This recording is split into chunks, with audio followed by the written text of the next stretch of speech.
There we go. So, I did mention in my last stream that I may be streaming again later on. In fact, quite early on, depending on your frame of reference. And yes, here I am at the ripe hour of very nearly 4 a.m. Eastern Time, and I'm live again. Due no small part to the fact that I simply cannot sleep, no matter how hard I try. So, yeah. But last time, we were not able to go for overly long, and during that time, we found Yazel in the Korthus Western Highlands, teamed up with Yazel, and made our way toward the Dravanian Forelands as we continue our quest to make peace with the dragons, in the desperate hope that Ishgard does not get wiped out by the Horde. Upon reaching the Forelands, we met with Marishan? I'm pronouncing that wrong, forgive me. And upon meeting him, we were warned that the path towards where Yazel was leading us was fraught with the recent arrival of danger in the form of the Gnath. The Gnath being a bug-like beast. In the past, Tailfeather had managed to keep somewhat cordial relations with the Gnath, but for reasons unknown, that's broken down. We make our way towards where Yazel is leading us, regardless of the threat of the Gnath, killing several on our way, as the Warrior of Light and friends are a literal unstoppable force.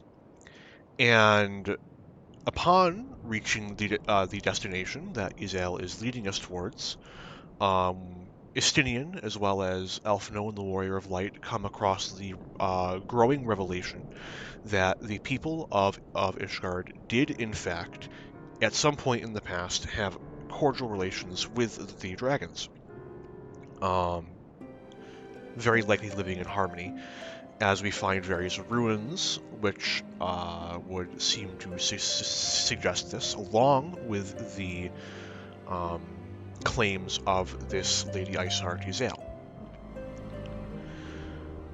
Eventually, we reach Anix Shrine, and there meet the white dragon Vidofnir, which is among Hraesvelgur's brood. Vidofnir states that she cannot let us pass on our way to Hraesvelgur until we have dealt with the threat of the recently summoned primal god of the Gnath. We offer to do such.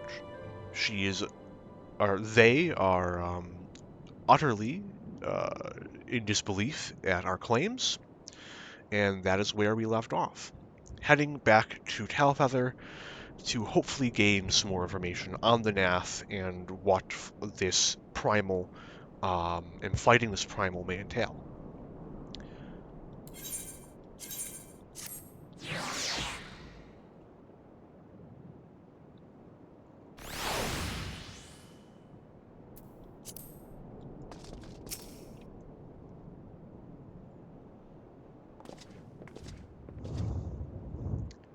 Oh, back already, are we?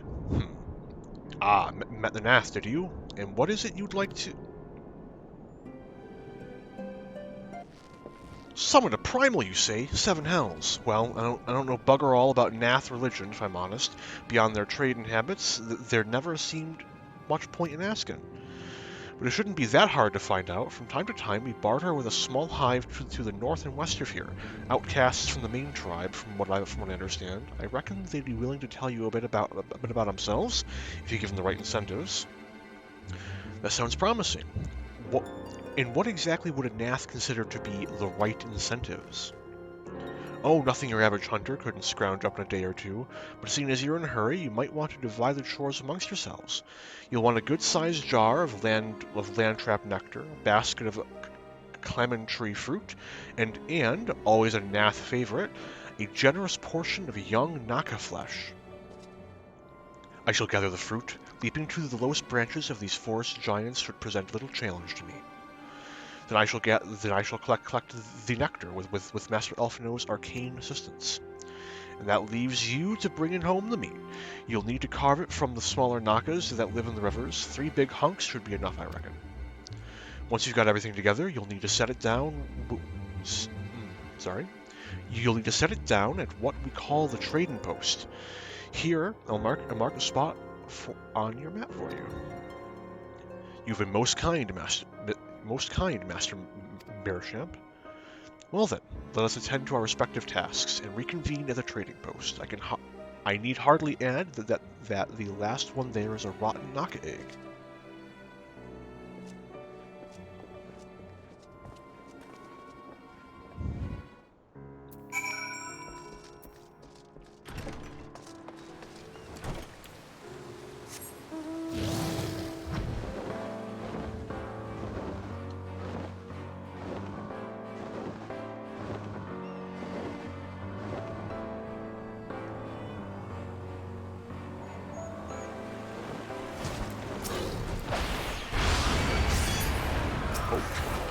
Survived that. I'm a little impressed.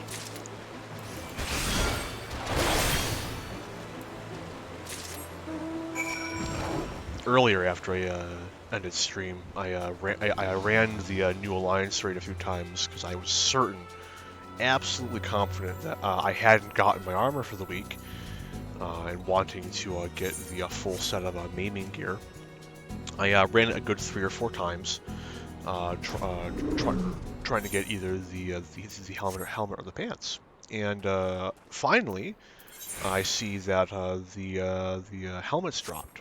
Yeah, from the I believe it was the last boss, but it's been a few hours. I may have exactly which boss dropped it confused. Only to find that, of course, the idiot that I am. No, I'd already gotten my drop this week, so that was a good few hours down the drain, but. It did at the minimum serve to give me the opportunity to hone my Dragoon rotation a little bit. I'm by no means on extreme or savage level or anything, but I do like to keep at a level and an understanding where I'm not an active hindrance to the people I play with. On my best jobs, I would argue that I'm decent, but we don't talk about my worst jobs. There's a reason why I don't touch Astrologian. Master Elfino possesses a rare talent for the arcane arts. Should he continue to apply himself to their study, he will become a formidable mage in time. When I set out to master the Dragoon's jump, 'twas not to strike fear into the hearts of high-hanging fruit. I was able to gather a goodly amount of nectar from the land traps, though I would not have known how to harvest it without Yzal's help. Do you have the Naka meat? Splendid. I shall put this with Asinian's fruit and assemble a suitably generous-looking hamper for the Gnath. Anything new? Nope. Yzal? Sad.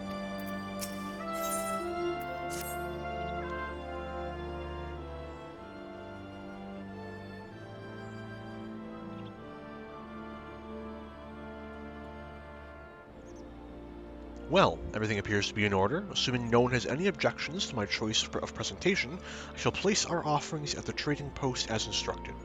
Were I of the Gnath, I think I would be suitably impressed.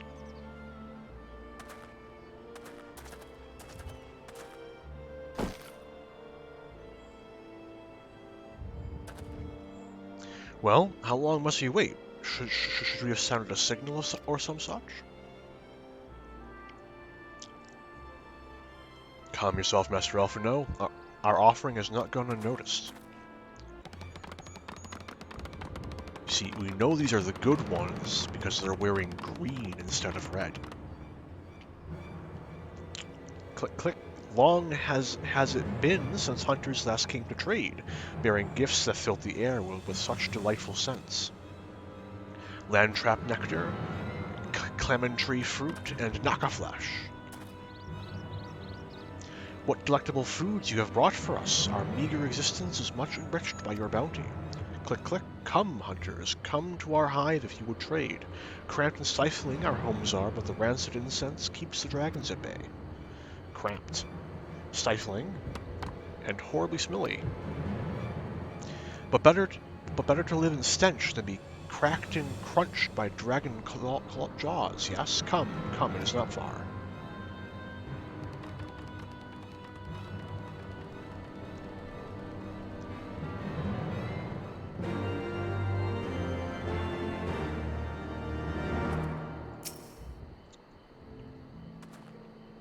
Can those truly be Gnath? Were it not for their appearance, I would think them wholly unrelated to the savage creatures that attacked us on the road.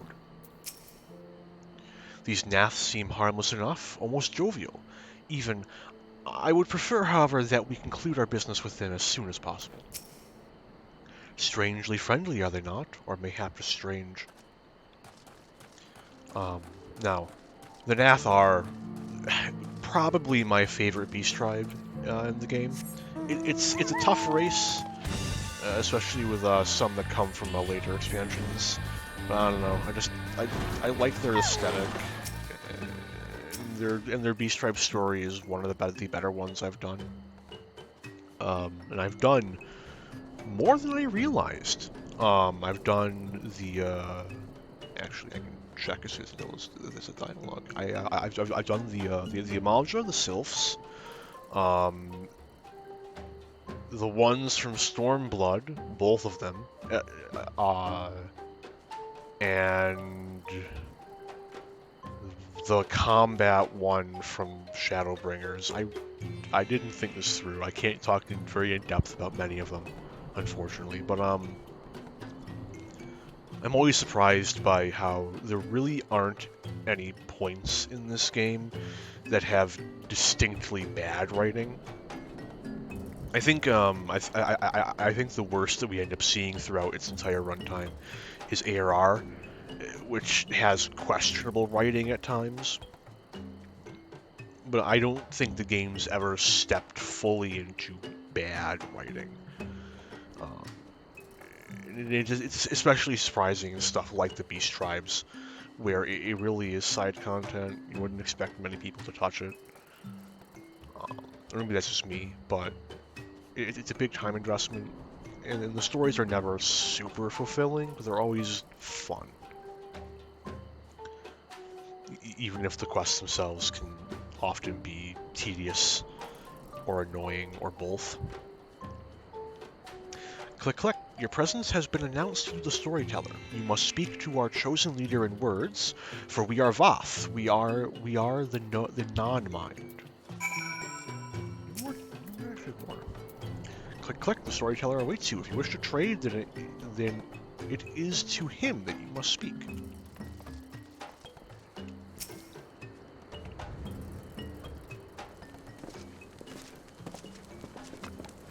Click, click. Welcome to our hive, hunters. You have brought delicacies much sought after by our people, and we are much pleased. What would you have in return? Honored Elder, pray allow me to begin by thanking you for welcoming us into your home, and for accepting our humble offerings. My companions and I are come in search of knowledge, specifically, knowledge of your people's god. Knowledge alone, what strange hunters you are, but if it is words you desire, then words you shall have. We are the Voth, the non-mind, and to speak is our fate. You will hear the tale of the Gnath's god, of the god of the One Mind, summoned into our midst. The One Mind, these are the Gnath who reside in the main colony. Yes, they are one, connected, but let us begin the story at its beginning.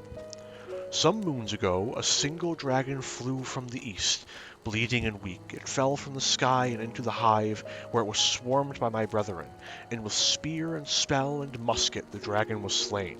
It was likely one that had fled the battle with my kinsmen. I should commend you for finishing the job. Yzael, staring daggers.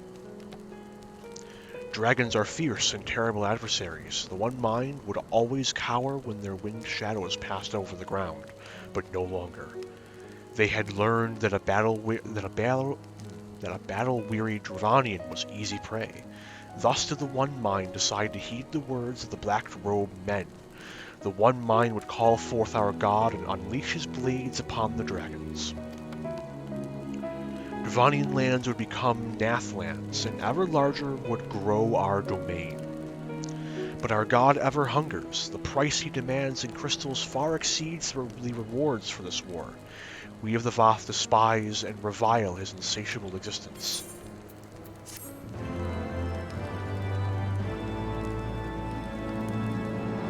Oh, I have a text. Oh, damn. The perils of sleep deprivation. The beast tribes have ever summoned their gods out of necessity. That the Gnath should do so of mere covetousness sets a worrying precedent. Even a wounded dragon is a dangerous opponent. These ant-men did well to overpower one.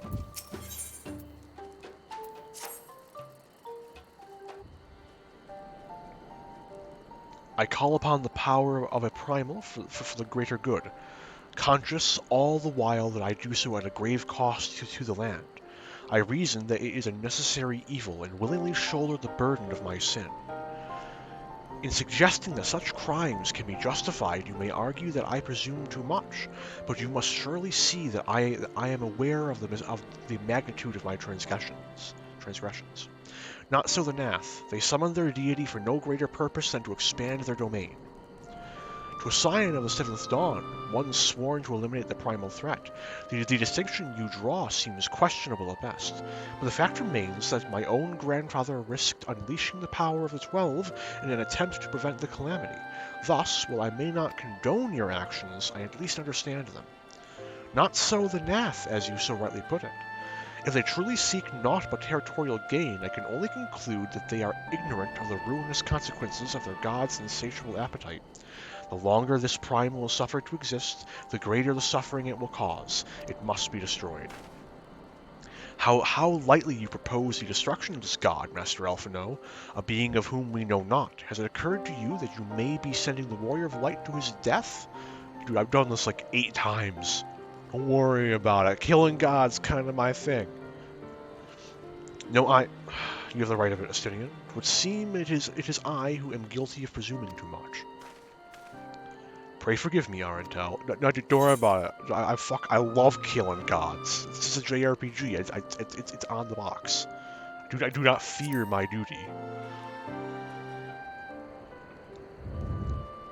Wait, Arentel need not face his foe alone. Like him, I am blessed with the Echo's protection, and may do battle without fear of primal influence. Yup. Let me bear this burden. Ha! You truly imagine yourself a second warrior of light? Remind me, how many primals have you faced, my lady? Not that it matters. We know not where this god resides or how to challenge it, unless you mean to pray until it appears. You just walk in. Stinian makes a valid point. Let us speak with the Voth and learn how best to secure an audience with this deity. In this, at least, I may be of assistance.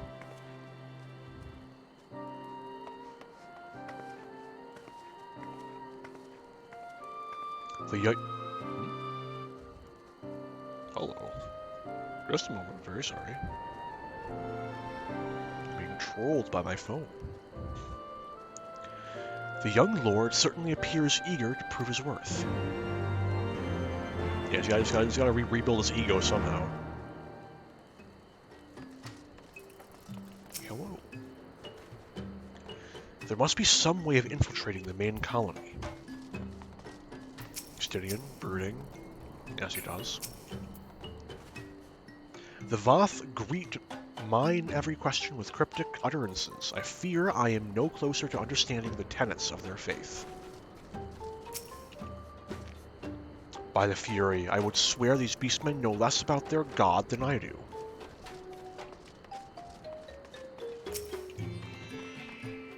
We are Voth. We are the non-mind. We do not fear the One Mind's thoughts, or hear the One Mind's thoughts.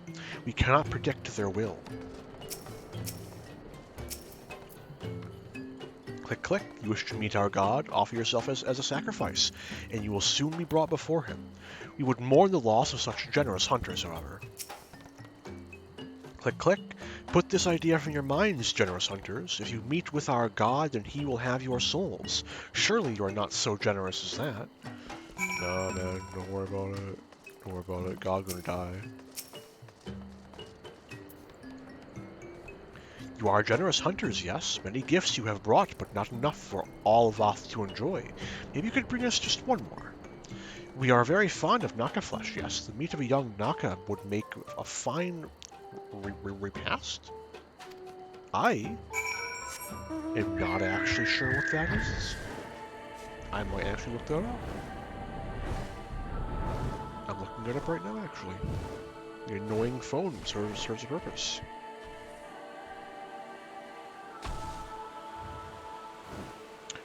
I'm disappointed. It's just a meal.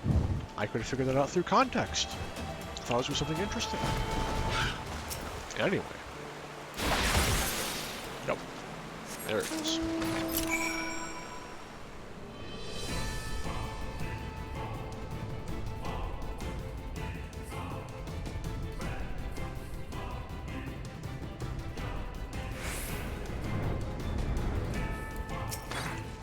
Oh shit. The Gnath tell me that their tribe is not accustomed to giving each individual a name. It seems they only grasp the concept after they begin trading with the hunters. For once, I am in agreement with the Dragoon. Speaking with these beastmen is an exercise in frustration.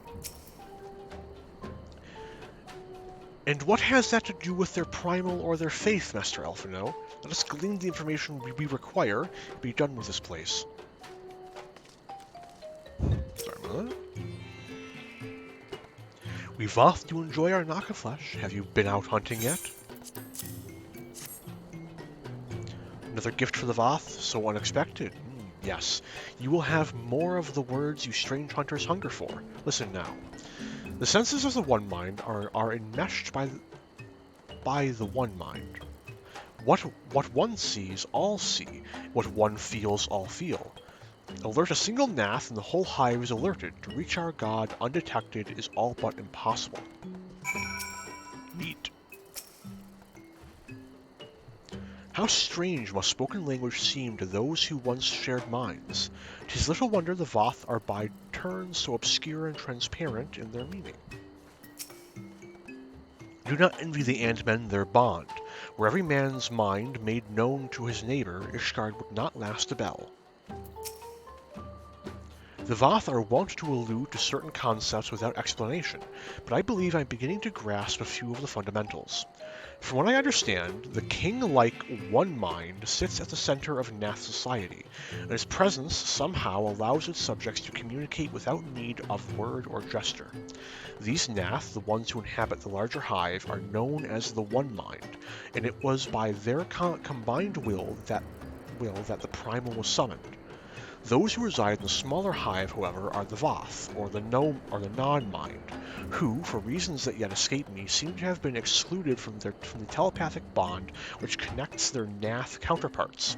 Thus are the Gnath ignorant of the One Mind's thoughts and intentions, and of the nature of their own god. In summary, we have wasted our time. Not so. Perilous though it may be, the Gnath did furnish us with one certain method of approaching the primal, as sacrifices. Should we allow ourselves to be captured in the Everons of the colony, the Gnath will bring us before their deity to make an offering of our souls. I live for risky plans. All rests upon the destruction of the Gnath's god. We must surrender ourselves for sacrifice to approach the abomination. Freely will I do it. I will admit, I had begun to wonder whether non-mind meant brainless. Apparently not. Forgive me, but let us be clear about what it is that you propose. You mean to say that you would deliberately provoke the Gnath, surrender yourself into what might generously be termed their custody, and then wait until their god arrives to claim your soul? Aye, that fairly well describes my plan. You will join me in this endeavor, will you not, Arntel? Fuck yeah, man, let's go. Judging by the great risks you took to prevent the summoning of Saint Shiva, you are not a man to err on the side of caution. Would that I could fight at your side, Warrior of Light, but the power of the dragon is no protection against primal influence. Forgive me, but I must remain here with Master Elf now. Then it is settled. Arantel, you and I shall challenge the guards at the entrance of the colony. Once the hive is roused, we shall feign a brief show of resistance, and then allow them to take us prisoner.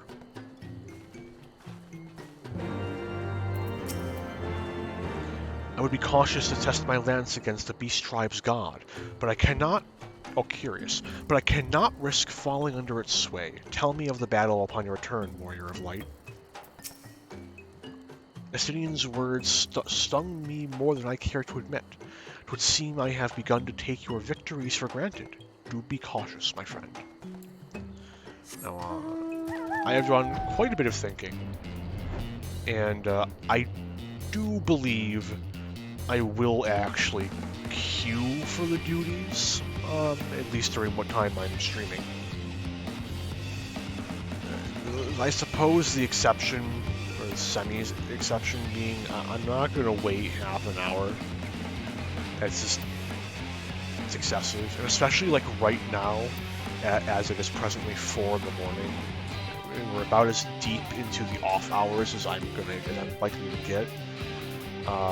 There's a decent chance that queuing for the fight, which I swear to goodness is not coming up. Oh no. I don't have the provoke ability, friend. Oh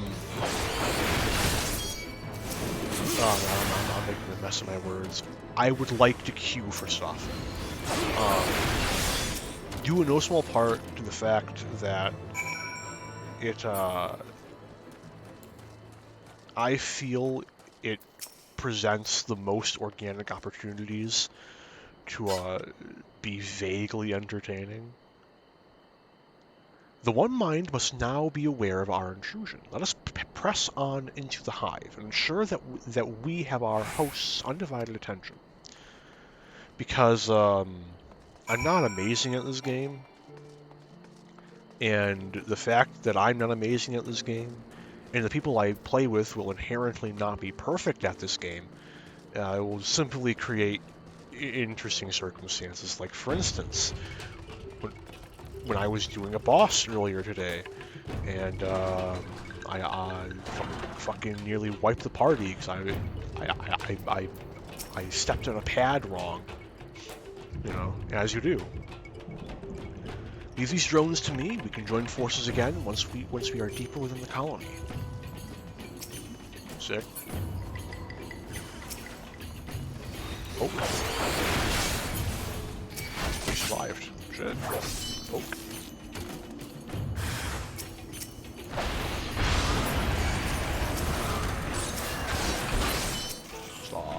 Stop living.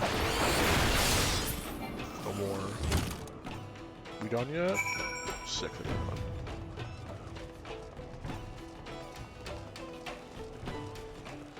I swear to the gods, I mentioned it during my last stream, but it's such a weight on my fucking mind.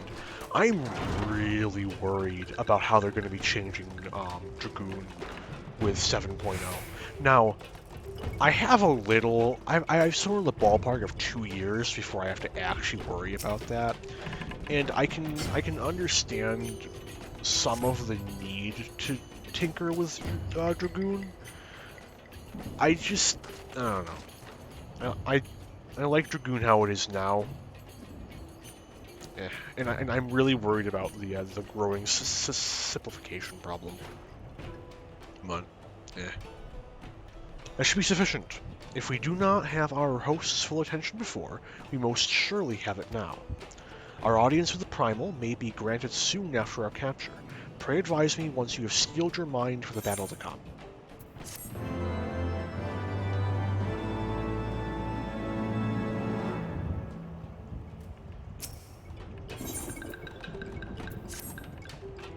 You are prepared then?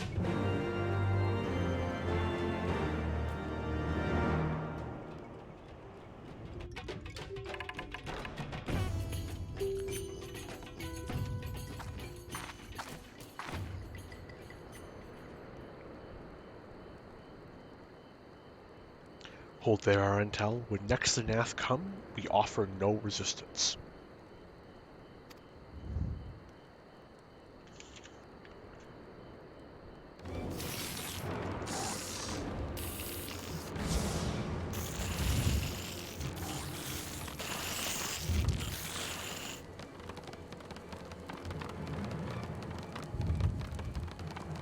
Surrender, intruders, there is no escape.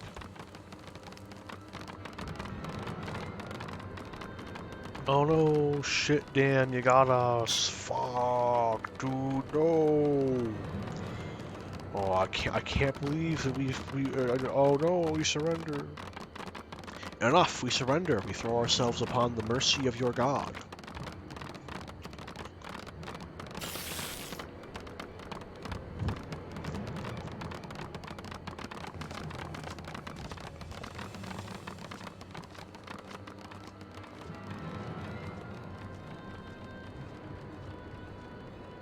Oh, just getting my notepad ready in case it is confirmed that we are effectively soloing the.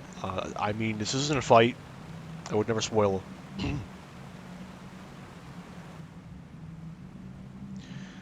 They seem eager to proceed. Good. When they take us before their lord, pray leave matters to me. If what I know of summoning rituals holds true, I shall be well placed to act. Mark the sound of the river rushing through the ravine behind us, passing loud, is it not?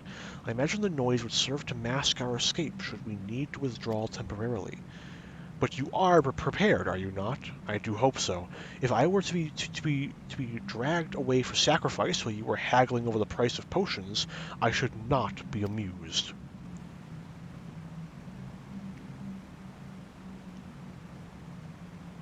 So, while you could just a moment, I could fix it. Though I dismissed Master Alfino's concerns, I confess I did wonder how the Gnath might treat their prisoners. Happily, it would seem they are not wont to harm sacrifices, not even to disarm them. Plainly, they imagine their god invulnerable. The plan goes better than expected. Okay, so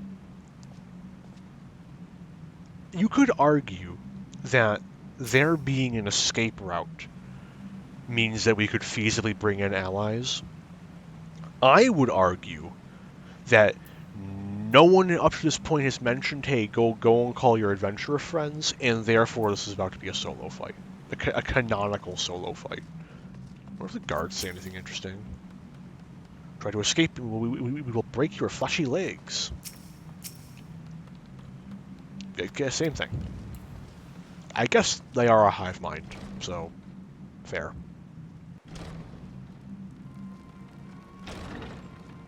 I believe this is voiced. I'm getting voiced vibes at the very least. And if memory serves.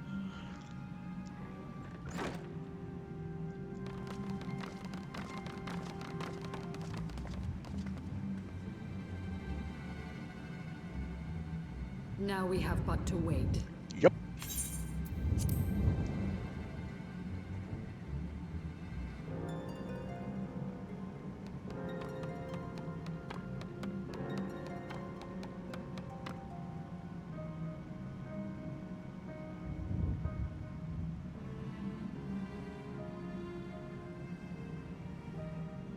O Lord Ravana, master of the sacred blades, wrath of the colony, conqueror of the world, hear our prayer.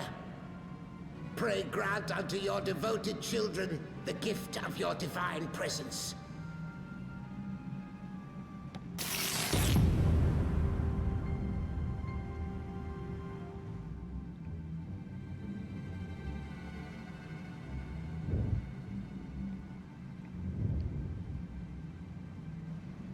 He comes.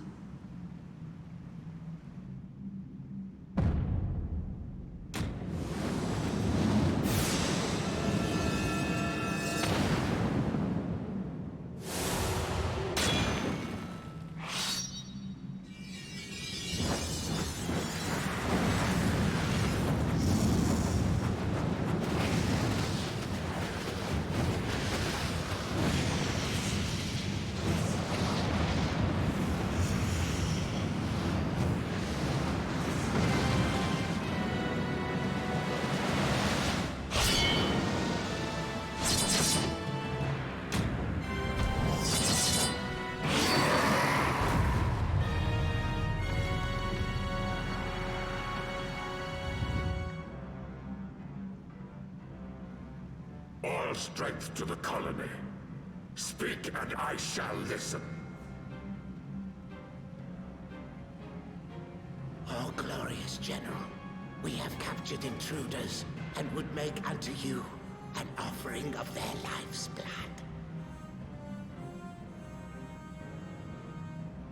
These feeble fleshlings dared to invade Gnath lands. Hear me, Lord Ravana. My companion and I did not come to contest your children's territory. We wished only to learn the reason you wage war against the dragons.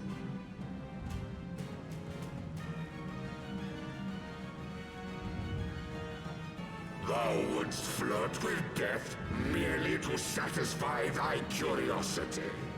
Wherefore should the glorious conquests of the Gnath concern thee so, Elezen?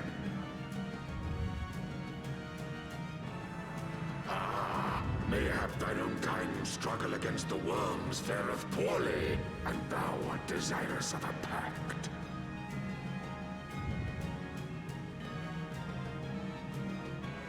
We crave no alliance, Lord Ravana. Only peace. We would bring an end to our war with the dragons. Yet so long as they remain embroiled in this conflict with your children, our goal shall remain out of reach. Never before have the Gnath risen up in such numbers, and never yet with you at their head. Why do you lead them to war? Thy question hath no meaning. To live is but to fight.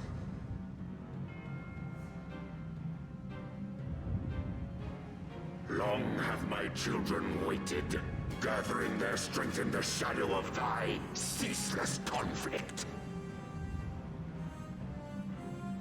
The Gnath would see the Dravanians slain, and their territories secured. And by such fervent prayers am I now given form and purpose.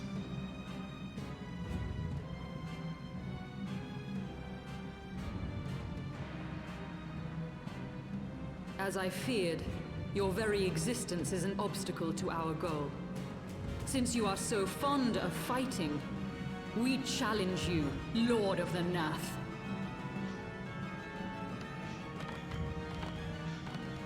And should we emerge the victors, I would have you swear to withdraw your soldiers from Dravanian soil.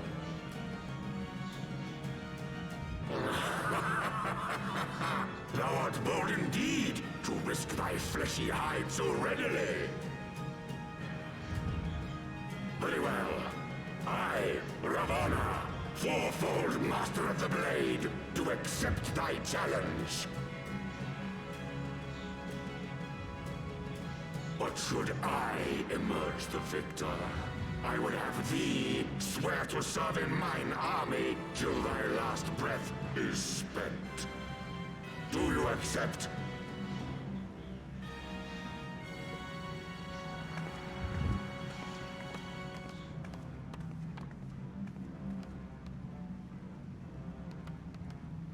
I do. And I believe the first bout is mine.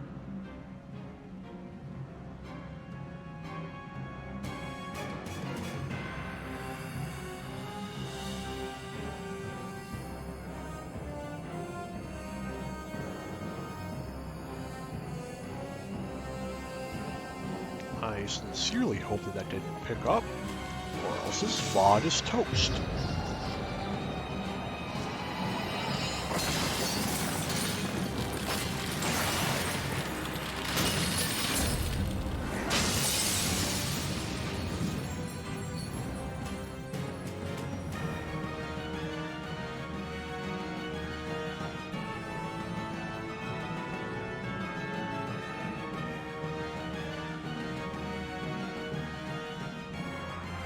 Unironically cool scene. What is this? A god clad in flesh?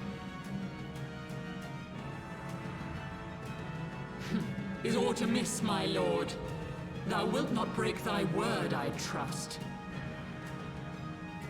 I suppose you could also somewhat reasonably argue that Ravana is going to be somewhat weakened My from oath is the unbending coming as fight. steel, little goddess. So, like, Thy ruse will but add to mine enjoyment.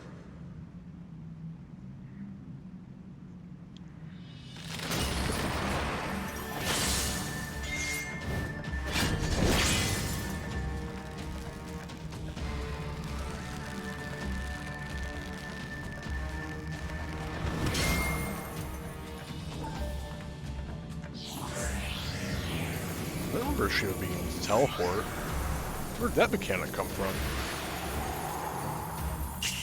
That's just diamond dust, though.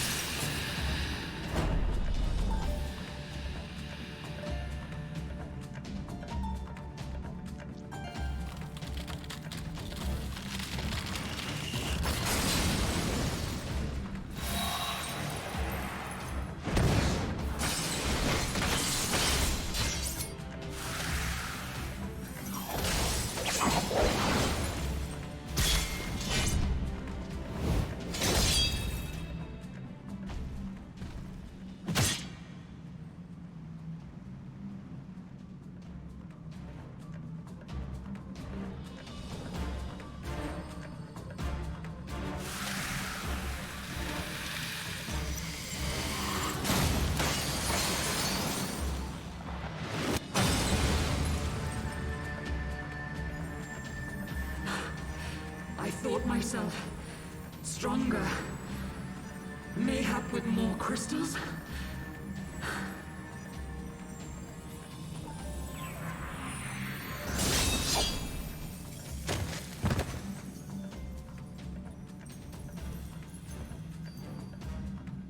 Be thou god or maid, thou art nothing to me.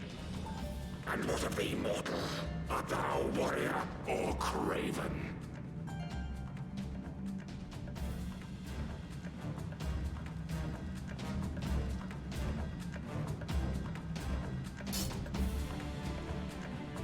It's like to insert the Shin Megami Tensei 3 battle theme here. Mayhap thou will provide more But sport than thy feeble this guy's companion. boss theme is actually like one of the best in the game, so I won't be doing that.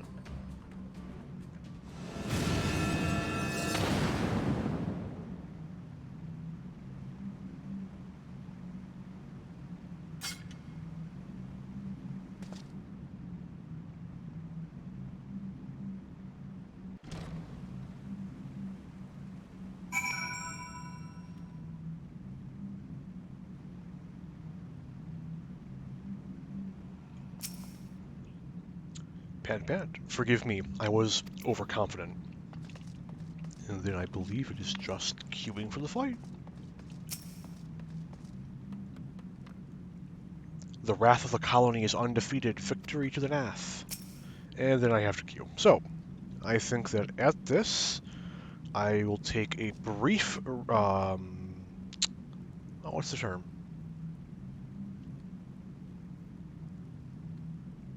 I can't recall. Intermission, there it is. A brief intermission while I go and make myself some coffee, and when I come back, I will queue for the fight.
So, I've got that brewing. So, after the fight and the queue and the whatever else follows, I suppose, I'll probably be stepping away again for another 45 seconds to actually make my cup of coffee. But in the meantime, that probably leaves us with, depending on how active the queues are, solid 5 hours. But it's all dependent on how long it takes to queue. This late at night, it's anyone's guess. Maybe there's a bunch of no lifes like me, or people who live in other time zones. But one can hope. In the meantime, yeah, I unfortunately don't have time to talk about. At least nothing to do with the game. In broader terms,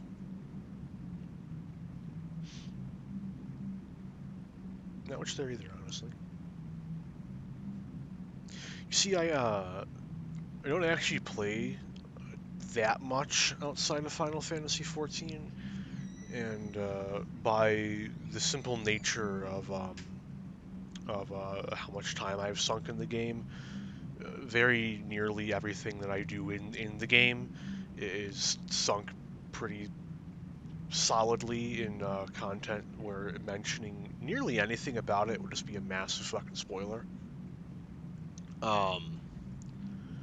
So talking about a good majority of the stuff that I kind of most want to puts me in the direct line of fire for just blowing massive parts of the narrative, which haven't even been hinted at yet.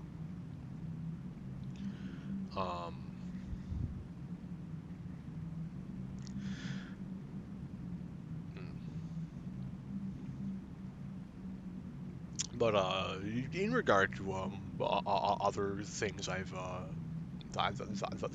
plan when I'm not doing this, because I can't keep doing the New Game Plus when I'm not live, and there's not a ton left for me to do otherwise. And what there is left for me to do is mainly things that, I do so much of it, and then I'm kind of locked out for usually the day. But stuff like the Tombstone stuff takes up the it's still on a weekly reset, so I'm stuck waiting until Tuesday, or in this exact instance, somewhere in the ballpark of 6 hours, noon, about 11 o'clock I think is when it rolls over for us. Maybe earlier. Actually, I'm gonna check that. I'm vaguely curious.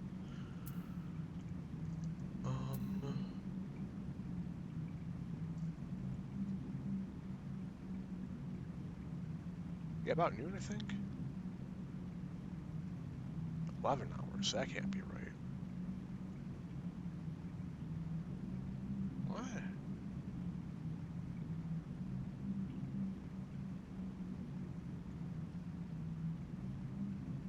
Anyway. But, and then stuff like, Beast Tribes, which reset daily. You only get 12 of those every day. But, most of the story stuff, obvious spoilers. But yeah, I'm kind of limited in what stuff I can actually do outside of 14. My motherboard's mean to my CPU, so while technically on a technical level I can run things of, recency and weight, I can't really do so without the risk of getting a free set of orange to red RGB, if you catch my drift. But it's a bit annoying. Like I was really getting into Elden Ring, but I got to a point where I was consistently hitting a CPU load that would like bring me up to like almost 90 degrees C. It's like I know that's not technically gonna immediately nuke my CPU, but it's like long-term periods, it's not good. And it seems that once it hits like 80 or so degrees, it doesn't actively cool down anymore. It'll just keep climbing unless I bring the usage way down. It's just, it's unfortunate. But as of yet, there's not a ton I can do about it, so I make do. But what I have been doing when I'm not playing 14 is there's this mainly looking for other stuff to do. But somewhat recently, I have been playing a isometric ARPG, a Diablo-like, because I'm not really sure if, because you know, ARPG is such a nebulous term. It's a bit like Metroidvania, in that it's gotten to a point where so many things are Metroidvanias that nothing is. Everything and anything can get that label. Fucking Dark Souls is a Metroidvania. But in a similar vein, ARPG has been diluted. It's so broad now that very near. Oh, look at that! The Q popped. But very nearly anything can be an ARPG. But I've been playing this game called Chronolaclon or some shit like that. And it's like if Diablo 3 was good, but it had significantly worse graphics. Oh, right. This is probably one of like my top 5 boss fights in the game, purely because of the music. Dance to the song of a race of fear. Mechanics.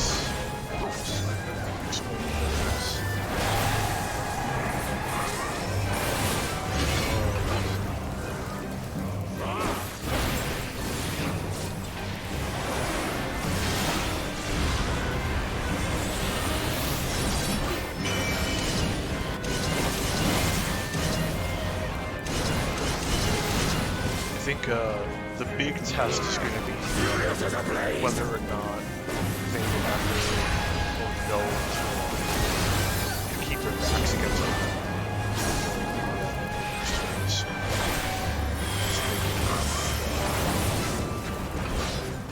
At least, though, they did. I've never known how to actually dodge this mechanic. Perish.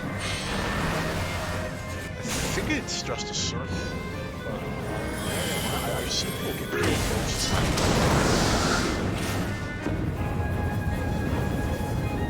Feel my blades. After the transition change, some walls drop away and fall out of the which is unfortunate.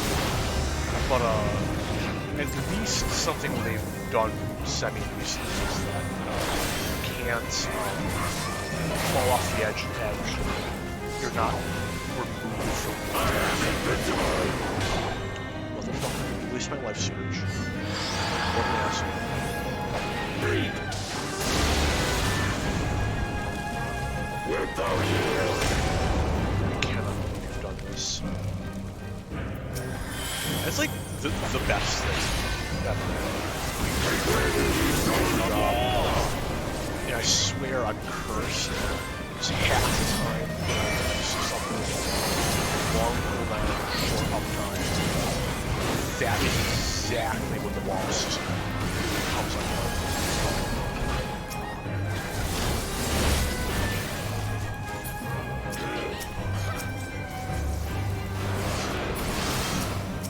It's so bad. It happens to me a lot on Dark and Night. I'll fucking use blood weapon. I'll get my blood kick in. No. You don't get that yet. You're a piece of gold. Get fucked.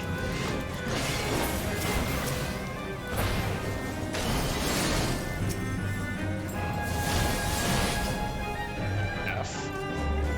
Oh. Fucking step. That's the sort. Thieves are not a thing. Don't exist. It's a myth. Don't accept the lies of dictators.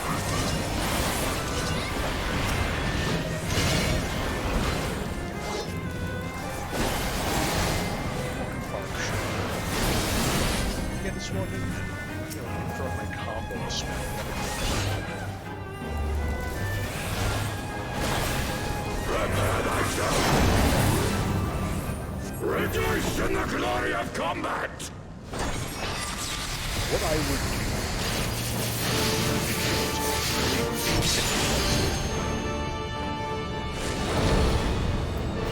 Why? I say that, but I don't think it really needs it. I think what lacks in fancy defensive, they make up in the absurd amounts of healing. Not so much right now, but especially once you get 2 stacks of you know, for the longest time, we would know that surge health, which in hindsight is a little stupid. It's called surge. But it's just so long as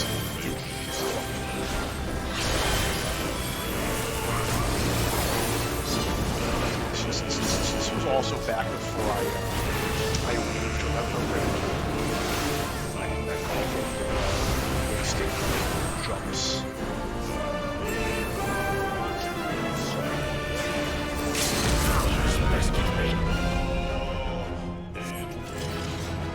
Just fucking doubles as you.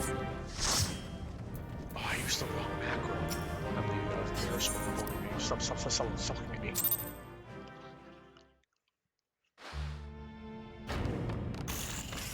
Oh, fuck! I forgot to turn off the fucking auto skip.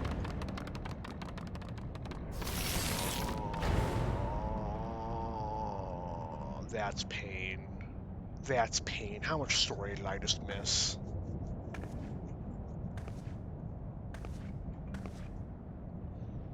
You do not disappoint, warrior of light. Oh, Would that I had your skill. Fix it after this cutscene.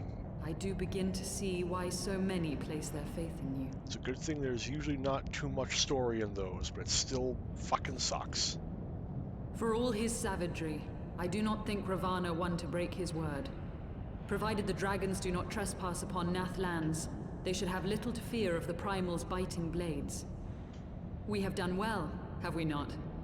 Come, let us return to Vidofnir and share these glad tidings.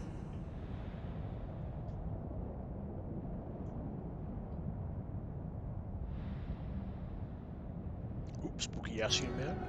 Is that Labria? Once more you achieve the no, it's impossible, Ygritte. bringer Or of Ygritte. light. Yeah, is this But with every mortal heart that succumbs to fear and fury, another voice is joined to the chorus, beseeching divine succor. At their bidding, warring gods will shake the firmament, and your world will be consumed in the swelling storm of chaos. Insert Jack meme here.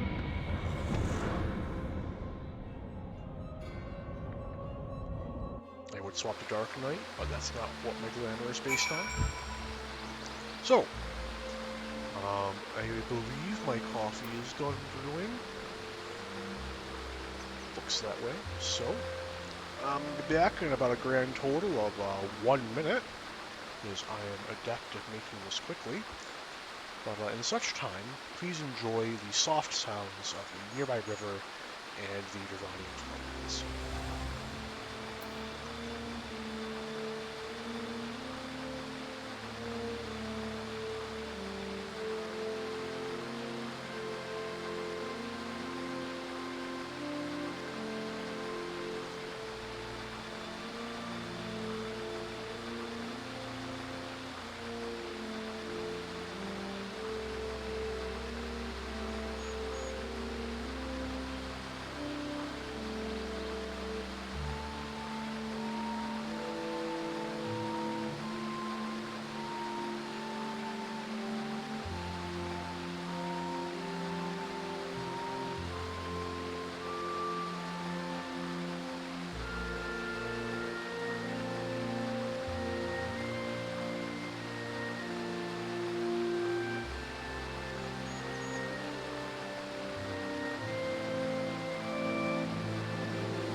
problem fixed.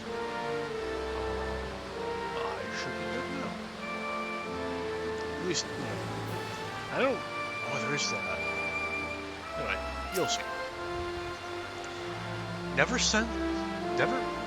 since we first fought have I seen you draw upon the full extent of your power. Never from afar until this day. You are a marvel to behold, Arendelle. Well, 'tis time we rejoined our companions, and will be eager to hear the tale and to continue our journey.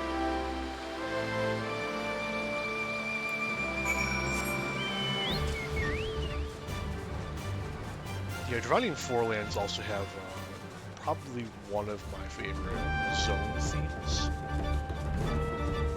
It's got a lot of power to it. That said, I get this weird feeling in the pit of my stomach that literally every song that we come across, I'm gonna say is one of my favorites. I'm just that kind of fucking guy.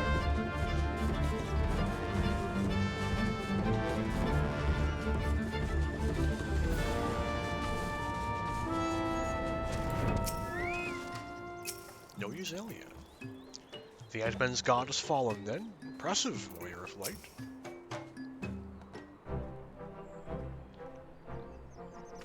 I guess Uzal was just canonically riding beside Saddle. God damn it.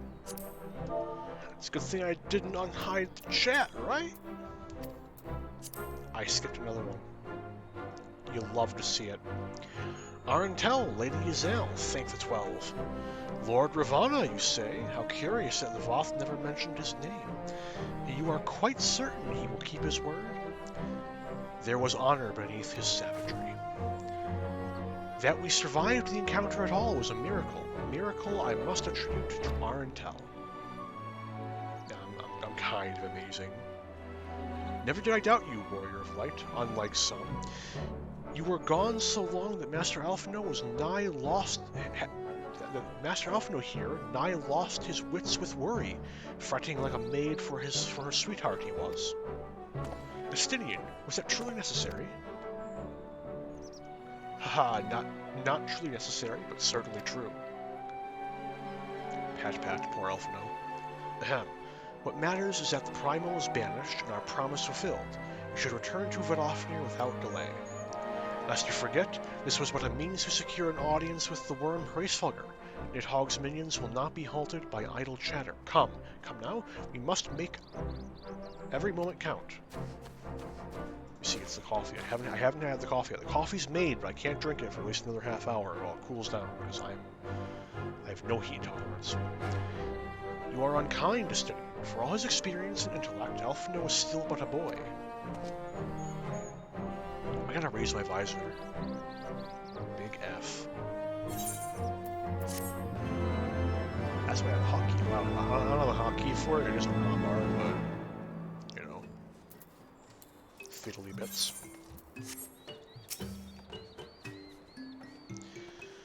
Ah, you should have seen the boy fretting. 'Twas a sight to behold. Tease him no more. Master Alphino is to be applauded for his sense of responsibility.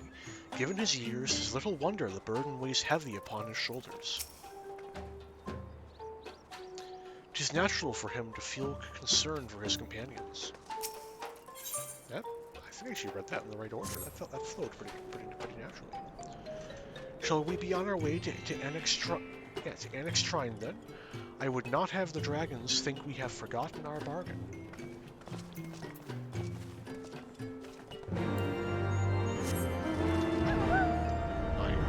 Speed.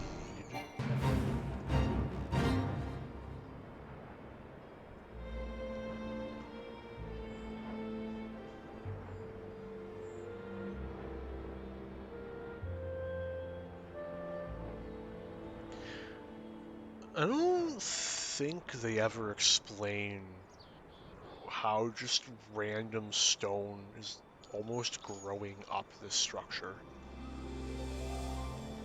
I think it's just tied to the general weirdness that dragons have in this game. Which, on the subject of weird dragons, I've never liked how most of the dragons look in Final Fantasy XIV.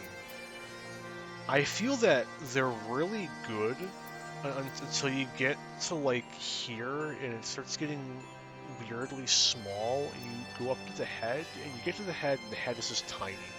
The head feels way too small for like the overall proportions of the dragon, and I don't know.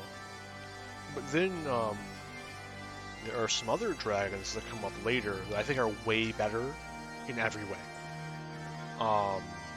For instance, like the dragons that were in the actual Heavensward intro cinematic, I think those look really cool.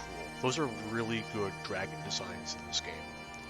But like, you know, you got these guys who are the majority of dragons, and they just look. I feel like dumb is a really harsh sentiment. Anyway, Vidofnir will be pleased to hear of Lord Ravana's defeat and of his pledge to recall his soldiers. You should be the one to break the news. The victory was yours, after all. Will the dragon now honor her word? That remains to be seen. Thou art returned, little one. Hast thou abandoned thine ill-conceived contest with the Gnath? Nah, I fucking killed the god, man. Nay, my friend, we return in triumph. By Arentel's hand was the beastmen's god, Lord Ravana, laid low. In his overconfidence, the Primal swore to withdraw his followers from your lands in the event of his defeat. A promise we believe he will keep. The Gnath shall no longer the Gnath shall trouble you no longer. The deity is slain, then. How didst thou contend with his biting blades? But the particulars matter not. Thou hast fulfilled thy promise, and I shall fulfill mine. Attend me, mortals. Hie you unto the deepest reaches of morn, and there shall you find Halo, the altar from which you may begin your ascent to the summit of Som-Al. But be fairly warned, the minions of Nidhogg shall not lightly suffer your presence on that sacred mount. By your struggles within the cavern shall I judge your party possessed of sufficient fortitude to proceed. We shall not disappoint you, Vidofnir. If memory serves, the Cavern of Morn is entered from the second floor of the central tower. Let us begin the climb.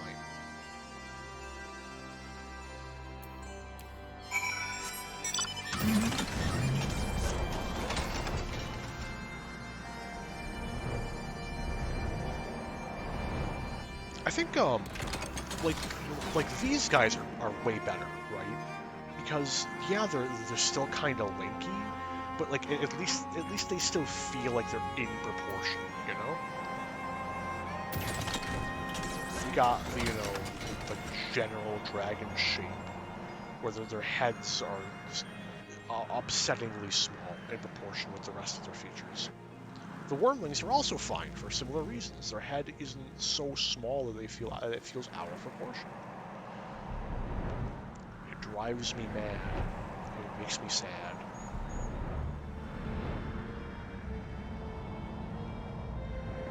Even if it doesn't really matter, but still.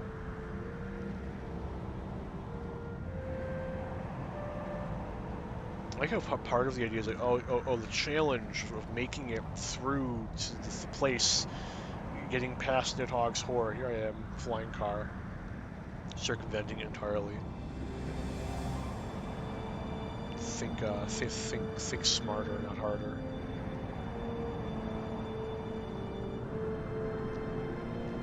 I also never realized that how this was different, how they've destroyed the Shiva part of the sigil. That is a really neat detail.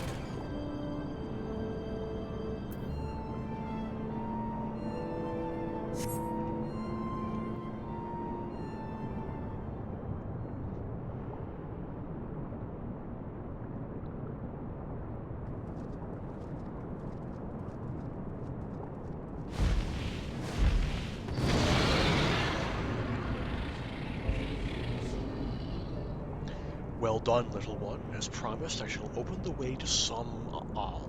Dragon's summit for thee and thy companions.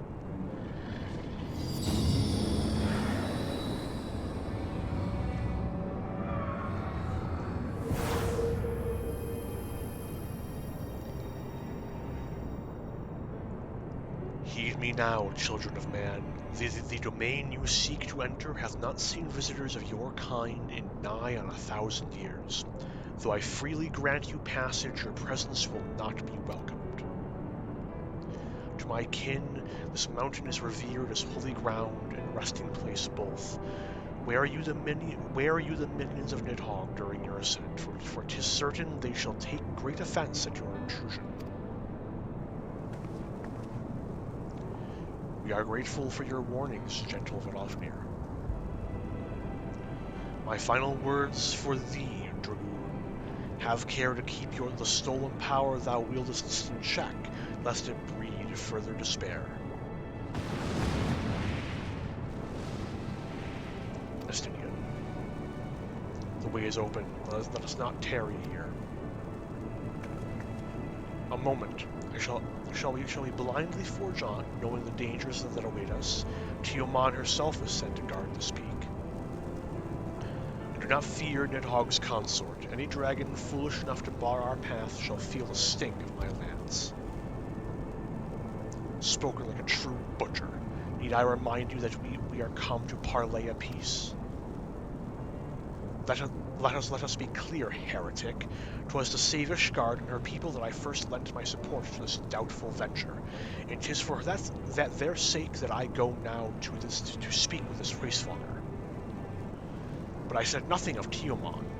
Should the opportunity present itself to rid my people of one of their deadliest enemies, I shall take it. That is my duty as your duty. You are beyond redemption. We will accomplish nothing by bickering. If we are to meet with Hraesvelgr, our path leads up the mountain. We shall defend ourselves if attacked, but avoid conflict wherever possible. What other choice do we have?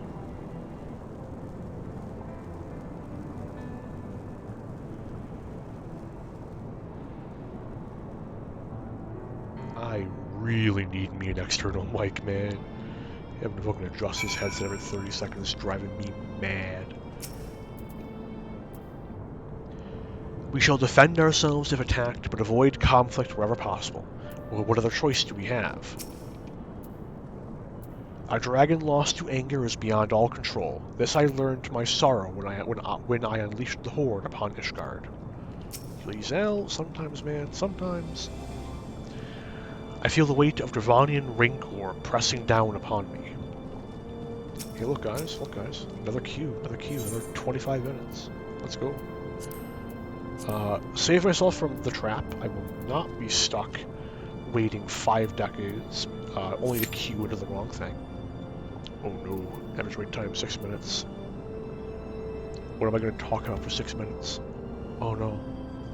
Anyways, as I was talking about before, Chronicon, I could bring up its name. I don't feel like it. I don't want to tab out of Final Fantasy 14. I'm scared. I don't want OBS to implode. It's an ARPG I'm playing, or I've been playing. It's pretty good. My biggest issue with it so far is that it is incessantly annoying gathering the crafting materials to respec and make your gear better, because the zones that you fight in scale to your level, which means that when I run out of crafting materials, I can't just go back and farm enemies for half an hour to get more crafting materials, because while I'm doing that, I'm going to get experience, which levels my character up, which means the gear that I was getting crafting materials to respec will be completely invalid. And it's so annoying. So what I've been doing is I set aside my main character and I started doing another character because because the only way to reliably get crafting materials, because crafting materials are shared between characters, is to make another character and just not use crafting materials on that character. Is to suffer through having a really obnoxiously weak character, so you can funnel crafting mats to your quote unquote main. Then further, what's annoying is that I know this is literally not going to matter as soon as I get him up to max level, or yeah, him I guess, up to max level, because at that point I won't have to worry about getting levels. I'll be at max level, so I can just grind to my heart's content for crafting mats. But then the sense of progression is gone. At that point, I'll probably have completed all the content in the game, or a substantial portion of it. It's just a nuisance, right? But like that aside, it's pretty fun. I think the early portion is a little bit slow. But you pretty much get that in any game really, any RPG. The beginning is going to be really slow while you're learning it at first, but then when you make other characters, as you're just slowly unlocking your kit. So it's not like it's unique to that game, where the first like few zones are pain due to just how little stuff you have to do. Because again, honestly, like before the end, before even the end of the first chapter, the gameplay loop's already fully in swing. You're picking up junk. You're making sure the junk is good junk. You're selling the junk as bad junk. I think the only other things that I think are a little unfortunate is there's no way to spend money to get the crafting materials. Money is in the in-game currency, not any sort of MTX, because fuck microtransactions. But there's no way to transform the crystals, which are the currency, and turn it into the stuff you need for crafting. And if there is, I haven't unlocked it yet, but I'm pretty close to the end, so I would imagine I would have already unlocked the thing that lets me like. It's like if I could like in Diablo 3, for instance. It had a similar system with it's blacksmith, but what you would do there is you would just dismantle all the gear you don't want, or at least all the I believe it was yellow and up. Maybe it was a green rating. It's been years since I played Diablo 3 rather. You would just take all of your trash loot and you would deconstruct it, and that would give you crafting mats. I cannot comprehend why there is not a similar system in. I'm looking at it. Where is it? Where are you, you bastard? CH. Chronicon. Yeah, or Chronicon. I cannot comprehend why Chronicon does not have a similar system to that. Or if it does, why they would lock it away so deep in the game that I haven't unlocked it yet, even though I've already done, like, fucking 5 out of the 8 chapters. Or acts, I forget where, zones, like, waypoints. I don't know the fuck, like, the actual, I'm forgetting what the actual term is in the game. It's just really annoying, you know? Because for the aforementioned reasons, there's no good way to grind them that doesn't fuck up your sense of progression. But it definitely feels like the kind of game that thrives in the you've maxed out your stats. Now it's time to start getting grinding for gear so you can make stupid fucking builds. Like I was watching a video review for it, hoping they would hint at some resolution to my issue. And just seeing the fucking Templar build you can make where you're just a walking radius of death. Like that looks cool. I want that. But like, you know, it's like getting there is debatably not even worth it. I'm out of water. That's unfortunate. So then I downloaded Path of Exile because I guess the fucking ARPG isometric Diablo-like bug just bit me fucking hard, and I played it a bit before I got my PC fixed the first time, but I reopened my character and I just immediate sensory overload. Like I have no fucking clue how this game works, and I've only been gone for like a month. Oh, thank goodness. So Summon's a pretty okay dungeon. It's a pretty okay dungeon that can become a very annoying dungeon very fast if the tank does not handle the first couple pulls correctly. So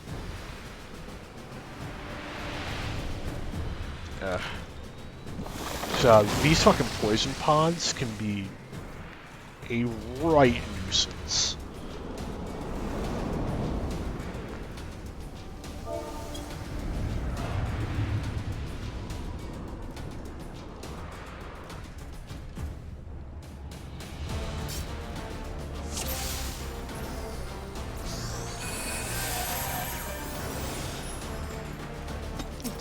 Tank's got a pretty good glamour.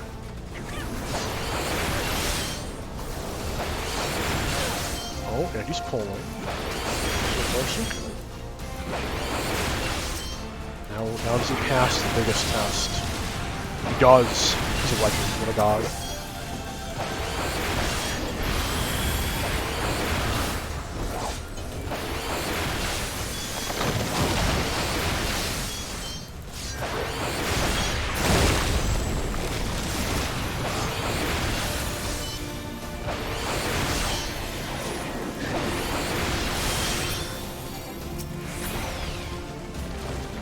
Good shit.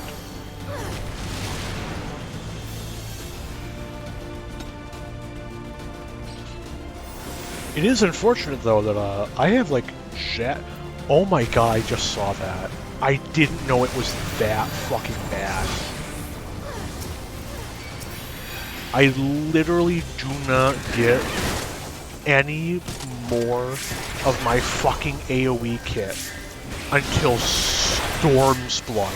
Until fucking Storm's Blood. What a joke. God, that's annoying. That's so... Oh, man. I can't understand why they do it. You know? Like, it is just such a nuisance. And, like, look at poor fucking Dark Knight. I know they fixed it by now.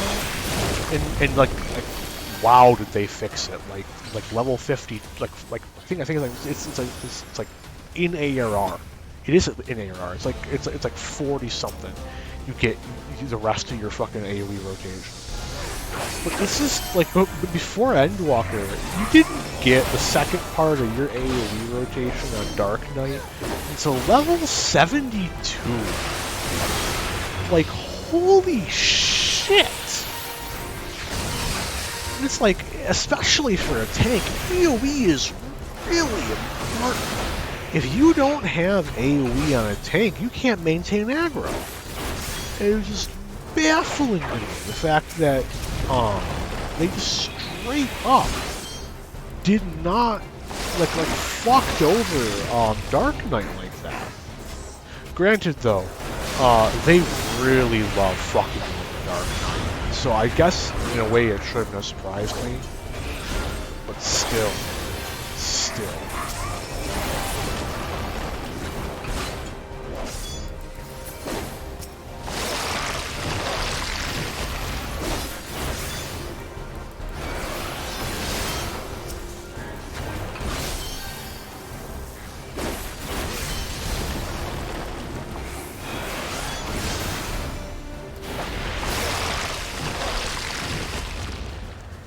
You know,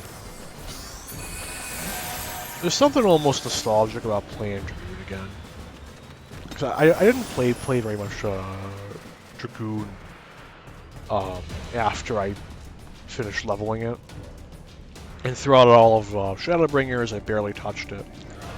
But at the end of the day, it was my starting class. It was the first thing I leveled to a significant degree. So there's a little bit of sentimentality that comes out of playing it again. Even if it's only for, like, one expansion. Granted, all the jobs are like that. As soon as Storm's Blood rolls around, I'm only going to be playing... Well, actually, for Storm's Blood, it's a little bit more dynamic, because I'll be bouncing back and forth between Monk and Samurai for Storm's Blood.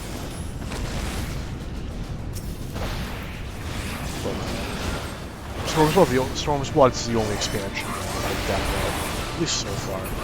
It'd be kind of neat if 7.0 does something like that again, where the warrior blade bounces back and forth. But it depends a lot on how they intend to theme Storm's, whatever 7.0 ends up being.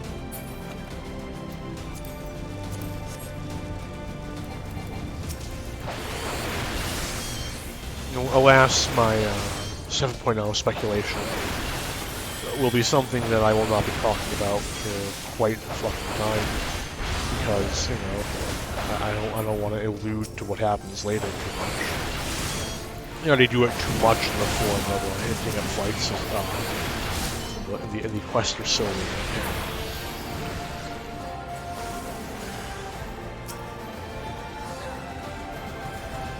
Yeah, we got a pretty solid party right now. Everyone's doing what they need to be doing. If there is a weakest link, it is me. As it should be.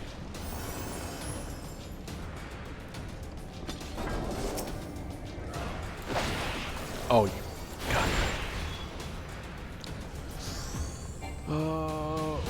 Only Dragoon things. 110. I guess it's a game on 2. It's probably, no, it's not a game on 2, because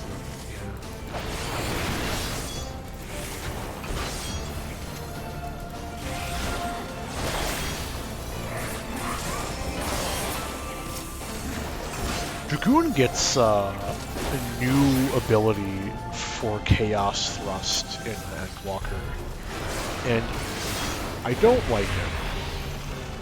I think it's okay, but it feels A, less impactful, and B, the sound it makes is a little annoying.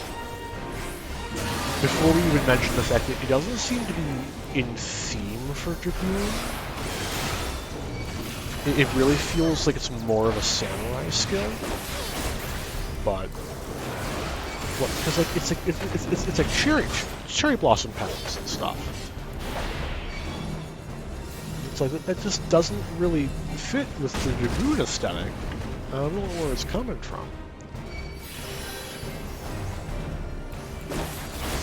Like even if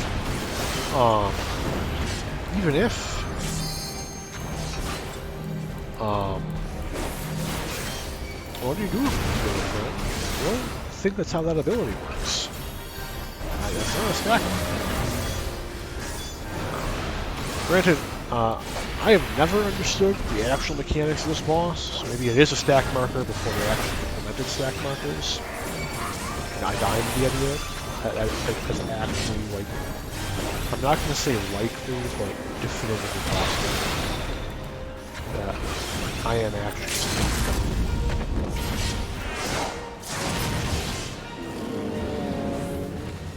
because this boss fucking sucks. It is one of the only, I can confidently say, it is one of the only non-savage, non-extreme fights that I barely understand.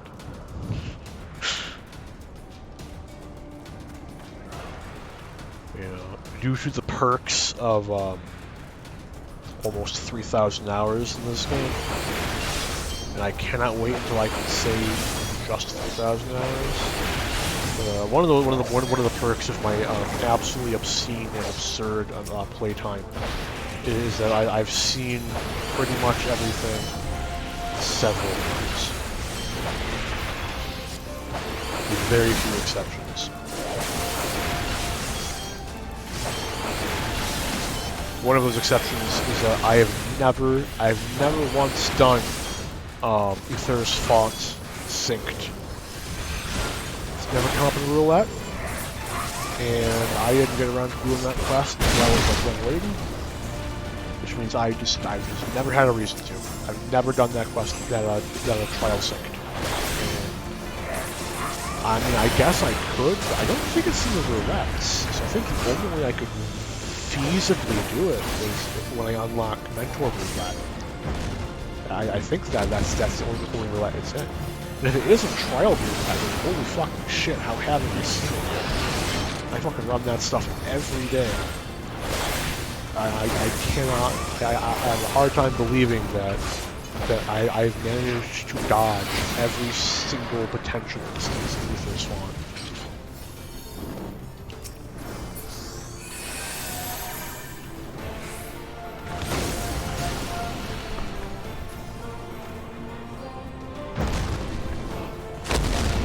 As these dragons just casually waste all their time, you know, as you do.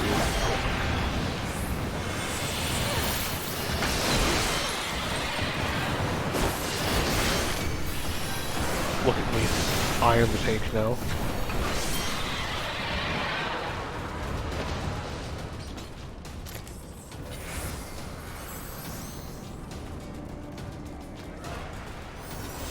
Slight headphone adjustment so you're not hitting my beard. Don't do it! There's chests! No! I cannot fucking believe it. I'm not even surprised. I'm not upset either. Let's not come a fucking sprout. I'm not fucking skipping the cutscene though, fuck you guys.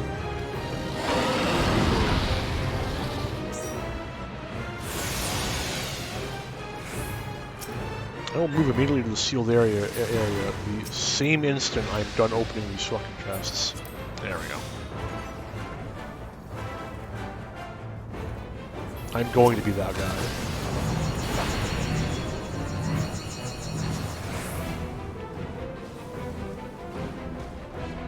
Hello? There it is.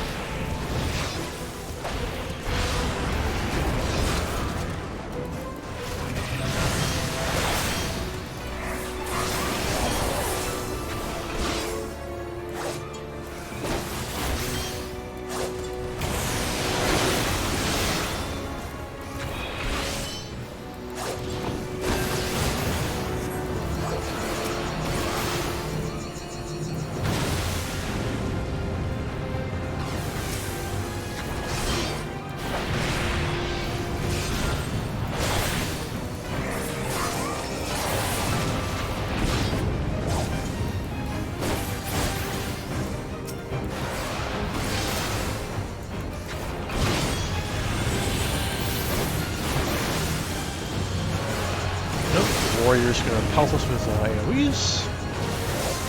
That's always fun.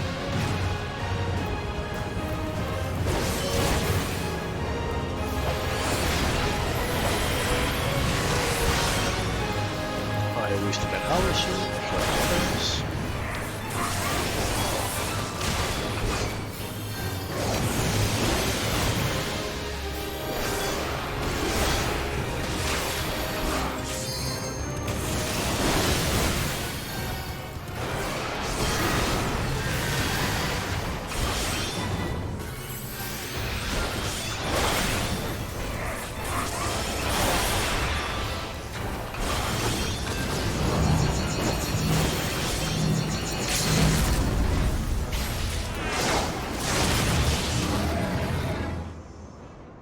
I may have to get water after this.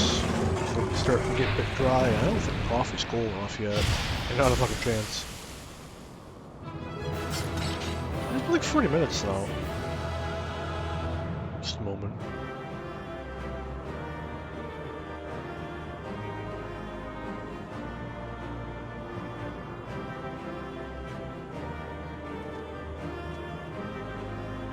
I can confirm the coffee is now cool enough for slow sipping. Life is good. What does it look like? looks fine.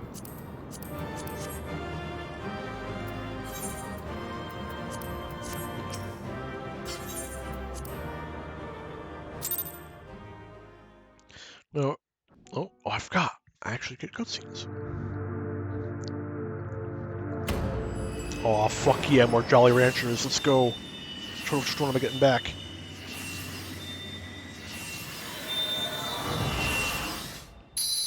Lemon. I fucking hate lemon.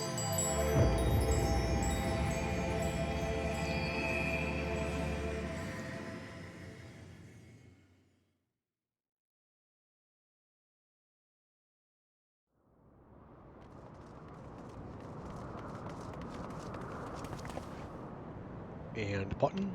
Button. There we go. Arntel.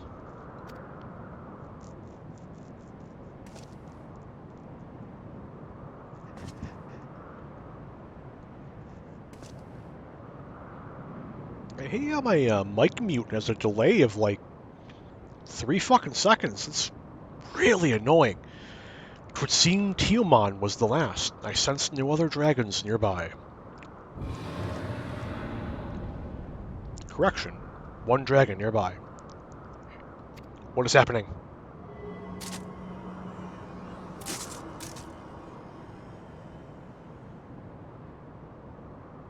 Nidhogg. He roars. He knows we are here then. His fury, it bleeds through the eye.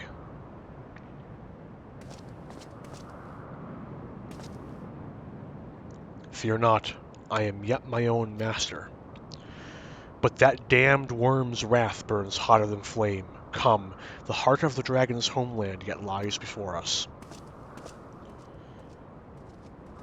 I think now is a great time, at the end of this cutscene anyway, I'm going to go into some detail about what happens in the Dragoon questline. Thus do we add another link to the chain of vengeance. O Saint Shiva, when will it end?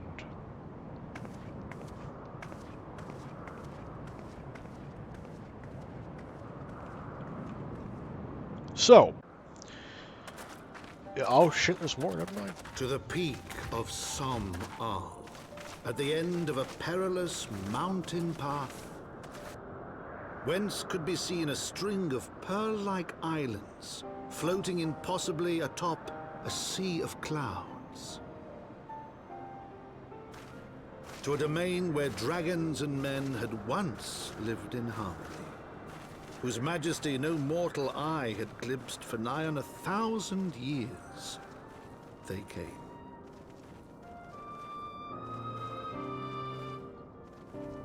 This is one of my least favorite maps. I think it's beautiful, it looks lovely,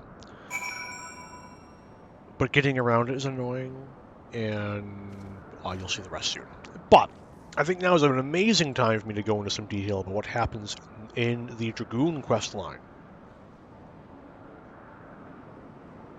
So, we can ignore the Lancer questline, because the class questlines very rarely have any real bearing on what happens in the job questlines, and that's fine. Little disappointing sometimes, but ultimately pointless, and not worthy of any consideration. But in the Dragoon questline, Estinian has stolen the eye from the vaults. He's a rogue agent. And we, as the Warrior of Light, not yet anointed as such, come across him in Korthus, having been recommended by the Lancer Guildmaster, so on and so on. So we go up there. And we aid a person who has some backstory, but is a Dragoon, or was formerly a Dragoon, and we aid them in hunting down Estinian, because to get the eye back and put the dog's eye back into storage in Ishgard proper. A lot of things happen. A lot of tests happen, and we slowly unlock our Dragoon abilities as we become more and more in tune with the eye, as when we first encounter Estinian, as Estinian has the eye in his possession, we also resonate with the eye, And for the first time in recorded history, there are 2 concurrent Azure Dragoons. Or at least, the Azure Dragoon just being a Dragoon who has been charged with the power of Nidhogg. So, we continue chasing down Estinian. And at the end of the level 50 Dragoon questline, we corner Estinian in some ruins, and there we learn that due to Estinian's deep connection with the Eye, Nidhogg has the potential to totally take over and control Estinian, should Estinian give too much into his rage. So that is what he was referring to when we, in post-ARR, when he professes to not be our enemy in this instance, because that's connecting back to the Dragoon questline, and is also what he's hinting at, or maybe hinting at, with that line that just passed, where he stated to not worry as he was still his own master. As certainly, us having seen him lose control during the final instance of the Dragoon quests during the level 50 segment, we would be aware that in the past, Estinian had lost control to the Eye before he beat some sense back into him. So it's nice to see them continue to bring that up. That's not a forgotten element of his character. That's all.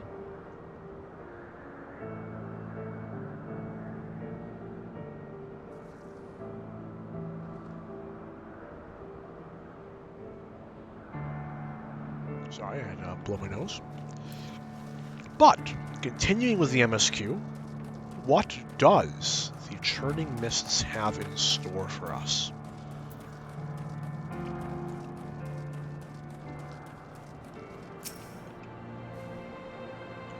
We stand within the sacred homeland of dragons, beneath a sky that is Hraesvelgur's domain.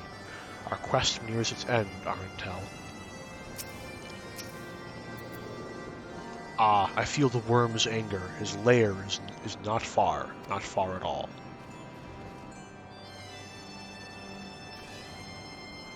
Certainly not, my friend.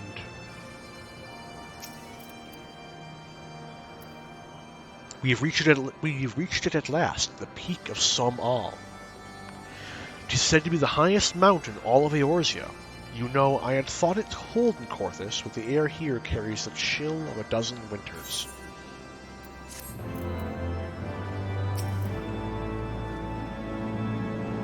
This place is far from the barren mountaintop I pictured in my mind.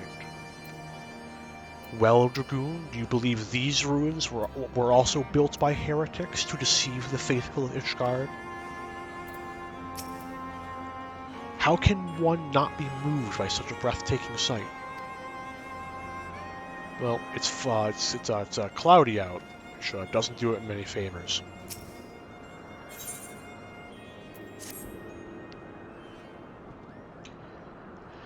Now that we have scaled the mountain, there remains the problem of finding Hraesvelgur himself.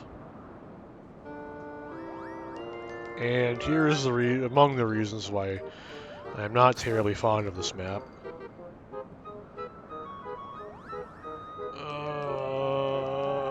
What manner of creature is that?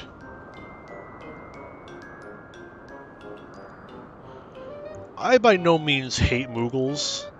I think Moogles are nice, and they're cuddly, and they're neat.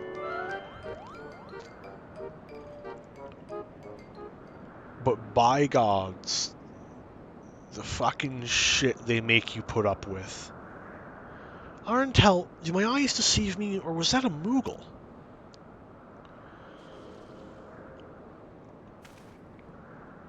It was my understanding that they only dwelled within the Heavensward. I certainly never expected to see one in the Churning Mists.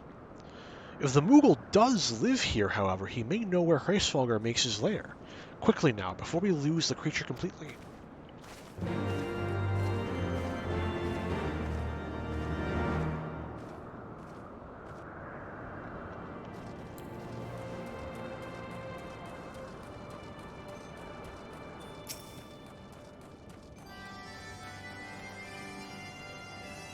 Ah, he's gone, Arentel. We must widen our search.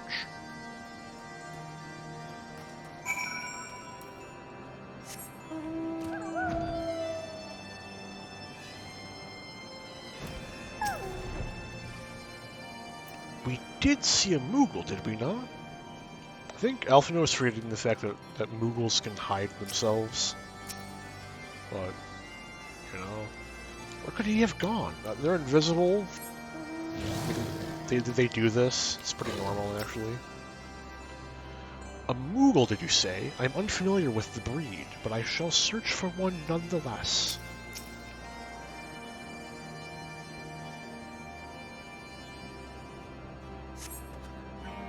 I see no evidence of this Moogle of yours. Are you certain it wasn't a trick of the light? Mayhaps it was simply one of these strange plants shifting in the breeze.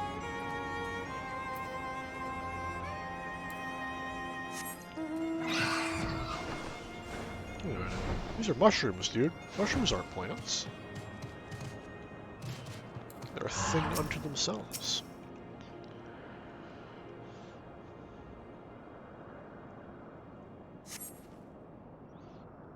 I have heard tales of these Moogles, but 'tis the first time I've ever laid eyes on one. They are rather adorable, aren't they? What? Why do you stare at me so? Can I not find a creature adorable? My heart is not truly made of ice. Yazel is upset. We have upset Yazel.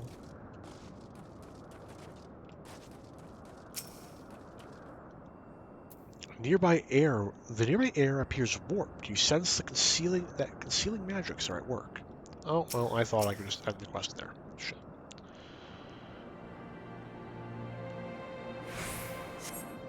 There's no sign of a Moogle in the area.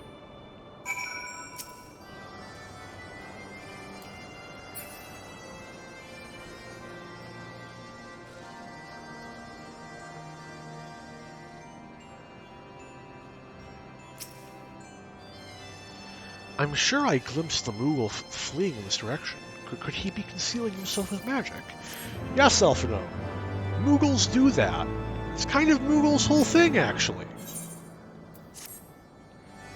No. There's no way. There's no way. I'm making stuff up. Confound it. Could we but enlist the aid of one of the local Moogles, I am certain Hraesvelgr would not elude us for long. Though the eye enables me to sense the presence of dragons, I can only identify nidhogg's with any certainty. We could wander the mists for days and not know if we were any closer to his brood brother. And those are days we cannot well afford to squander. Shall we divide our focus then? Lady Yazel, I might ask you to question any dragons whom you judge it safe to approach. I shall try, yet I fear the influence of Nidhogg's rage will render most of the Dravanians in the area deaf to reason. What of you, Master Elfino? I have not yet given up on the Moogles. Arentel, come with me to Gridania. I mean to petition the aid of the Moogle's kin in the Twelveswood. After that business with Moogle I dare say they will be glad to help us. I forgot about this. I thought this was a side story. Assuming you have no need of me, I shall remain here. Nidhogg senses both the loss of his consort and the coming of the Eye, and his attention is firmly fixed in this direction. I mean to do what I can to hold his gaze in the hope that it might delay any action against Ishgard. Thank you, Estinian. Come then, Arentel, let us make haste for Gridania and rendezvous at Nafika's altar. Ah, but I neglected to tell you. There's an aetheryte of ancient construction here which should make the return journey rather less arduous. Pray do not forget to use it. I forgot all about this.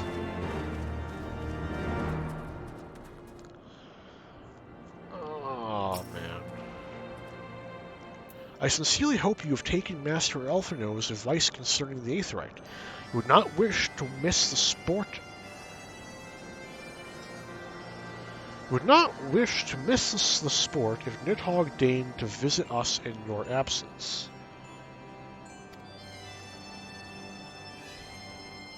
I don't understand what he means by that. I have an idea, but I'm not confident.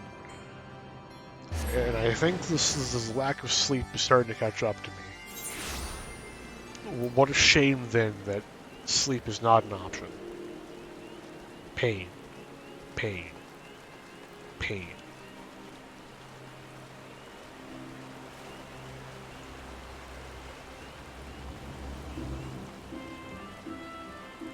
That's new. I don't remember seeing them there before.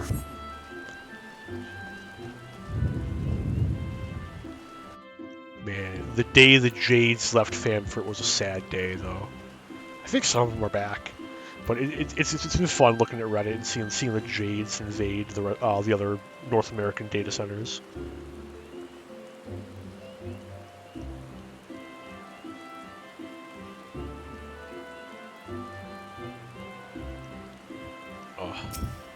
Good coffee.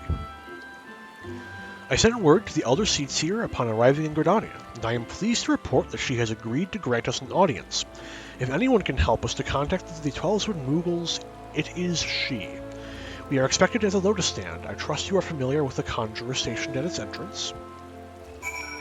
A. I'm a Conjurer. B. Yeah, I've been here tons of times. What the fuck are you talking about? The Elder Seedseer awaits you. Pray follow me.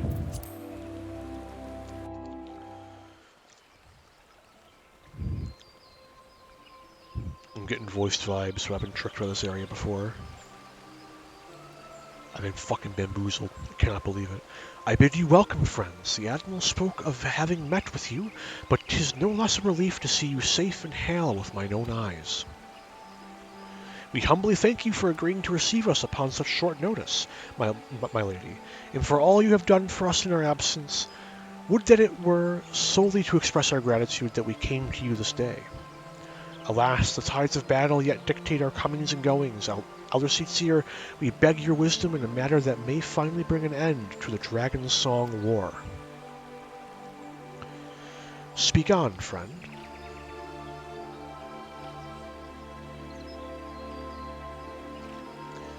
This guy has shit. The person over this way, he has backstory. We're not going to see it for a long time. I see. So you seek a means to contact these Moogles of the Churning Mists.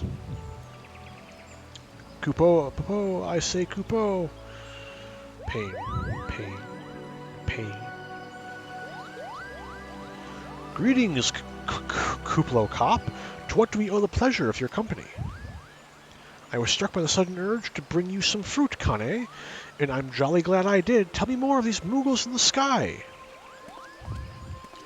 I will gladly tell you all I know, though it amounts to precious little. We encountered a Moogle high in the clouds of Dravania, and we had hoped that you and your kin and the 12-Sword might agree to facilitate a meeting. Pray correct me if I am mistaken, Kuplo, but there are legends, are there not, which speak of Moogles who dwelled beyond the clouds. Indeed there are, Kupo. Long, long ago, back when the world was still young, they say my ancestors served the gods up in the heavens. Of course, that was before their masters took to bickering like spoiled children. Ah yes, the tale of good King Moogle the Seventh. He's revered for holding fast to a rope of miraculous length that his subjects might climb down from the sky and escape to the world below. Ignoring the more fanciful aspects of the tale, it may well be that Kuplo's ancestors hailed from the Churning Mists. Given how long his kin have resided in the 12-Sword, it is perfectly possible that the details of their history have faded into myth.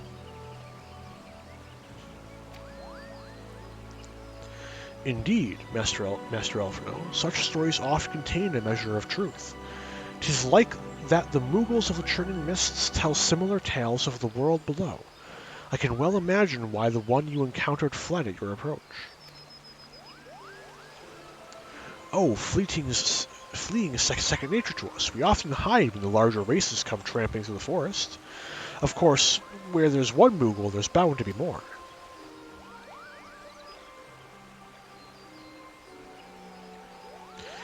Which is why I've decided to take a trip to the clouds.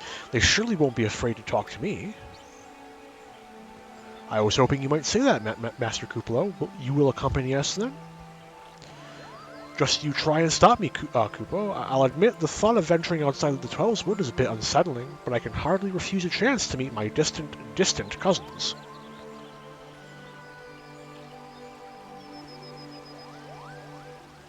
If you will have me, I too will accompany you on this venture, and lend my voice to your cause as an ambassador of Gridania.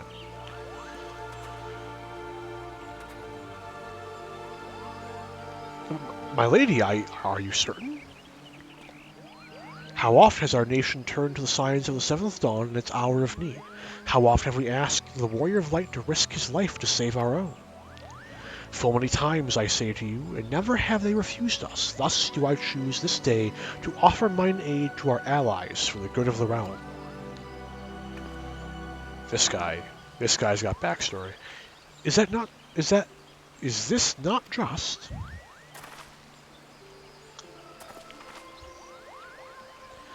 A most unexpected and most welcome offer, Eldred Seedseer. We would be honored by your presence. Oh, I don't have to escort her, do I?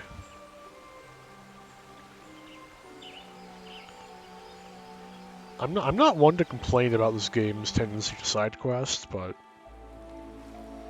if I have to like meet her at varying intervals going up towards Travania, I'm gonna be a little annoyed. Pray return to the summit and inform our companions of these developments. I will serve as the Elder Seedseer's guide on the journey back to Somal. It being a path I have already trodden, I do not anticipate any great difficulties. Besides, we shall have the Elder Seedseer's personal guard to escort us. Thank goodness.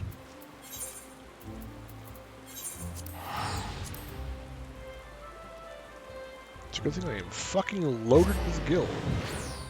That said, teleporting becomes a like menial cost after like level 50.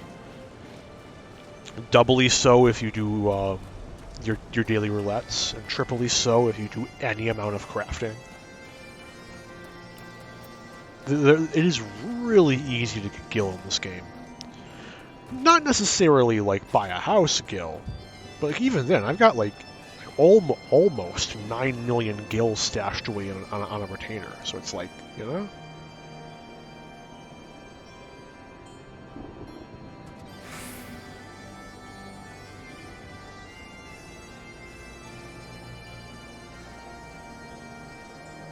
It's like, I'm not going to be buying a house anytime soon, for more reasons than just price, but like, it's not unreasonable, right? I can reliably gear all my guys. I can reliably get the random thing on the market board I think is cool. And that's enough for me. Granted, I have not gotten super deep into crafting, and when I did do a bit of crafting, getting everything for culinary and up to 50, it did cost me somewhere in the ballpark of like nearly 7 million gil, and that was pretty much purely just buying fucking crystals. Leveling crafting is painful, if only due to having to get crystals. Oh no. Bitrate, you good? Okay. Okay, we good. Ah, Arentel, you are returned. How fared you in Gridania? Better than I? Better than I hope. Hraesvelgur's whereabouts yet elude me. And Justinian is the man to speak to, so no more side characters. Well met, Warrior of Light. Nidhogg has not stirred, but he watches us, unblinking. I don't think any of the dragons blink. The Elder Seedseer herself answers your call, then there is naught to do but wait. 5 weeks passed. Ishgard's burned to the ground. Everyone's dead. They are here, Arentel. Hello.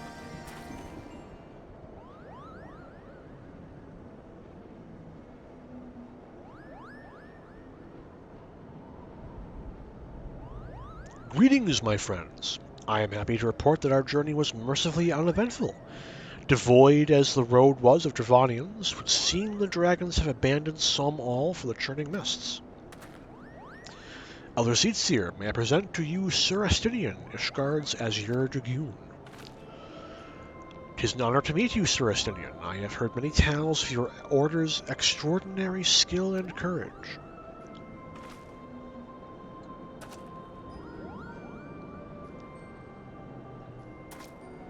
You can get this spear. It's not fucking worth it. It's an ARR relic. It's pain. Friends, I feel it only right to inform you that you are not alone. The Moogles are all around us, even as we speak, and I should imagine they are more than a little concerned by the horde of strangers that have descended upon their home. Mayhap now would be an opportune moment to introduce ourselves.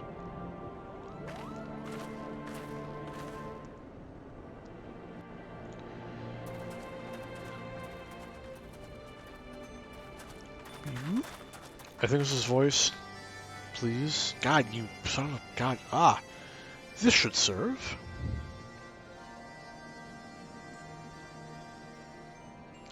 They're hiding, of course, but there are so many of them.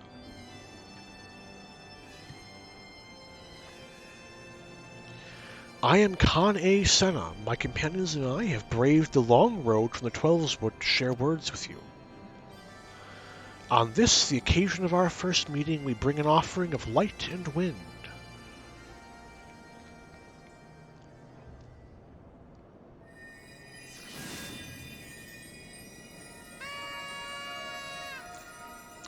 Neat.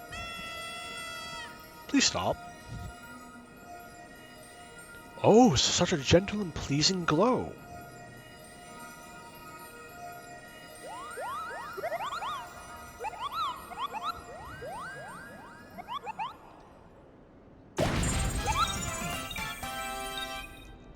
I am Moglin, the chieftain of the Smoogle clan.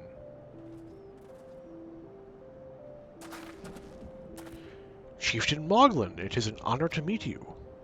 Greetings, I am Kuplo Kopp, ambassador of the Twelveswood Moogles. A Moogle from the world below. Your hide is of a different hue, but that palm is unmistakable. I might need a moment here. My companions were no less surprised to learn of your existence here amongst the clouds. I hope they did not startle you overmuch in their eagerness to make your acquaintance. Full well can I imagine your weariness. I am told that men have not walked here in nigh on 1,000 winters. Mayhap you will forgive them their forwardness when I unfold to you the grave matter which first brought them into your midst. My companions crave an audience with the great worm Hraesvelgr, that they might negotiate an end to the war twixt man and dragon. An end to the war, you say? I trust you, Connie Senna. The light of peace shines brightly within your soul.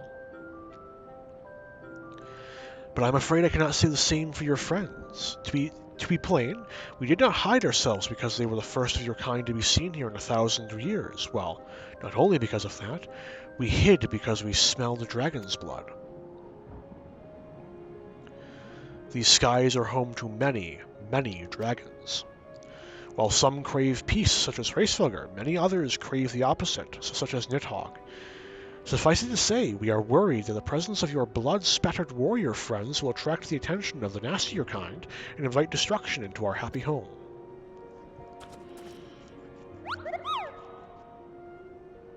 Now, just a moment, Chieftain. Arentel here may have doled out the odd thrashing or two, but it's always been for a really good reason. Yeah, man, killing gods is great, man. He's a champion of the Twelveswood Moogles, and I will not hear his good name slandered. Now, Ambassador, let's not ruffle each other's fluff or fur. I shall, of course, take your testimony into consideration.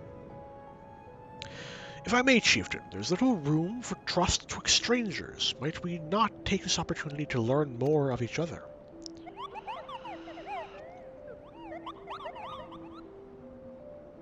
An excellent suggestion. In the interest of fostering friendship and keeping an eye on you, I extend to you the hospitality of Mogholm. Prove yourselves worthy of our assistance, and it will be yours. I shall be watching.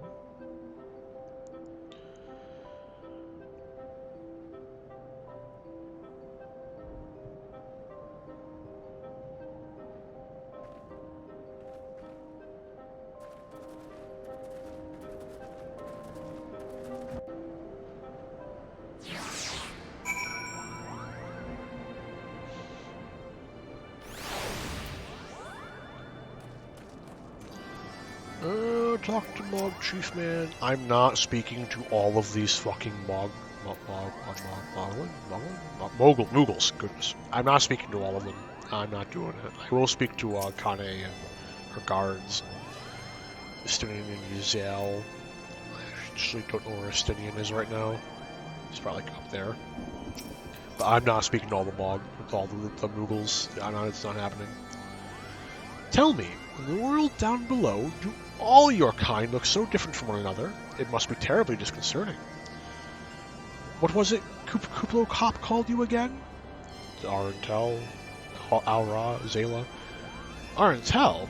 Your names are as odd as your appearance. Have you ever considered a nice Moogle name? Moglin is taken, by the way, Kupo. As are Moghan, Mogmog, and Mogwin. These being the names of the three wise Moogles who will administer the monumentous challenges that I have devised to measure your worth. I call them the Trials of Trustworthiness. Undertake these trials, and I shall soon see whether or not you are worthy of our aid.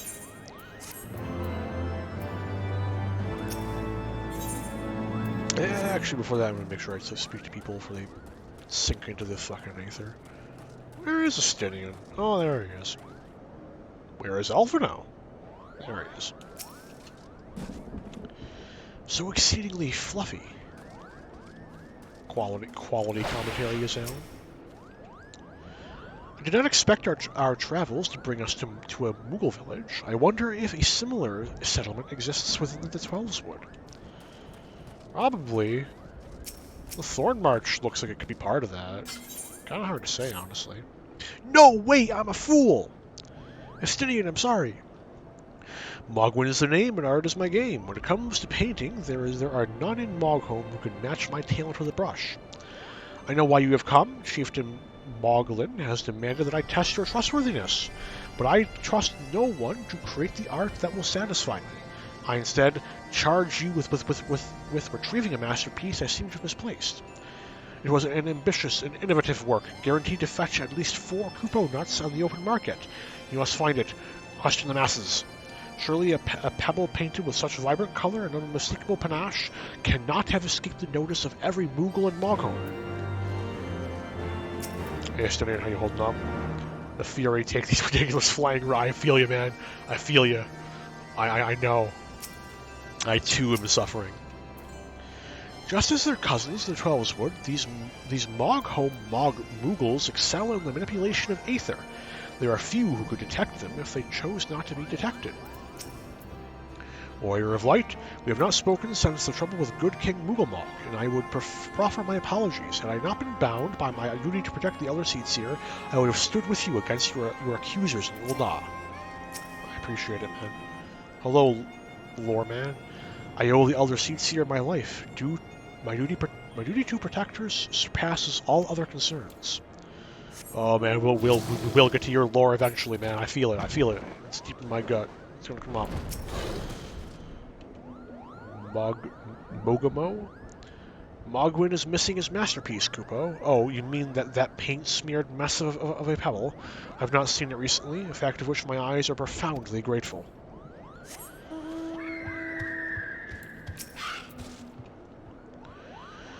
Master Mogwin has replaced his masterpiece, Kupo. Oh, happy day. If I am the swifter in finding it, I shall soon have a genuine Mogwin for the price of a little perspiration. Honestly, who has 4 Kupo nuts just lying around to spend on such luxuries?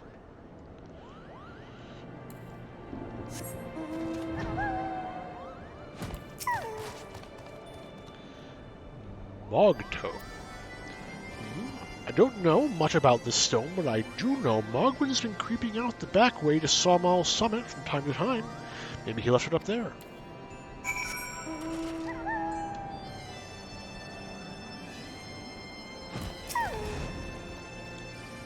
Well, what did you find out, Kupo? Yes. Yes. Now that you mention it, I do seem to recall leaving my pebble out in the sun to dry. The second part of your trial commences. Go, adventure. Retrieve my masterpiece before some art-starved mire swipes the stone for himself.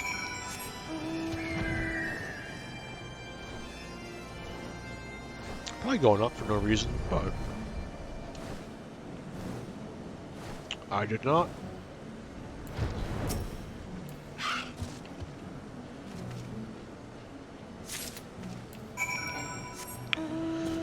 A fact entertaining only unto myself, but that red bird came from doing the extreme version of the primal fight from earlier. More you know.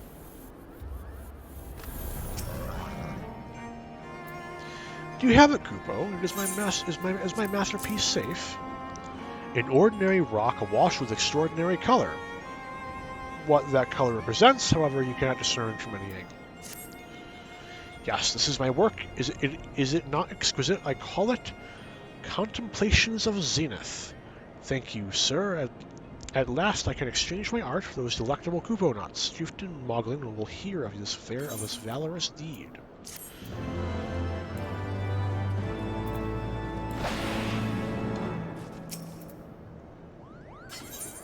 I should speak to a Kupo cop. How exciting to have relatives in the clouds. That was so worth it. Yes, you have the pleasure of speaking with Mogmog. I know, I am the fluffiest, most enchanting creature you ever laid eyes upon. It isn't easy being this adorable. I can barely take a stroll outside without those relentless Dravanians throwing themselves at me. Why, they look as if they might just gobble me right up. In any case, fleeing their overbearing adulation is growing a bit tiresome. Your trial, sir, is this. Find 3 ardent archaeosaurs and slap some manners into them. Perhaps a firm smack of the snout will teach them to appreciate my charms from afar.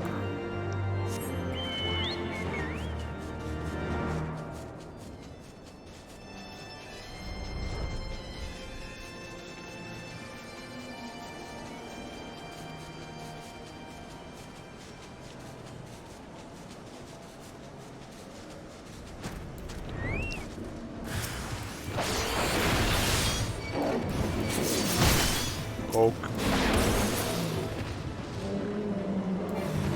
there's one more. Anyone else? Nope. Easy game. Oh no, that's... I'm terrible. I'm awful. At least I'm on the event tab, eh?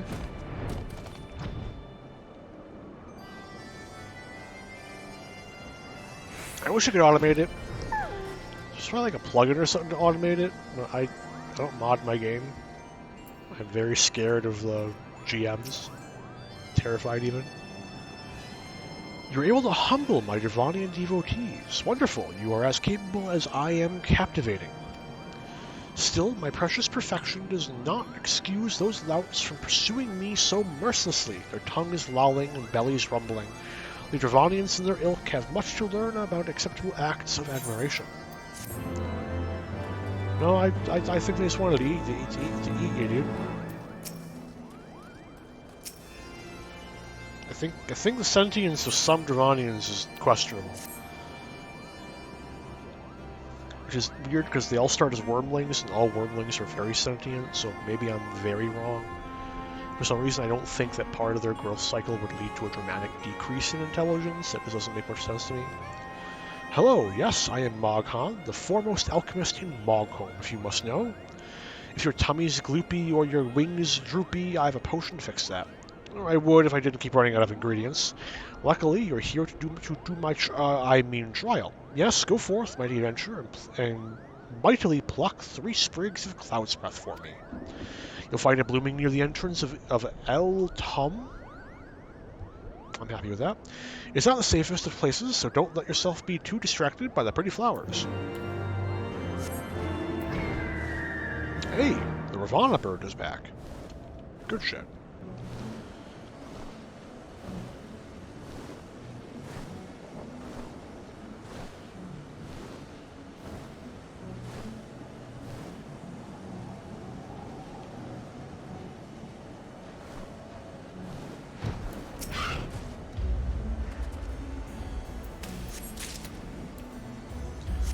I'm not sure if any of these are actually going to spawn mobs or not.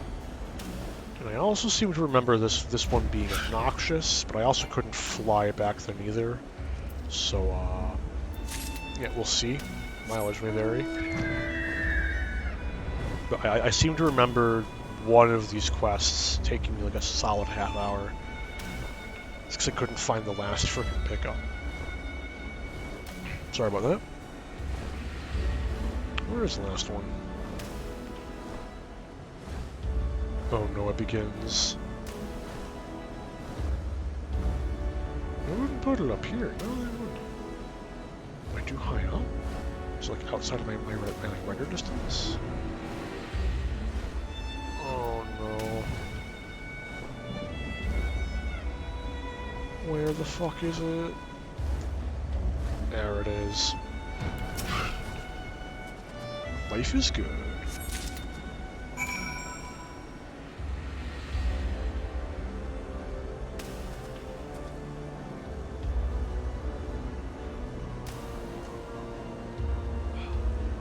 This man's coffee's probably the only thing holding my voice together. This is normal, right? I DM occasionally. So through that, I know that like my upper limit for consistent speaking is somewhere in the ballpark of 4 hours before shit starts getting really fucking hoarse. And then I don't usually end up drinking a lot during this, so who knows? If I maintain hydration, maybe I'll last longer. I swear to God, this fucking mic conspires against me. Why doesn't it mute instantly? I should make a hotkey to just mute through OBS. Why haven't I done that? Whatever.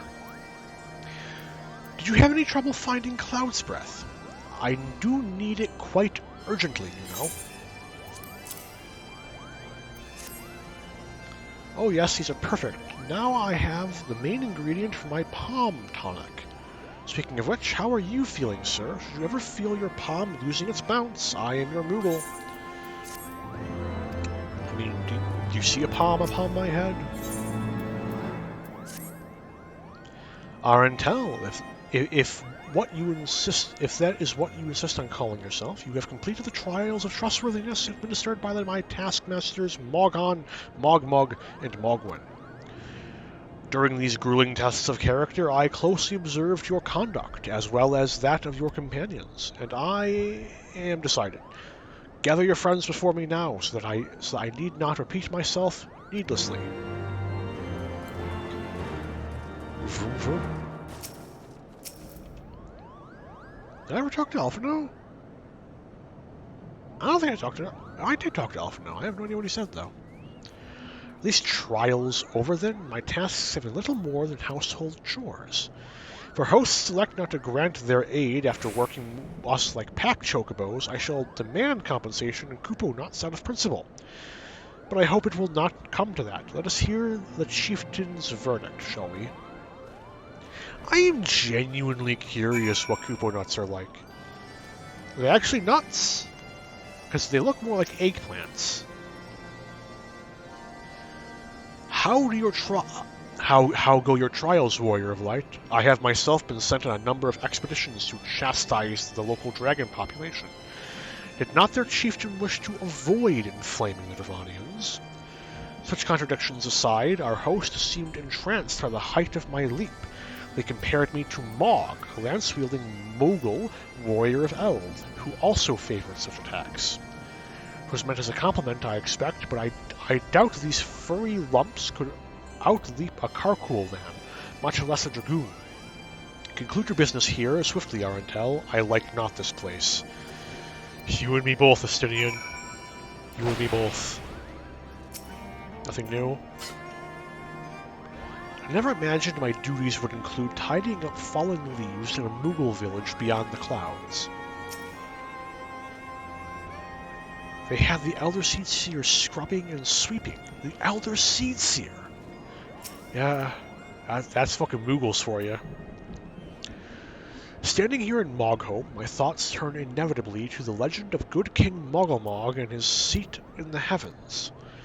Like most, I thought it no more than a myth, a story for younglings that grew with the telling. With every passing moment, I become more certain that we have discovered the origin of the tale. Full eager am I to hear what the chieftain has to say.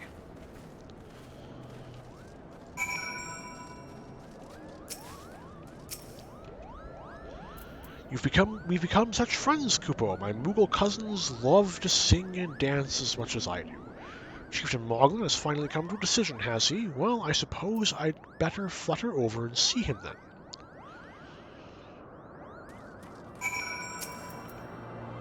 What sorcery is this, that my heart should stir at mere fluffiness? Arentel, no matter. But what is it? Chieftain Moglin has made his decision. Well, let us not keep him waiting then.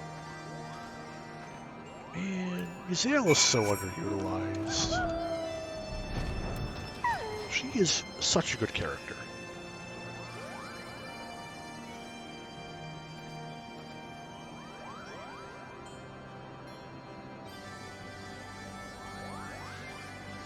Or maybe my criteria are just bad. It's hard to tell. I do have awful taste in art, so yeah, everything I commend should be taken with a grain of salt. Hello? There you go. Never have I seen such determined workers, Kupo. It would have taken us moons to complete all these dreary chores and niggling errands.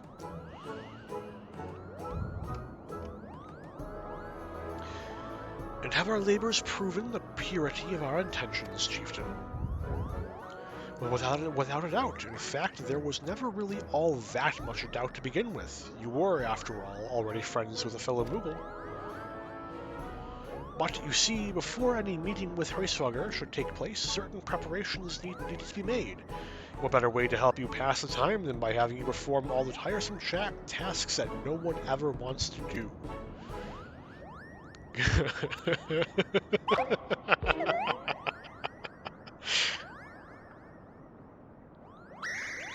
The horn! Bring out the horn quickly now.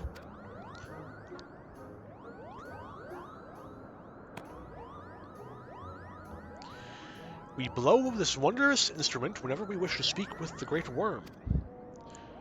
We haven't perhaps been treating it with the care it deserves of late, and I think Moghan may have sat on it, so we needed some time for the cleaning and polishing and straightening. No lasting harm done, though. You need simply head to Zenith, the worm's dwelling to the west, and give the horn a good toot. We are in your debt, Chieftain. Thanks to your noble gift, we shall finally have a chance to plead our case to Heavensward.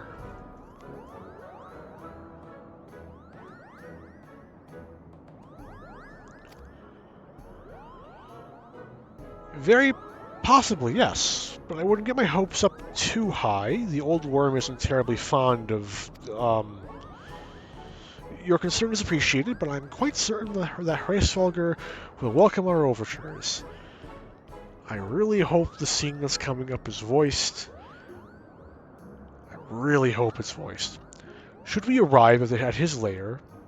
Come, we have squandered enough time already. Fucking Yzael's pissed. Yzael's fucking mad. Fuming.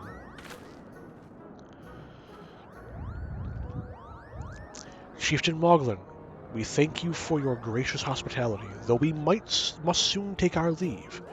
I pray that we may continue to nurture the shoots of this new-sprung friendship twixt earth and sky.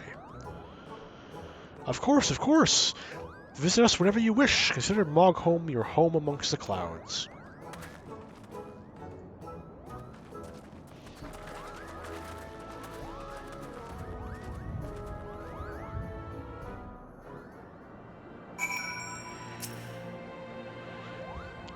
Thanks for the help.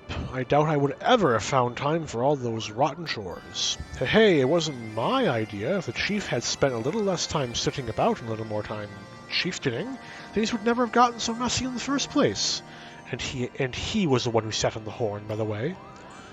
But now all the errands are done and the horn is fixed, so all's well that ends well, eh? Fuck you. Well, I expect you're eager to be on your way. Did I mention your friend was looking for you? If not, Elfno is looking for you. I'll be waiting just outside, stretching my wings. Let me know when you're ready to depart. Good shit.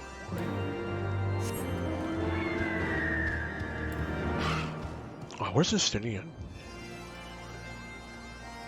I'm gonna find Justinian. Or I'm gonna give a solid attempt at finding Justinian. You'll not be long now, Racefolger. I fucking hope it's voiced so much.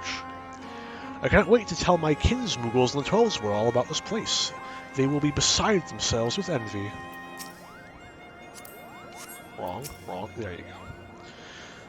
Through our labors, new friendships have blossomed. For this, we must give thanks. Stop targeting Midgard. Get off my fucking shoulder, Midgard Somer. I never imagined my duties would include I already read that. You're gonna say the same thing too, aren't you? Yup. Okay, I'm gonna try and find Justinian. And by try and find Justinian, I mean look in the one place I could feasibly guess he would be.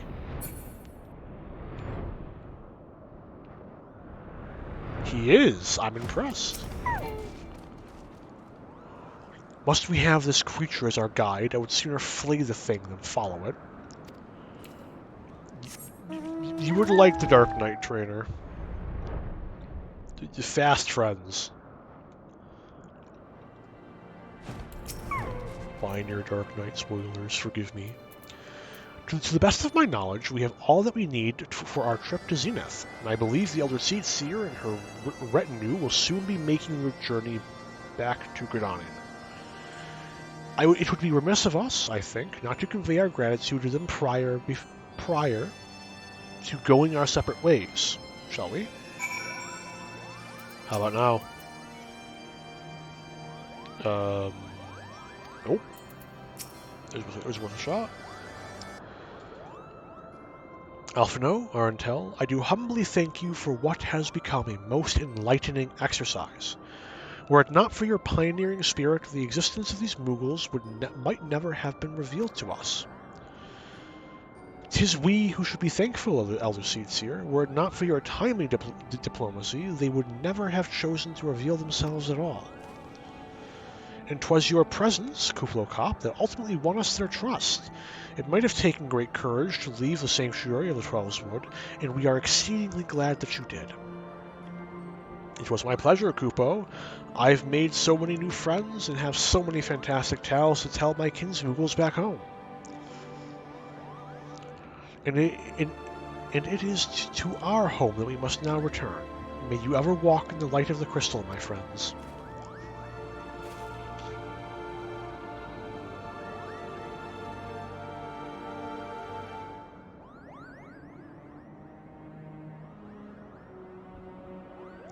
Safe journey, Elder Seer. We too must be on our way. Racefolger awaits. I was so glad when Alphino got his new outfit in Heavensward. I think the twins' AR outfits are disgusting. Bad. They're bad. They're really bad. Warrior of Light, pray attend closely to your companion, Sir Justinian. Beneath that stoic facade, a storm of anguish seethe, mauled, cope, seethes unseen.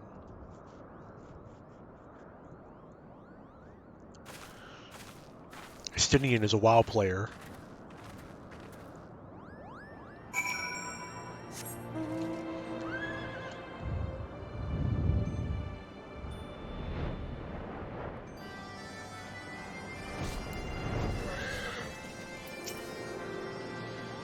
Enough talk. Let us leave this risible.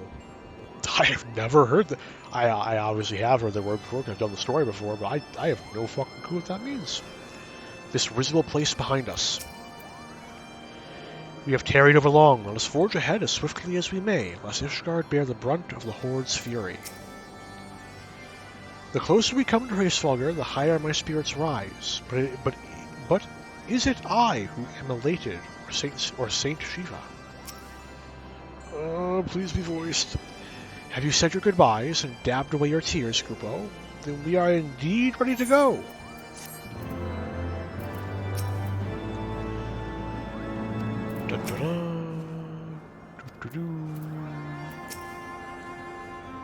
Nothing new. Walk on. As Chieftain Moglin already explained, the shiny instrument we gave to you is the best means of grabbing Hraesvelgur's attention. I'll come along and show you the way to Zenith. That's the big place where we need to blow the horn.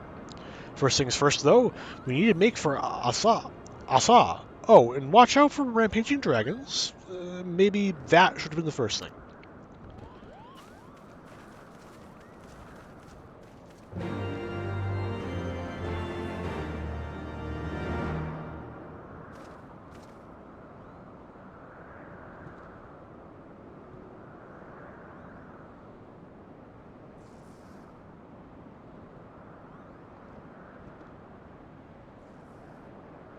Right, back to it. No, wrong button. There we go. Unfortunately, due to the way that I've optimized my keybinds, mishits happen. I may frequently hit Living Dead in accident, or trigger sprint when I need to mount up, or waste fucking pops Super Bowl eyes randomly, and other deeply upsetting things. But I don't have the dexterity to go from 1 to the plus sign regularly during combat, so they have this bit for other convenience's sake. Several macros of varying variety.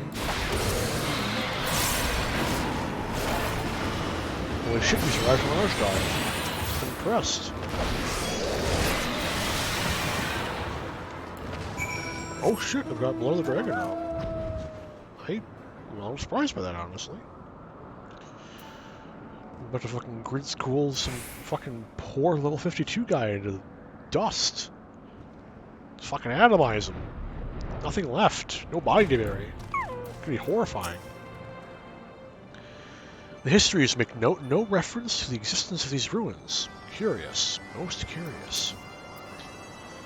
Do you see that sculpture to the south and west of here? I am all but certain it was carved in the likeness of Saint Shiva. Ah, that one? Never would I have believed that so much land lay hid above the clouds. Drevania is not as I imagined it. Things were a bit bitey for a while there, but I think we've arrived in one piece. I wonder what has the dragons so awfully snappy. I mean, the bad ones are always bad, but they seem worse than usual. We may have, killed Nidhogg's mate, or consort. Dragons are weird. Anything new? Nope. I'm gonna assume it's the same for all. Stop targeting Alpha now. The Moglin is closer. I keep calling them Moglin. We may have a small problem. When the winds are high like this, Hraesvelgur inevitably abandons his lofty perch and heads to the lands below to hunt. If you tried blowing the horn now, I doubt he'd hear it. I suggest we stop at the clearing up ahead and rest until the wind dies down. Welcome to one of the best scenes in Heavensward. The moment when Elfino comes back into his own. If memory serves. It's been like 2 years, almost. So I may be misremembering to some degree.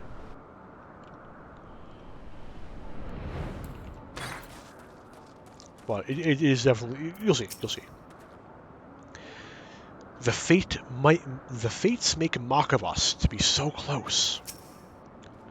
And now the very elements conspire to delay our meeting with Hraesvelgur. I must be patient.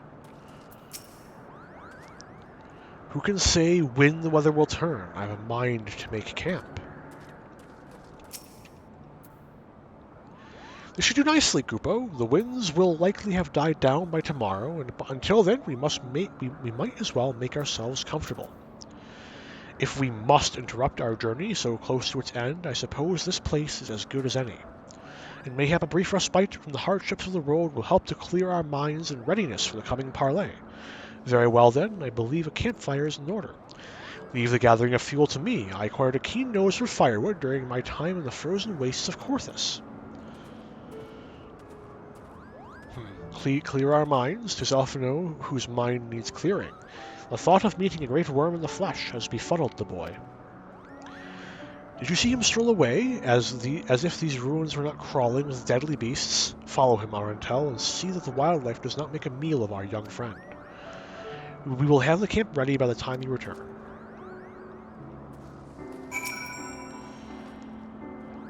Do you see that? No, I've already read you. Estinian?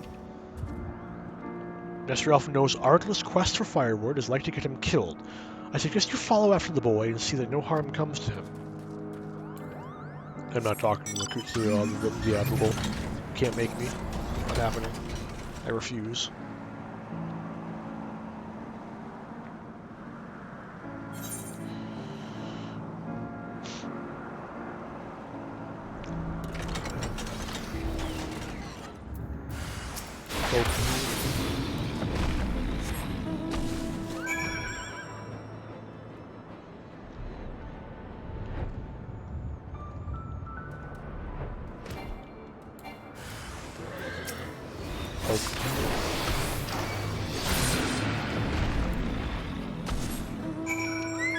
What level are you in there? It's like 70, I think, is when you get that. Yeah. Absolutely ridiculous. Dragoon is like next to no identity until level 70. It's really sad. I've prepared some things for a meal. It will be a plain fare, but better than empty bellies. You know, Estonia may not be as bad as I thought. Under all those horrid spikes, he actually has a soft spot for his companions. It's a small one, mind. Oh, and don't tell him I told you, all right? I see. I was right to worry about the boy's safety. Once Alphino returns to the wood, we can see about supper. The ice screen has filled a pot with what looks like stew ingredients, ready for the fire.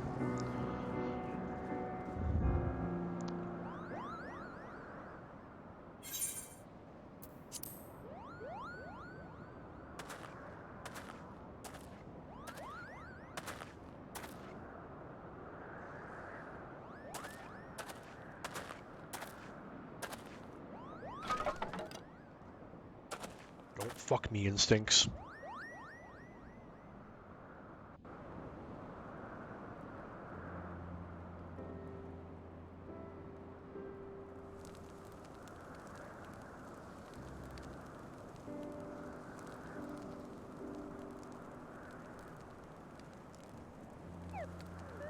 Helmet's off and everything. No way this isn't voiced. You fuckers. Few things compare to the simple pleasure of sitting beside a crackling campfire of one's own making. Ha! So speaks the great explorer. Until recently, you wouldn't have recognized firewood if it came with kindling and a flint. 'Tis well you instructed me so patiently then, but yes, left to my own devices, I would have been compelled to signal to Uzal with a pile of damp leaves.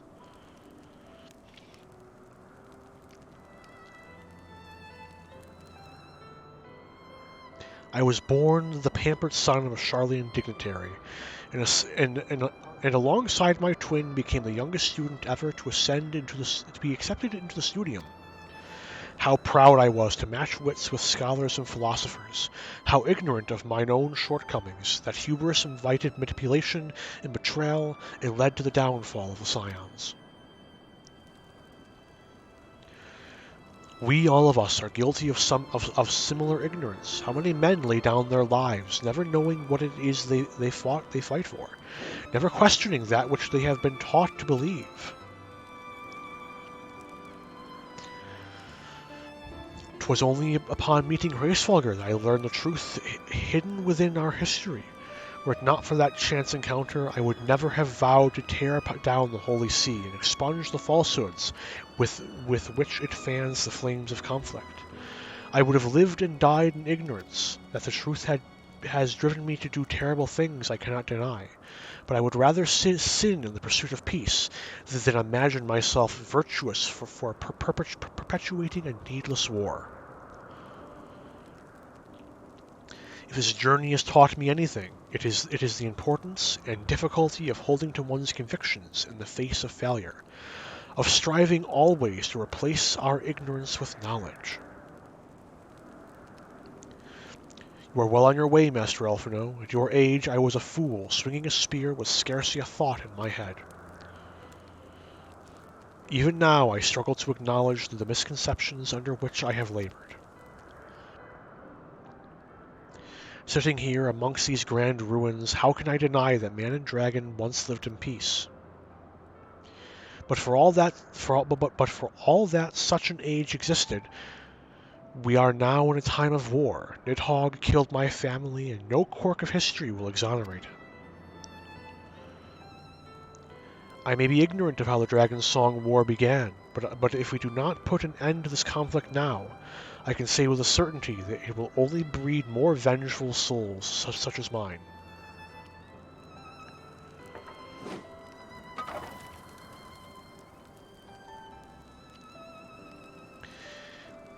In my hands resides the power to vanquish a great worm.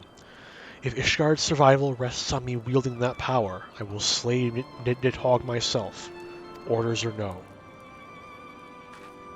Estinian, you gave your word.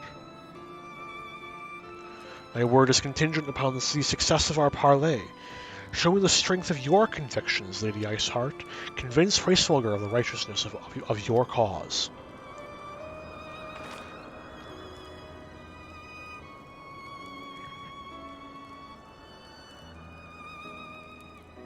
Doubt not, but that I shall, Dragoon.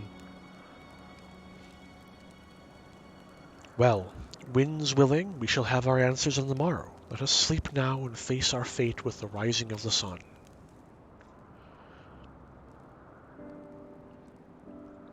Such a good scene.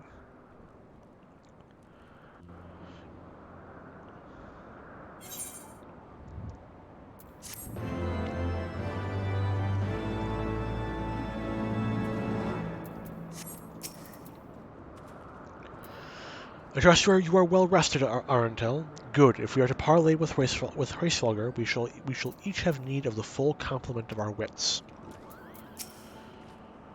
We must succeed in winning Hraesvelgr to our cause. Lend me your resolve, Saint Shiva. Whenever you are ready, Warrior of Light, full eager am I to gaze upon this great worm. Yeah. Huh. It's almost like Hraesvelgr is one of those dragons that look good I was talking about. The campfire was so cozy I must have fallen asleep. But do you feel how the winds have shifted? They will have borne Hraesvelgr back to the skies above Zenith, I am sure of it. This is your chance to climb to the highest floor of the palace and summon him with a toot on that shiny horn. So, I'll be heading back now. It was all the same to you. Good luck, Kupo. It was nice knowing you. Solid meme. I hope we never have to interact with him again. Please never have to interact with him again. I don't know. I dislike the Moogles. I don't hate the Moogles. I play it up a little bit. There are worse things than Moogles. Not many worse things. Sylphs exist. Sylphs are worse than Moogles. From the same place too.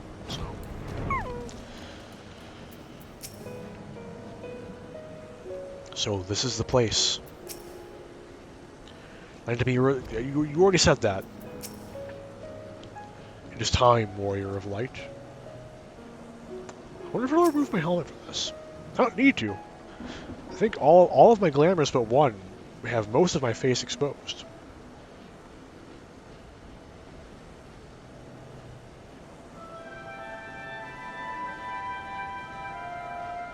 I find it really funny whenever there's a horn, a plain horn, no valves, no buttons, and they play full songs. Mortals, why do you disturb my solitude? Hraesvelgr is so fucking cool.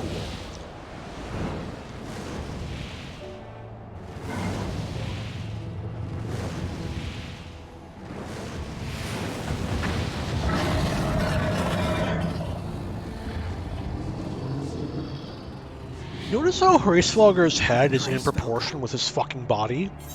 It's wild, but, you know, it's the thing.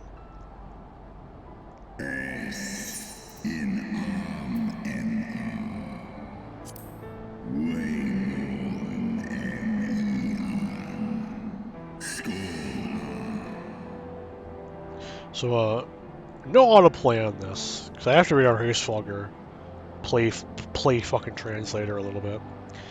Thou speakest the name of a creature, that but awaiteth the release of oblivion. Leave me. By the 12. Mine ears hear the tongue of dragons, yet the meaning rings clear within my mind. How can that be? Fancy shit? I don't know. Hraesvelgur, do you not remember me? 'Twas I whom you found in Dravania. I who glimpsed the truth.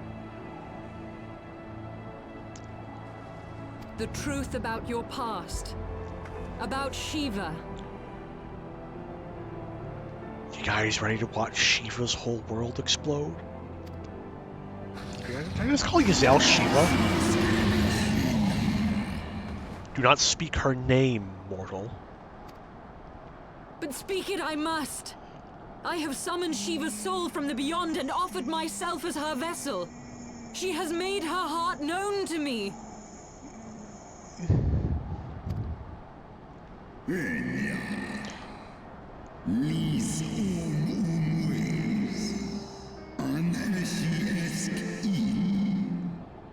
Foolish girl, thinkest thou my beloved spirit hath descended from the heavens?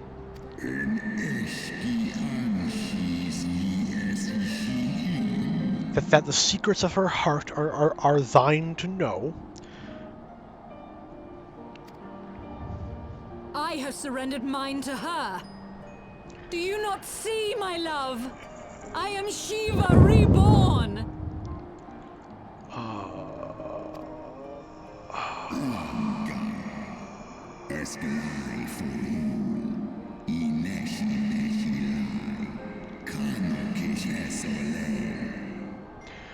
Gullible fool, the light but illuminated the past for thee. It did not grant thee omniscience.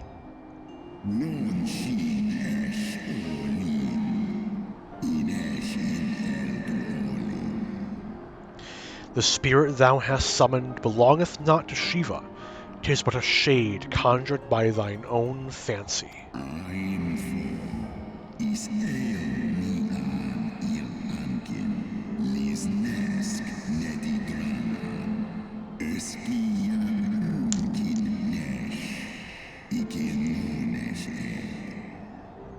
In an age long past, mine own kin were guilty of like folly. Beguiled by the Dark One's lies, they attempted to resurrect a king amongst worms. Yet the divinity they called forth merely borrowed the semblance of my fallen brood brother.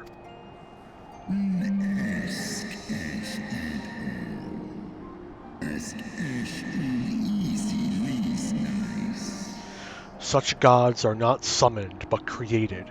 Phantoms spun from the threads of misplaced faith. Then the spirit that answered me.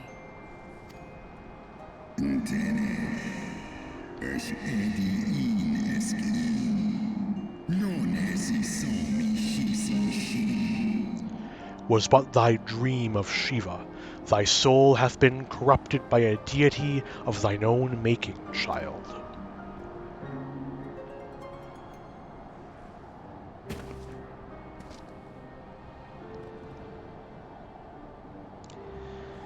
Be that as it may, Lord Hraesvelgur, Izel's desire to heal the rift between man and dragon is real, and it has borne us this far. We would spare both our kind and yours the ravages of this senseless war.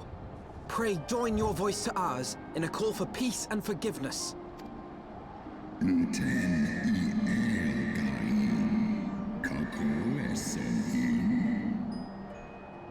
The tale of thy kind is one of avarice, treachery, and death, and thou wouldst speak to me of peace.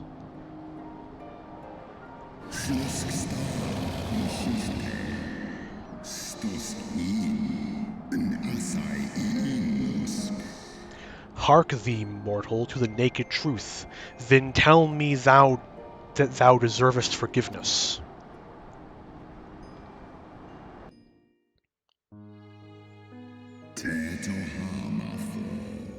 Esk ein isor ul dran il esk apashi. 1,200 years ago, my beloved Shiva's sacrifice served to bring an end to the war twixt man and dragon, paving the way for an age of peace and cooperation. Fia aini kinu, losken stari staridan, lar hesne schnell. 2 centuries of harmony were to follow, during which time the Elezen learned much about us, not least that the eyes of a great worm are the wellspring of his strength. Tohamafta, feskdu for one istrasi, onis el eshtaithon. 'Twas out of the selfish desire to possess the strength that King Thordan then conspired to undo all that our people had achieved together. Sai el if in erned, or ratatoska, stray mornin. With the aid of his leal knights, that most noble of Elezen lured my brood sister Ratatosker into an ambush and took from her that which we craved, or that which he craved. Seski agman lisna, kasea, tjenened el monikel, eskian, hesnes is hesnes asnist. Fain would I strike the image from my mind, yet still the scene doth linger of my brood sister's tattered corpse, defiled by her Elezen allies. They had torn out her eyes and feasted upon them in the manner of wild beasts.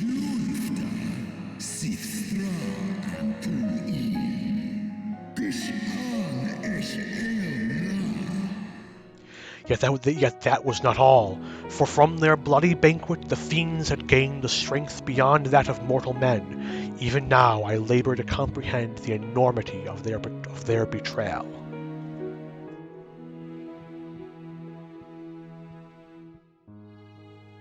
Sith moni ratatoska nis ed, for always in dar. Nidhogg was the first to learn of the atrocity, and he took to the skies, hungry for vengeance.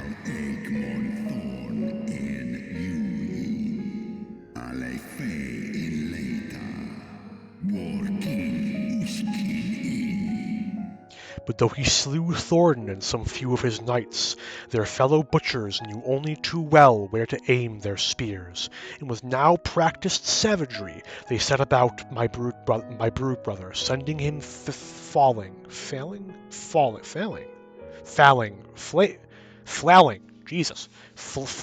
from the field.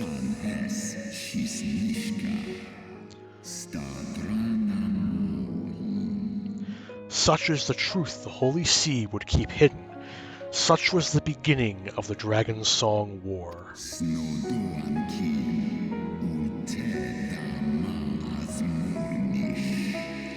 'Tis a song my kind shall ne'er forget. E'en should 10,000 years pass and Ishgard crumble into dust.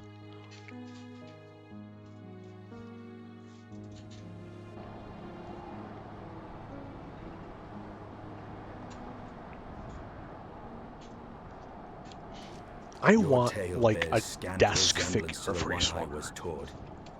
How convenient that it should absolve your kind of all responsibility. But tell me, Dragon, why should I believe your version of events?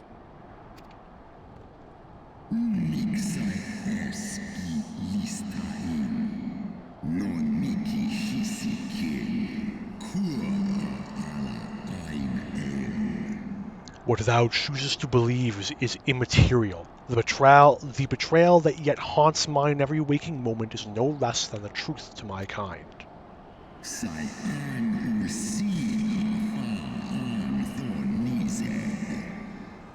And Nidhogg meaneth for Thornton's people to suffer for this sin till the end of days.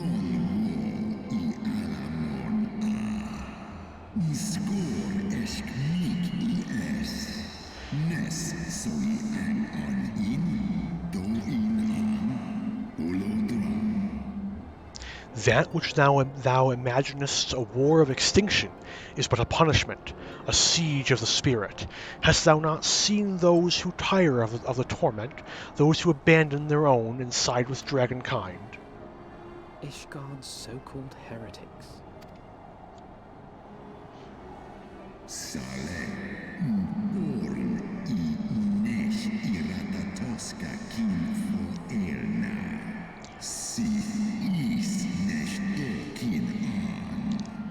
Know that all the traitor's progeny bear a trace of Ratatosker's essence, but a single sip of our blood is enough to awaken it. Then the seed lies within us.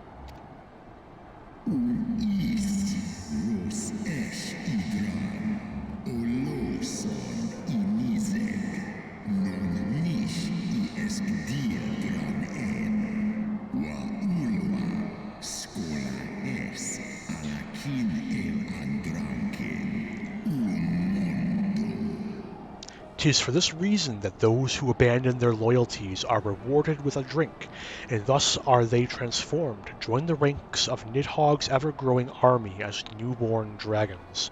One by one, through death or defection, my brood brother shall account for all the betrayer's children. Ye gods, I have borne witness to such a transformation. Looked on as a heretic assumed the shape of a dragon. I imagined it some manner of Dravanian enchantment. But if any Ishgardian, regardless of allegiance, has such potential within them, 12 forgive us. To think of all the dragons we've slain!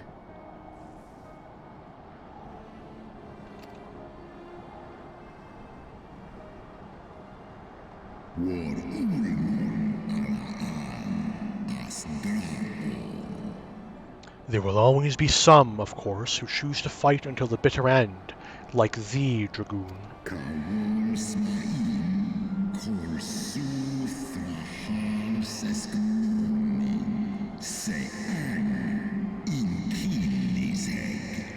But struggle as thou might, thy youthful vigor will be spent ere thou reachest 210, and Nidhogg shall remain to torment thine offspring. Oft have I wondered why Nidhogg did not simply raze Ishgard to the ground. Now I have my answer. He has no intention of winning the Dragonsong War, for it is no war at all, but vengeance. An eternal requiem sung for his murdered sister.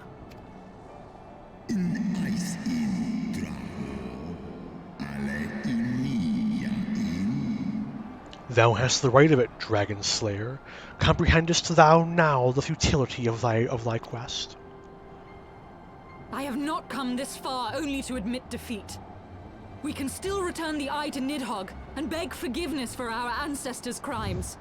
Mayhap our words will sway him.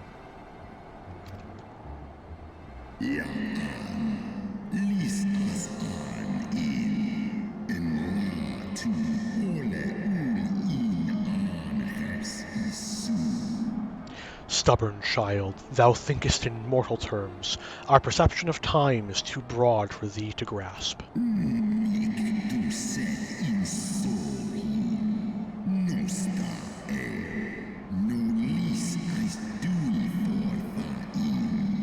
Tis a simple matter for thee to offer thine apologies.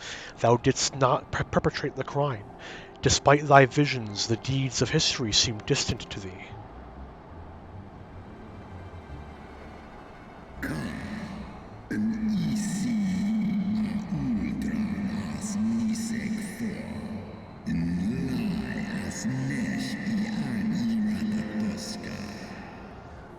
For a worm such as Nidhogg, however, that history is yet a part of his present, as fresh as the blood that did gush from Renethosker's wounds.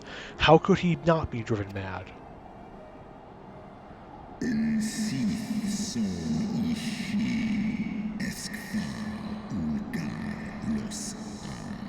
"'Tis only by the calming embrace of Shiva's soul that mine own fury hath not consumed me."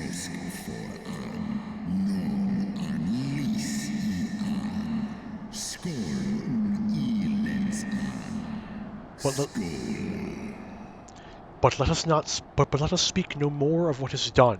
My faith in your kind is spent, and I would be alone.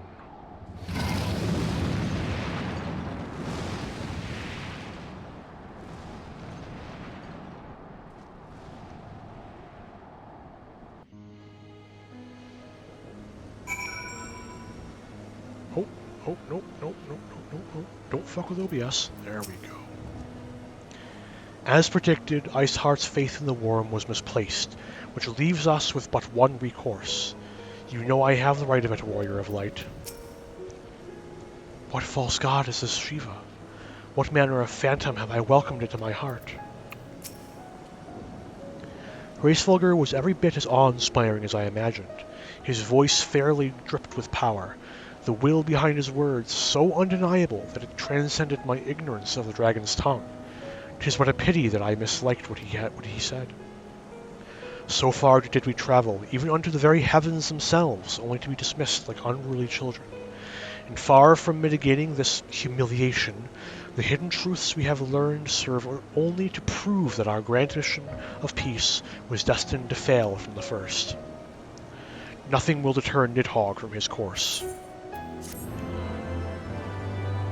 Oh! Thus ends Heavensward Part 1. But I have hours yet to play. Voice left to speak, and will yet to play.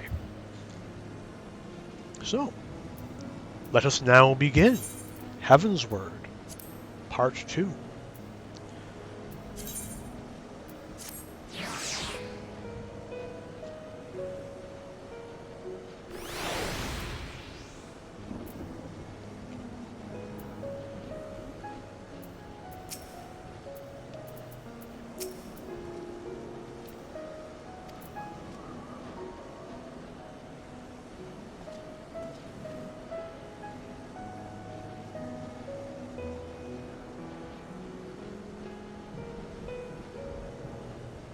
I would BRB here and get something to eat, but having Dragon Song playing in the background is a risky business. So let us move swiftly onward.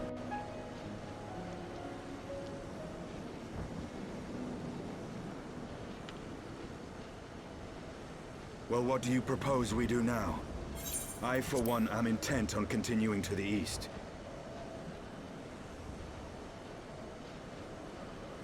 What is there to be found in the east? Nidhogg's lair, the Eyrie, is said to lie in that direction. And the eye tells me he is near. You cannot still mean to slay him. What other option do we have? You cannot still mean to stop me. I have been true to my word, and aided you in this fool's errand with Hraesvelgr. But your efforts at parley have come to naught, Lady Iceheart. I would see Ishgard saved, and for that, Nidhogg must die.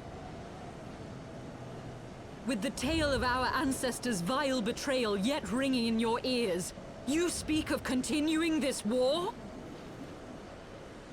Nay, lady. I would but pierce its vengeful heart. When Nidhogg dies, this war shall die with him. A moment, Estinian. You yourself spoke of the Great Worm's strength, that you believed him powerful enough to raise your city to the ground. How then are we few to challenge him? Well, I'm a god killer. Estinian's like... Even behind the stout walls of Ishgard, with an army of knights manning the defenses, our victory would be hard won. Yet you propose to contend with the beast in his own lair. In close combat, this will afford us an advantage. And with two Azure Dragoons working in unison, who can say what might be possible? I am pretty cool. But such speculation is meaningless if we cannot even find the worm.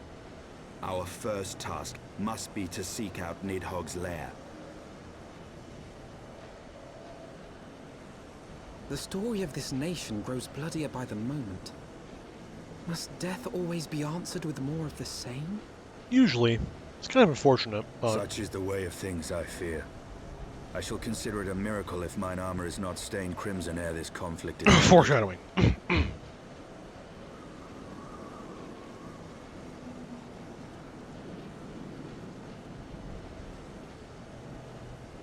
should be blinded by my own lies. Everything I believed, everything I thought I was, gone. All gone. Pat pat, Giselle. Leave her. Your words will not reach her now. And we have not the time to wait for her to gather up the pieces of her shattered faith. Fucking Styria is such a goddamn savage. True Sigma grind shit right there.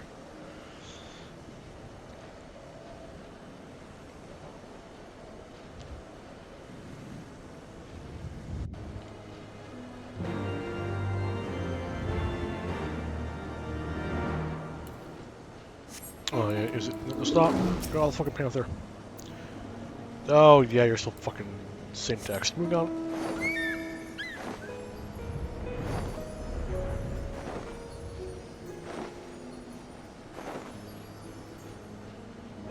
Let us win free of the DMCA pits.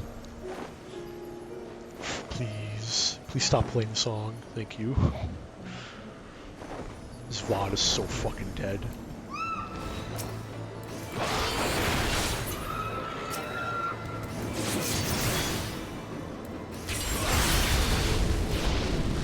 Here's unto hoping I am proven wrong. Or that the worst that happens is I just mute segments. I don't think I was talking too much during the bit when that alarm went off. So I don't think much was happening either. So like, I don't know, like 40 seconds of stream being muted is fine. I just don't know. I just don't want it getting shot down entirely, you know. I wanted to, you know, exist at least long enough for me to archive it, you know.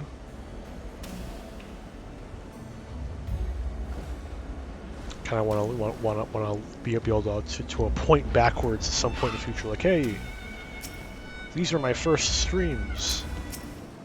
Regardless of if I keep streaming or not, it'll still be a nice thing to point at. Like this is a thing I did. Look at this thing I did. I'm really attached to information, right? I'm fascinated by the idea of setting something aside and finding it a long time later, and getting to relive this small piece of the past. Something you thought was lost and is now found. That kind of almost nostalgia, right? When you're able to reconnect with something that you loved once and is no longer, or was no longer part of your life for a long period of time. It's just something that, you know, is obviously, it's nice, and it's very hard to force into existence. I think realistically the closest people can get to manufacturing that sensation is through things like a time capsules, and I think it is in that way that time capsules serve this dual purpose in us. On one hand, it lets us at some point in the future reconnect with a part of ourselves that has long since died, been left behind, our youth, our childhood. But then, depending on the purpose of the time capsule, or if it's utterly forgotten or not, it also serves as a small piece of immortality.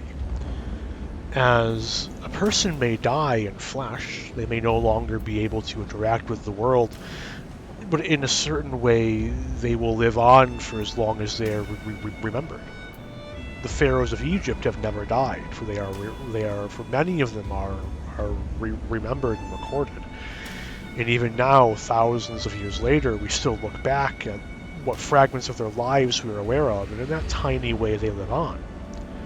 In a similar fashion, characters like Einstein and Stephen Hawking will also never die, at least not fully.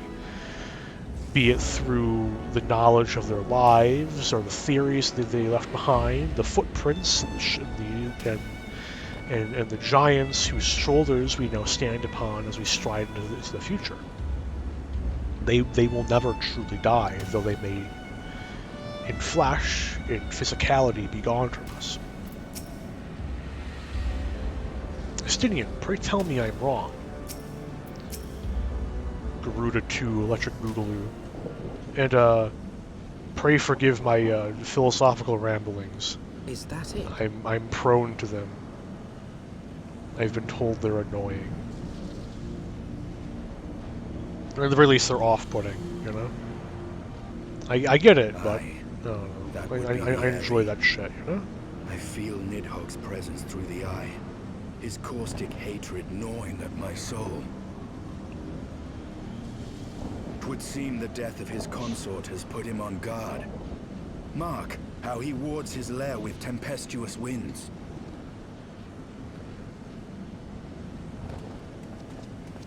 A similar barrier once barred our entrance to the primal Garuda's domain, until we discovered the means by which it could be penetrated.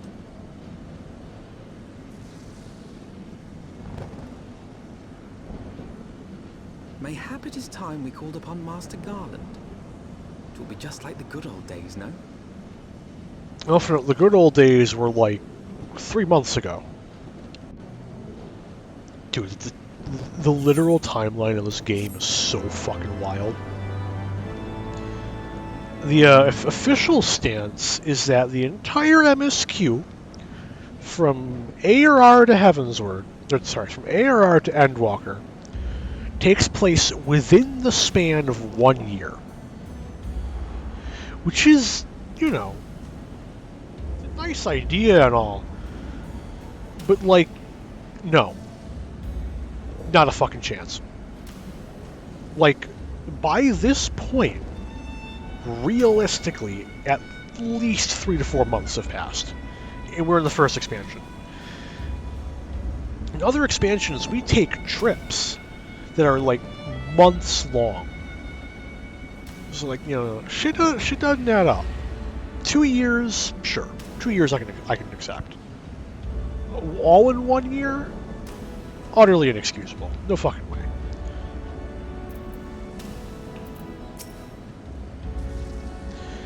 If our only remaining recourse is to violence, then we should seek out the swiftest path to victory. With every moment we hesitate, Ishgard's prospects grow bleaker. And we already know that he's not going to raise it. A force of sufficient power to break through a primal's defenses might conceivably grant us entrance to the access to the area. And I can offer no better solution. Pray consult this engineer friend of yours. Very well, on the condition that you swear not to lure Nidhogg from his lair in our absence. Alright? And steal all the glory for myself, you mean? Nay, I am not so selfish as that. Contact me by link pearl when your preparations are complete, and we shall set forth from Ishgard together. I suggest we rendezvous back at St. Rene's Forum, Arntel. From what I gleaned of the Holy Sea's decidedly ambitious airship project, Sid will still be in Ishgard. Go, meet with your engineer friend. I shall remain here and keep vigil over the worm. Ishgard, huzzah! You know, my inconsistency with keeping the chat blocker up, or taking it down, really just progressively pushes me deeper and deeper into the feeling that I shouldn't bother. There's no point trying. Just stay on the event tab and not worry about it. No one will know. No one will judge me. No one will judge me but myself. That's it? No, no, no. Yes.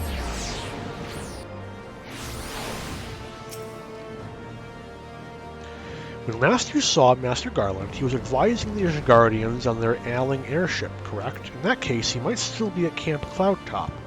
Failing that, we could try the airship landing, or mayhap even the Sky Steel manufactory, but let us not waste time searching aimlessly. Someone in the city is sure to know where to find him. The question is who. Sir Aymeric would seem the obvious choice, but there is no guaranteeing he will be able to grant us an audience at such short notice. Ah, I have it. Count Edmont's youngest son prides himself on knowing all the Holy See's juiciest rumors. Let us return to the manor and see if Lord Amenelaine is about. Fuck you, Elfno, making me talk to goddamn Amenelaine.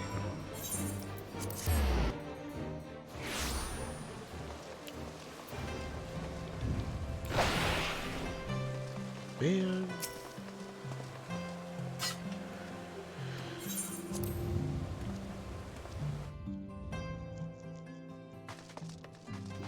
Hello, Amenelaine. When it comes to exchanging information of uncertain origin, Lord Amenelaine is something of a prodigy. We were fortunate to find Lord Amenelaine at home. The tavern keeper's loss is our gain. Ah, the hero returns. How goes the fight, old boy? Well, I trust. In the search of a Cid Garland, you say? Then say no more. The taverns are full of talk, and the name of said silver-haired genius has cropped up more often than most. I hear he has been tasked with getting the monstrous airship the Holy See commissioned to actually fly. It would seem the project has been plagued with mishaps from the first. In any case, Garland Ironworks employees are known to frequent the airship landing, and I'll wager their master does too. The airship landing? Yes, I thought as much. Come on, Arentel, we must find Cid and trouble him for his expert opinion. Thank you. If you do find Master Garland at the airship landing, I trust you won't forget who told you where to look. Credit where credit's due and all that. Fuck you, Amenelaine.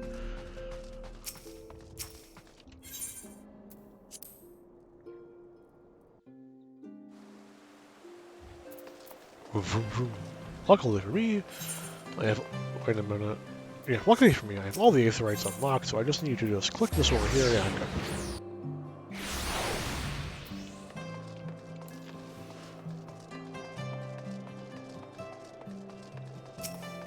Ooh, big so much.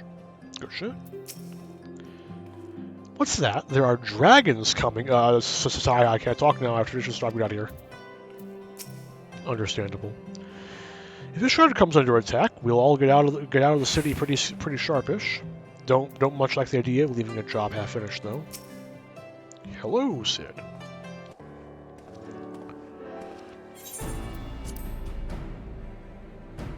Arentel, Alphino, how fare you both? Not terribly well, judging by your faces. Greetings, Master Garland. I am sure it will come as little surprise when I tell you we have need of a favor.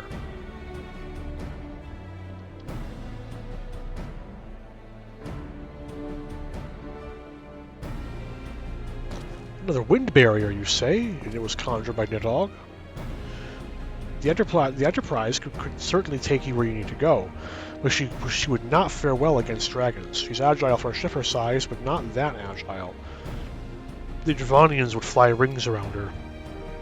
And if they took it into their heads to incinerate the rigging, there would be precious little we could do to avoid them. But there must be something we can do, some manner of weapon we can employ. Estinian stands vigil at the edge of the churning mists, but we do not know how much longer. Alright, I didn't say it was impossible. I said it was impossible for the Enterprise. We need a smaller boat. Biggs, Wedge, it's time we gave that new toy of yours a proper field test.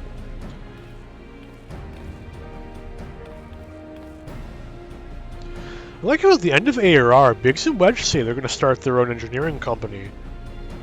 I don't think they ever do. It's probably best if I let the lads show you. Come on, the manufacturer's not far. Come on, the manufacturer's not far. Come on, the manufacturer's not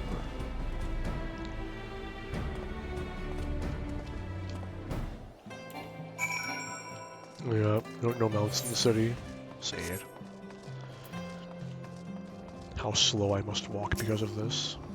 Pain.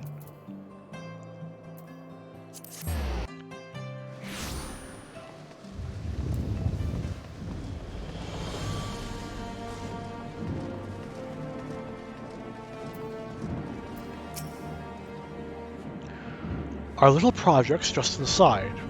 Oh, you're going to like this one. Oh no, I forgot to talk to their NPCs. Shit.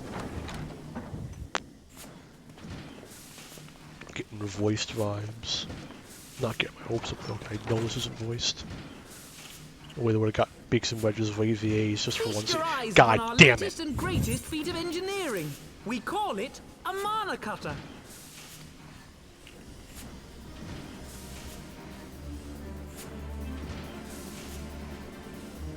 After you put down Gaius, Wedge and me struck out on our own for a bit, and started work on the successor to the tiny Bronco. Impressive little thing, isn't she? My talent for ship design has plainly rubbed off on them.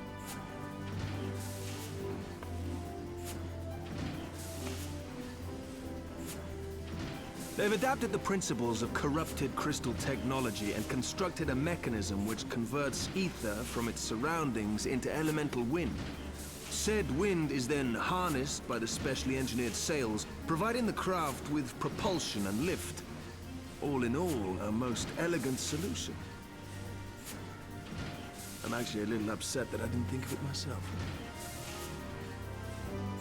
The design does, however, come with one small flaw. The energy conversion ratio is bloody awful. To generate enough power to get you off the ground, you need to be in an area awash with predominantly wind-aspected ether. In other words, there are a few places you can fly, lots of places you can't. The new Ishgardian airship hasn't left the boys much time for tinkering, meaning it may be a while before this particular project takes off, if you'll forgive the pun.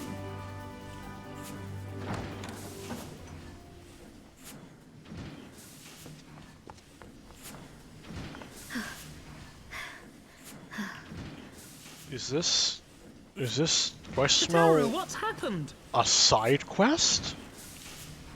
To buy time? All over for you. There's been word from Ulda. It's about Her Grace the Sultana.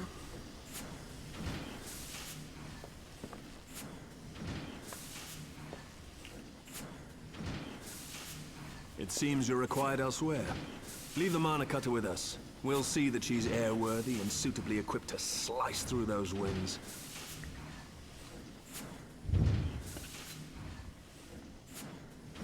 You, meanwhile, should concentrate on providing Raoban and the Sultana whatever help they need.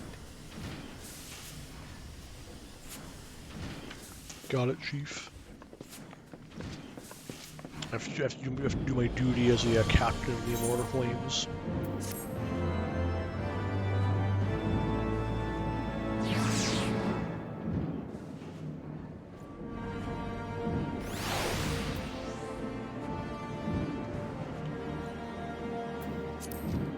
I really wish I could find a way to have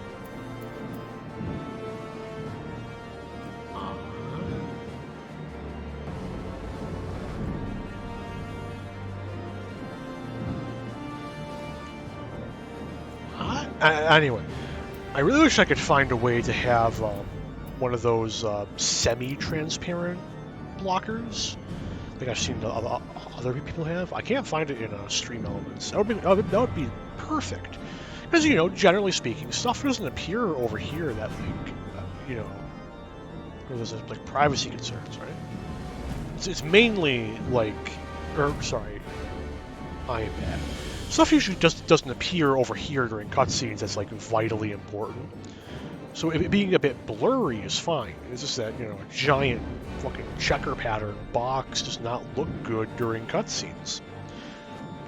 But I'll try though I might. I can't find it. It's probably not through Stream Elements. Or if it is, it's something with Stream Elements that I'm simply not privy to, which is quite likely if we're being entirely realistic. Or it's some other app I have no idea what is, where is, how is, why is. I am as intrigued as you are, Intel. Shall we hear what news Hitaru has brought us? Pay no mind of the dungeon entrance behind me. General Raban says they may have uncovered the Sultana's whereabouts, and he wants you, by which I mean both of you, to go to the Waking Sands right away and help with the investigation. Come, Arundel. Pressing the Wishguard's plight may be, our presence here will not serve to hasten the Manic Hunter's completion. Let us return to the troubled lands of Thanalan and lend what aid we may. Taru, have our friends at the congregation... Taru, have our friends at the congregation send a message to Astinian. Tell him that we have identified a solution to our problem, but that it will take some time to prepare. As you wish, Master Elfino. To the Waking Sands, or pray return to the Waking Sands. Warrior of Light, 'tis past time Ul'dah was delivered from this darkness. Pray return, pray return, pray return. No. I'm going to use the quick way. You see, first you go to Limsa, then you go to the Arcanist Guild, then you use the Ferry. It's like 15 seconds faster. I feel like I've already mentioned this before. I probably have already mentioned this before, but it's just one of those things I need to keep saying over and over and over. If there's even the smallest chance that I save some sprout or returner the pain of those 15 seconds, then it's worth being an annoying piece of shit.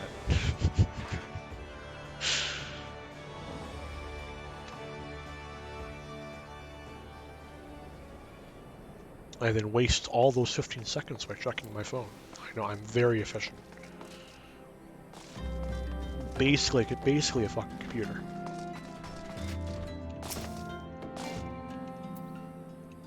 Please, thank you.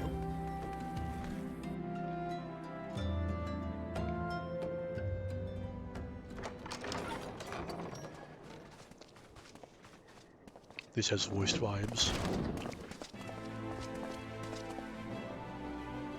Thank you for coming. Pog. No thanks are necessary, General. I trust your recuperation continues apace. I cannot complain. Thanks to Higiri and her ministrations, I've regained much of the strength I lost during my imprisonment.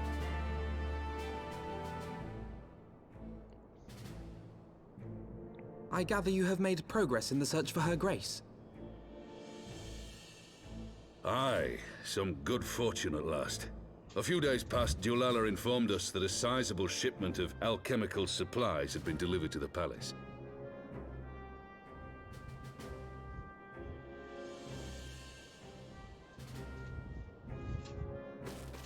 With Papa Shan's assistance, I set out to ascertain the source and nature of the shipment. My inquiries led me to Frondale's frontistery. There, I learned that an order had been placed for a curious substance designed to sustain patients trapped in death-like slumber. An invention of the former head alchemist, apparently. A death-like slumber? This cannot be a coincidence. It lends some weight to Dulala's claims. It's almost like they were Her trying Grace to is write likely themselves out somewhere of the within corner. the palace, abed but alive. Before making any attempt to extricate the Sultana, however, it seemed prudent to learn what manner of substance was used to induce her torpor. To that end, I made inquiries as to the whereabouts of the one most like to have administered it. The lady in waiting, Meriel. We sent for you as soon as we learned of her location. All that remains is to apprehend the woman. We shall find our cat's paw in the Silver Bazaar. But we must tread carefully. The market is not the bustling place it once was, and someone is sure to mark our coming. Should they inform the monetrists, we'll have a fight on our hands. We must be prepared for the worst, and being short an arm, I thought it wise to take another in its stead. What say you, Warrior of Light? Will you lend me yours? Then I pity the bastard that stands in our way.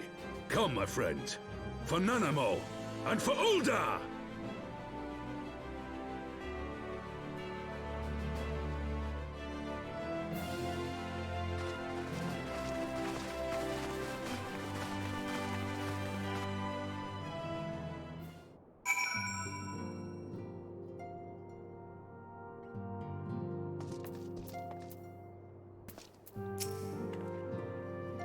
Our target is Marielle, the Sultana's former lady-in-waiting, a woman of Midlander heritage. I am told the two of you have met.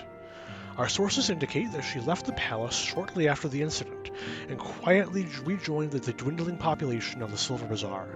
I suggest we begin by questioning the market's residents, and confirm that Marielle is still in hiding there. I had Dr. Delphino. Shit. Not again.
Marielle, aye, she's here. Left the city for good, she says. Barely leaves her house, though. It's one of the closest to the market's entrance.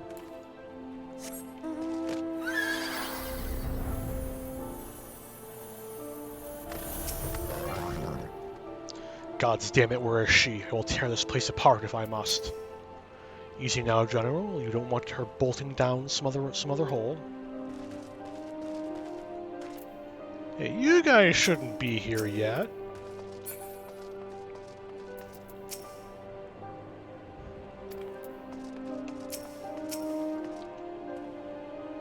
I have met the Sultana's handmaiden on numerous occasions, but I cannot for the life of me bring her features to mind.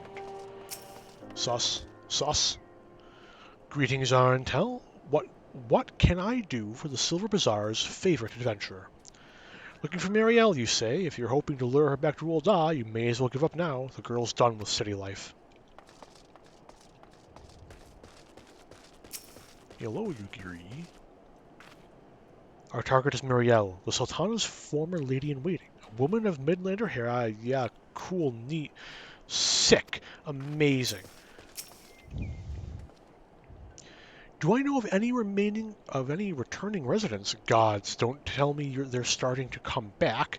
My masters will not be pleased to hear this. Search for Marielle. Big search. Looking. Is it this one? Uh-oh. Target acquired. Cruise missile inbound. I'm the cruise missile. Shatter dive. Dead.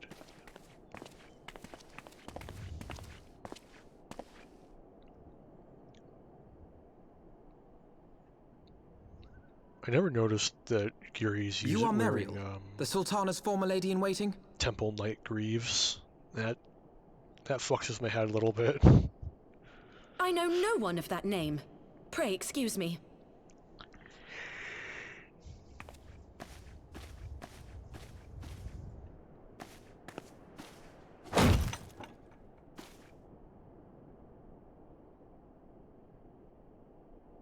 General Alden!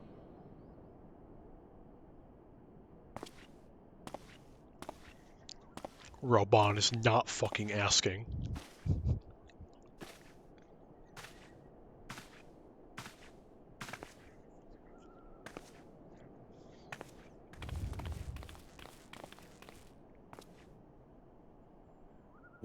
have the truth from you, girl.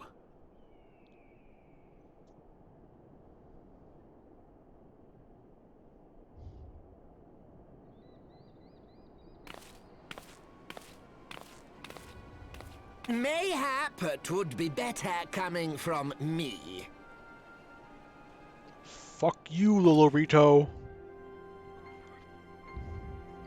Lolorito, you'd best talk fast. As you know, Teleji Adeleji's Cartano reclamation bill was no more than a facade. A means to get his grubby little hands on that Allagan monstrosity Omega. When he learned of Nanamo's intention to abdicate, however, he was forced to amend his plans. Suddenly, assassination seemed the most promising way to further his ambitions. I am told Teleji had discovered a maid in whose veins ran the blood of House Thorn, a new, more pliable puppet to sit the throne. 'Twould have caused an uproar, of course, but few could have contested her claim.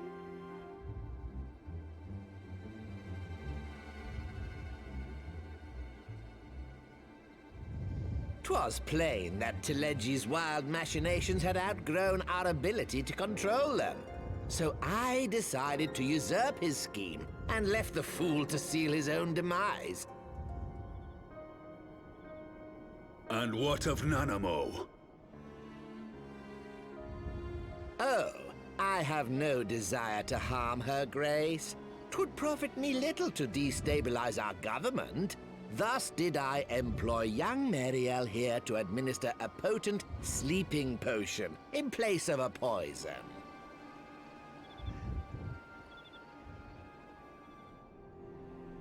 You should know, General, that your dear friend Ilberd was fully aware of my plan. Fuck Ilberd. Fuck you, I Lolorito. had him lie about the assassination as a means to prime your rage against Teleji. We weren't entirely sure how you would react, but things went rather better than expected.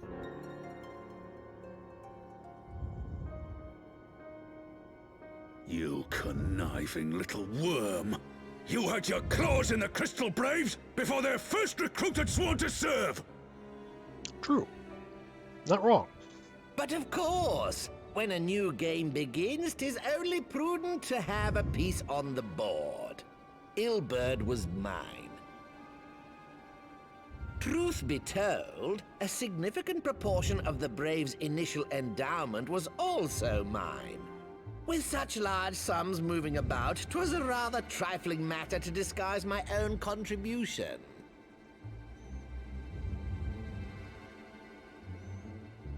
Ah, Ilberd. I secured his services with a promise to support his cause once my authority had been solidified. I swear, the man thinks of naught but prizing Alamigo from the grasp of the Empire.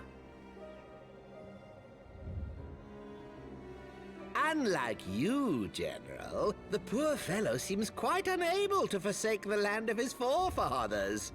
Mayhap that's why he called you a traitor to your people and a disgrace to your homeland, amongst other things. What was it he always compared you to? Oh, yes, an overgrown lapdog begging for scraps at the Sultana's table. Oh, how we laughed. Alas, Ilberd's entertaining little outbursts eventually gave way to wearisome tirades, and the zealous brute became rather unruly. I had no wish to see you executed, you understand, but he would not take no for an answer.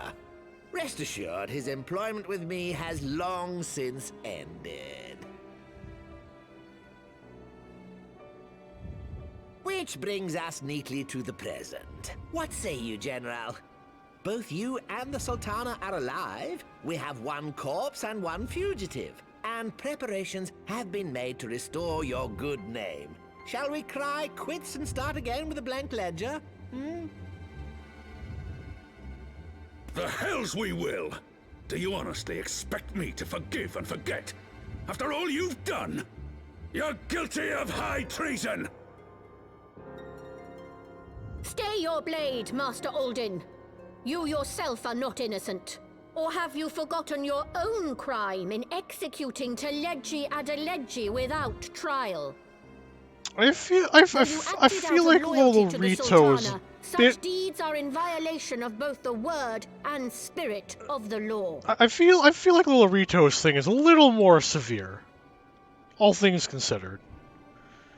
Near total destruction of the government, executing a war criminal that was easily proven to be guilty. It is not good. It's still bad. Bad luck. Bad move, Mr. Alden. But at the same time, This potion I feel like Lolorito's a bit deeper in the shit here. Consider it a gesture of Maybe I'm biased. conciliation. Fuck you, Lolorito. You will find her grace resting comfortably within her private chambers. Should you doubt my word, I shall willingly accompany you to the palace as your hostage. Lolorito's VA fluctuates wildly between being amazing and robotic. To be fair, it cannot be an easy voice to portray. And I obviously can't fucking do voices, so I've got no room to talk. I like not your motives, Lolorito. But you saved the Sultana's life, and for that, you have my gratitude.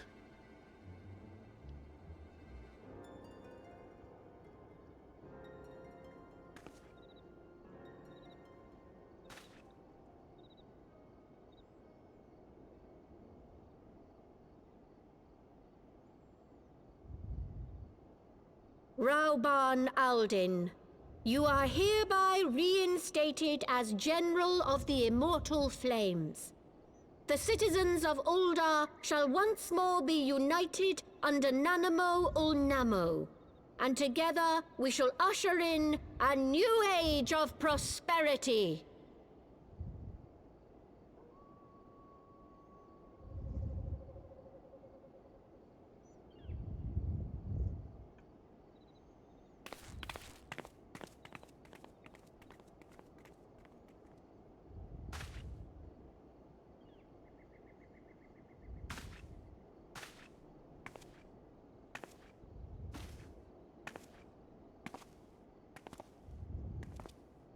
Rauban is so cool. One of my big ideas that will go nowhere because I'm in no place to even recommend them is I do think that a good move for them going forward might be to consider looking into the multiple class origin path for adding new jobs. And I think a good way to go about that would be to basically go through and through numerous jobs, just make it work the same way that Summoner and Summoner and Scholar do, where you just swap the job stone, you keep the same level, but all of your abilities change, or at least many of them, pretty much all of them. This motherfucker's skipping story, aren't you? I saw that. Son of a bitch. Insert the, what's his name? Shit. Is it Grim? The Grim animation? Or Machinima? That one? By the 12, I feared Lord Lolorito's arrival would herald another bloodbath. Little did I suspect that he, of all people, would gift us with the means to rouse the Sultana. What you gotta say? You had killed the one you served. Pray excuse my mutterings. I was reminded of a line from an old poem. Will we ever hear the whole poem? Because I don't remember ever hearing the whole poem. Shall we also make our way to Ul'dah? I should imagine Bartholomew has been instructed to admit us. So, I'm going to return to Ul'dah, and then I'm going to set myself up some lunch. I'm not going to be eating it, because I'm going to throw some potatoes in the oven, but I will be back in 5-ish minutes. And then we will continue with Heavensward.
Okay.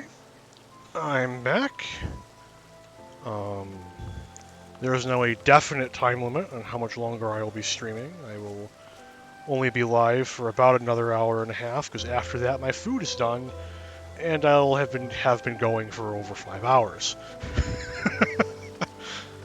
But until then, I shall, barring a substantial increase in background noise, I will continue going. Oh, I'm on the wrong scene. I know what I'm doing, I swear. I swear I know what I'm doing. I'm totally not absolutely fucking clueless.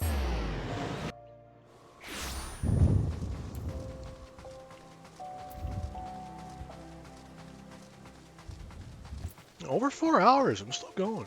I'm feeling okay. The voice is getting a little craggly, but it's like a coffee for you, huh?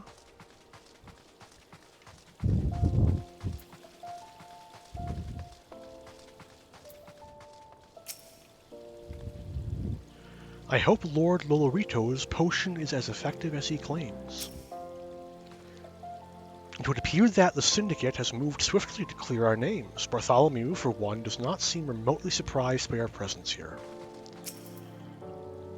Flame General Raoben mentioned you might be coming. Please, this way if you will. Dude, I am both a paladin and a captain of the Flames. I would have accepted either title, but neither? Really, dude?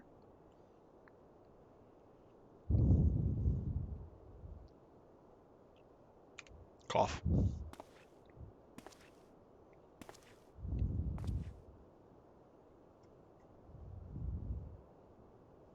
A baked potato.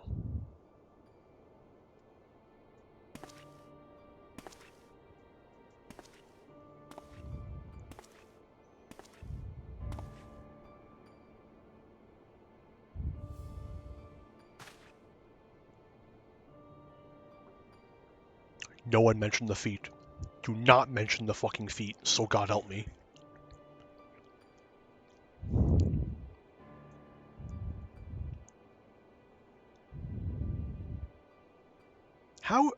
How is he making sure she's swallowing that and not just straight up inhaling it and dying? Man's only got one arm. Congratulations, Mr. Alden. You just drowned the fucking Sultana.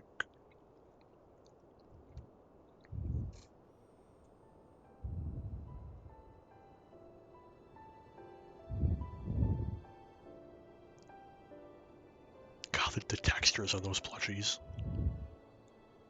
I was having the longest dream. I can't wait to see what they do with 7.0 when they update all the textures. It's time to wake up, Your Grace. All's no Another day begins in Thanalan, and the sun blazes bright upon the sands. You can fucking hear the tears in his voice. What a good VA.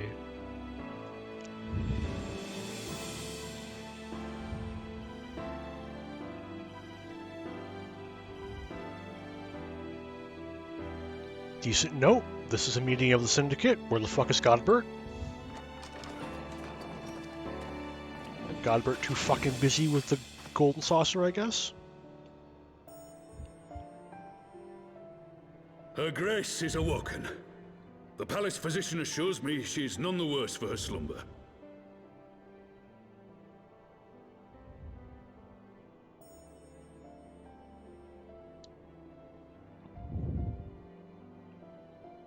I believe Her Grace will soon resume her plans to place the government of Uldar into the hands of its citizens.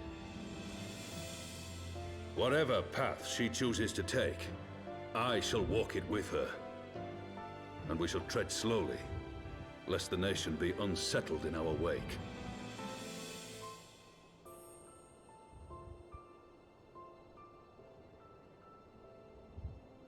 Her Grace's compassion is a shining beacon to us all. But what our city truly thrives upon is competition. 'Tis in the struggle against our rivals that opportunities are seized and fortunes made. And with the Empire on the offensive once more, now would hardly seem the time to turn our system of government upon its head. Fuck you, Lolorito. Are you privy to new intelligence, my lord?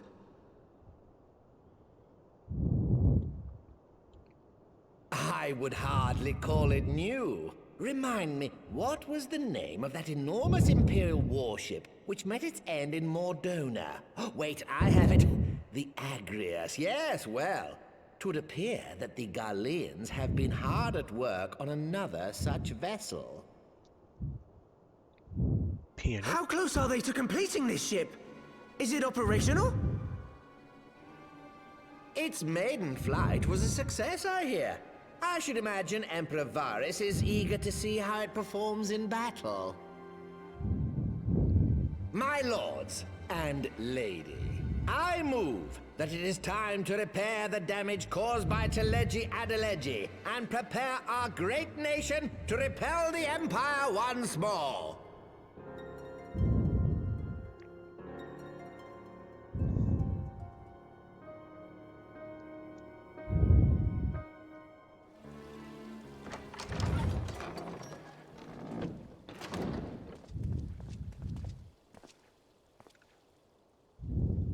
"'Tis well that the Sultana has awoken.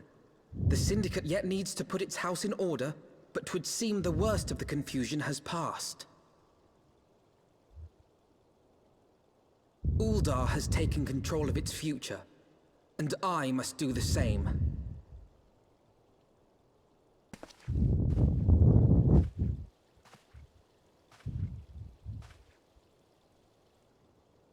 I have decided to disband the Crystal Braves. Among the recruits, there were those who supported our Order's goals and convictions with all sincerity. 'Tis my hope that these loyal men and women will choose to remain our allies in the battles to come. As for those who sided with the traitor, Ilberd, they shall be hunted down and held to account for their crimes. It is my earnest hope that they will surrender themselves peaceably when the time comes, though I think it unlikely. Ah, my all-conquering Crystal Braves. The model army meant to pave the way for a single unified Grand Company of Eorzea. That so high an ideal should be brought so low. It's just the way of things, I need not tell you how deeply the betrayal stung me. Yet I see now that it was mine own naivety and pride which allowed the Braves to fall prey to corruption. As ever, it is to your own shining example that I turn for inspiration. Like you, I mean to stand firm in the face of hardship and give mine all for the cause. Let us resume the search for our missing comrades, that we might come together to shine the light of dawn across the realm once more. The role of Crystal Brave Commander suited me ill, and I shall play it no longer. Henceforth, I shall be no more or less than Alfino, proud member of the Scions. I kind of wish I had open back headphones. Make it way easier just to keep track of what's going on around me. A lot easier to know when background sound is about to become an issue.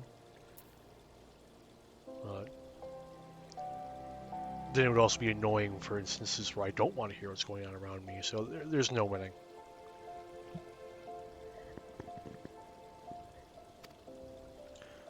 Oh, I didn't read that. Oops.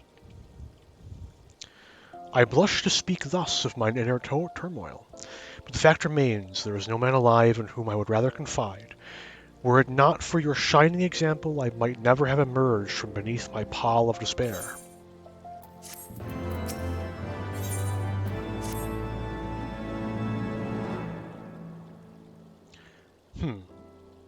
Still no word from Master Garland.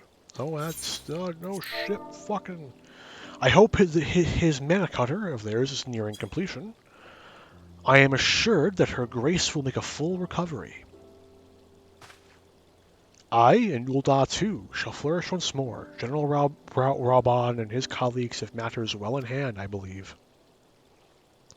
Lady Ugiri, a question if I may. I believe your people have been keeping a close watch on the Crystal Braves. Might you know how things stand with the Rising Stones? Ah, yes, of course. You will be pleased to know that the 3rd Unit Braves abandoned Riverton's Toll when they learned of Captain Ilbert's defeat. The only blue uniforms to be seen there now are those worn by soldiers loyal to you, Master Alphino. To me, I see. I am grateful to hear that at least some of our members were true to their oaths. Ere we return to Ishgard, I must go to the Rising Stones and thank these stalwarts for their service. It shall be my final act as Crystal Brave Commander. Will you join me, Arantel? You were there at the company's inception. 'Tis only fitting that you be present at its end. And I would appreciate the support.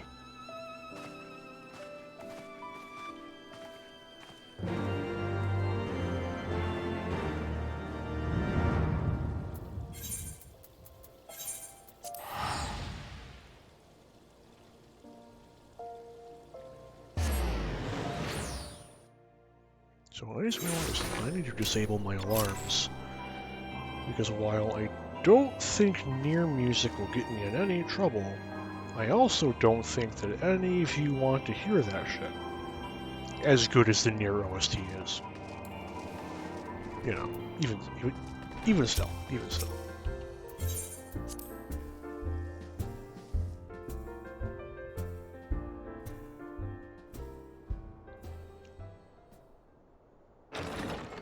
I give this an 80% chance of being voiced. 85. Fuck. Commander, you're alive. And our intel too. I knew you'd scrape through. My splendid Crystal Braves, I have wronged you, all of you. My promises of glory and salvation have brought you naught but blood and betrayal. Bah, you'll not hear us complaining. 'Twas a sight messier than expected, aye, but we are still fighting for the freedom of all, just like we swore. Isn't that right, mates? Aye. I don't know who half these people are. I recognize 2 of them. You humble me. I am truly blessed to have such steadfast comrades. It is with the utmost regret.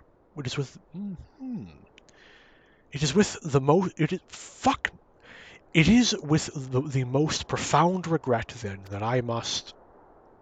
That's enough of that, Commander. We know what you've in mind to say, and we ain't having none of it. We've talked it over, see, and we all agreed. You can take our uniforms and strip us of our ranks, but we ain't no less of a company. They're a free company now. A free company of the Crystal Braves. Give me their fucking salute. But the Crystal Braves. The Crystal Braves may be finished, but the ideals upon which the company was founded live on. They bind us to each other and to you. We never see most of them again. Commander, Alphino, our minds are made up, so ye may as well get used to it. Let us help the Scions. Let us help you find Amphilia and the others.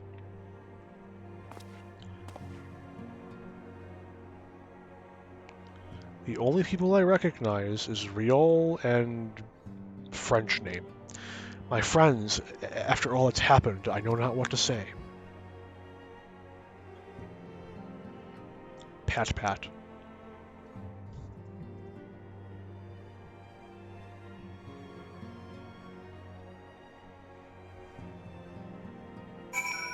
Can I speak with them so I can get any of their names besides Riol?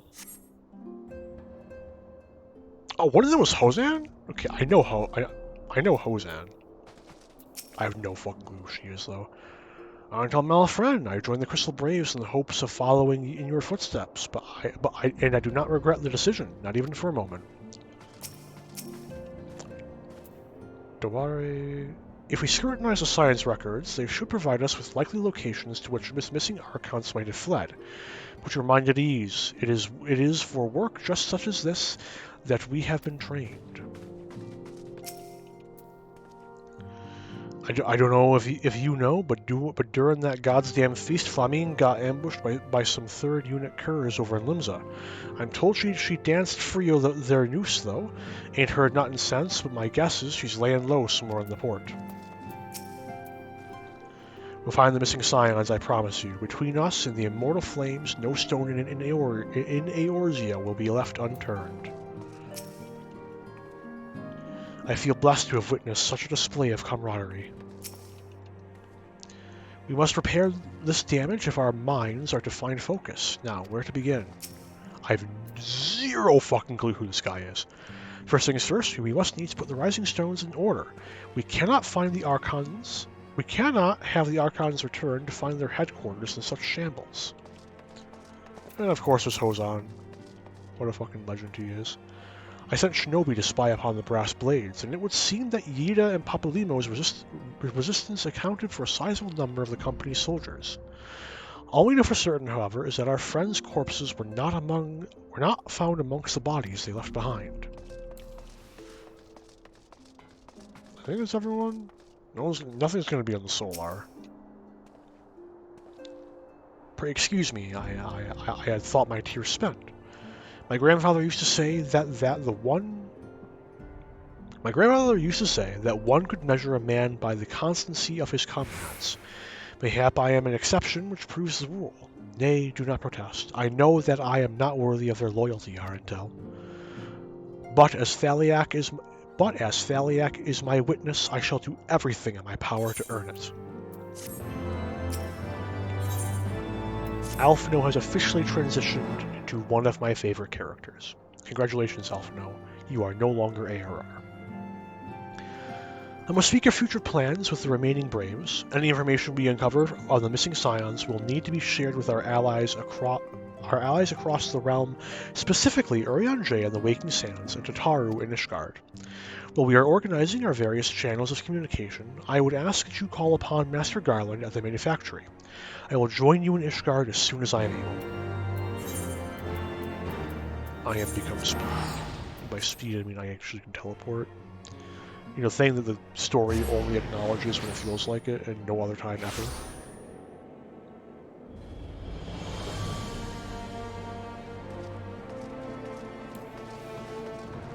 Halfway decent glamour, literally an NPC.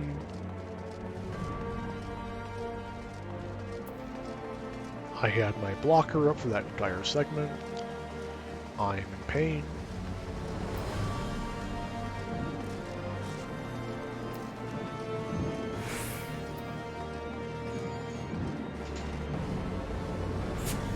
Oh, that's gonna be fun. Arentel, how the seven hells do you do it? I was just about to send for you. We have but this moment completed the Manic Hunter's first successful test flight. A few minor adjustments and should be ready to go. While we see to the finishing touches, you might want to pay a visit to Fort Tom's Manor. A dragoon by the name of Justinian was looking for you. Okay. So, things are happening. And as such, I do believe I will be calling an end to this very soon. I know exactly when, and it's in like a quest and a half. But, alas. But, you know, a bit over 4 hours is a pretty decent stream time. I'm actually happy with that.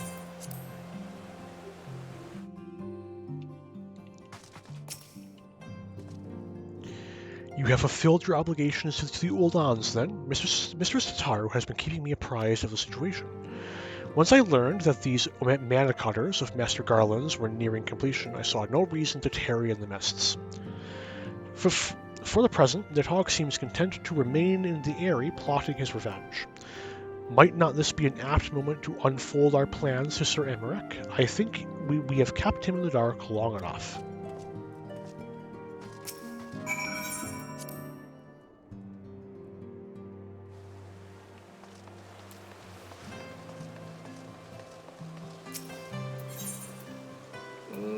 Forgotten Knight, we must go to the congregation of our Knights Most Heavenly. Did I get it right? Did I get it right? Yes!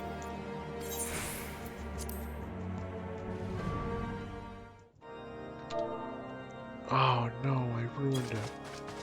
I could have turned off the fucking chat guard. Pain. Pain. All stands ready, Lord Commander. Ah, the moment has come then.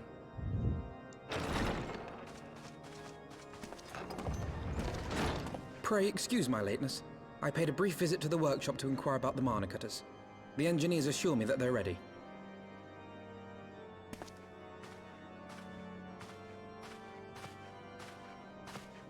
The area is now but a short flight away. Yet what a long and winding path we took to reach this point. Were it not for Master Alphino's proposal, we never would have attempted to parley with the dragons. Though our negotiations yielded little, our expedition with Lady Isar taught us much.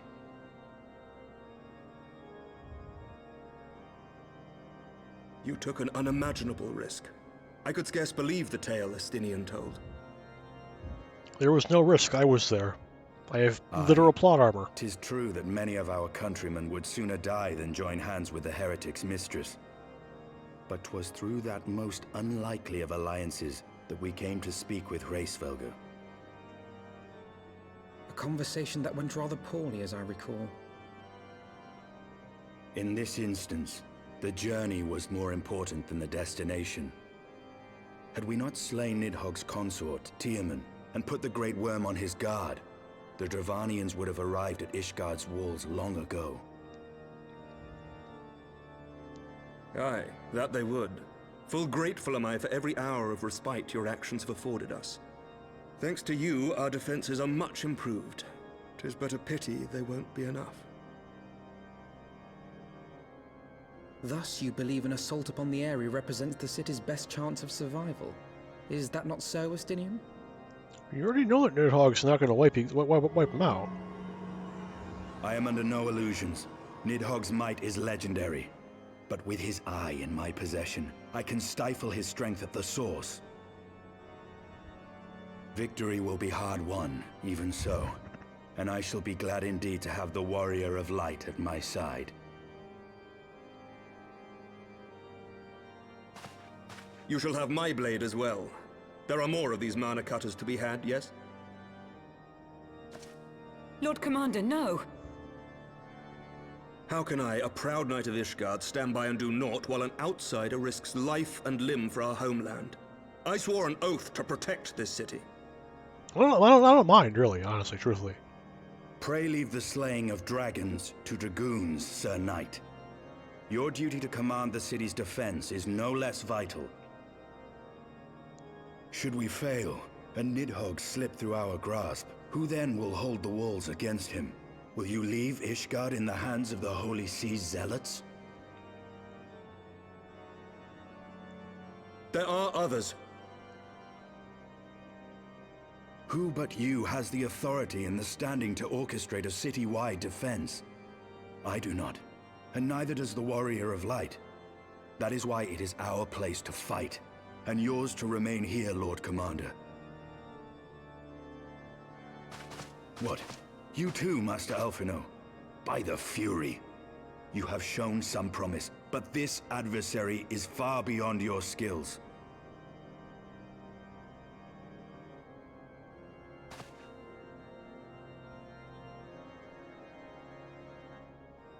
Your candor is appreciated, Sir Dragoon. I shall remain then and cheer you from afar.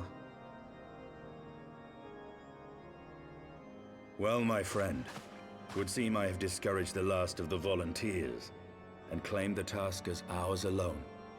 But if any alive can best this worm, 'tis surely we too. I will add this to my list of tasks that was canonically undertaken by the Warrior of Light, and more or less just the Warrior of Light. I'll count it as one half, because Estinian's there too.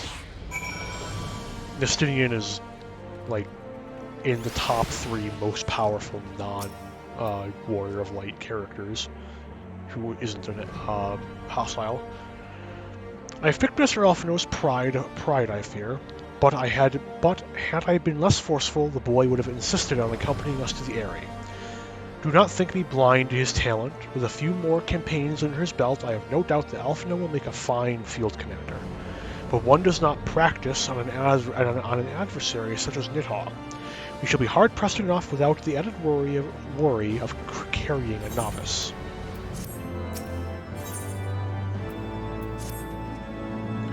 We have tarried long enough. Let us call upon Master Garland and take possession of the Mana Cutters.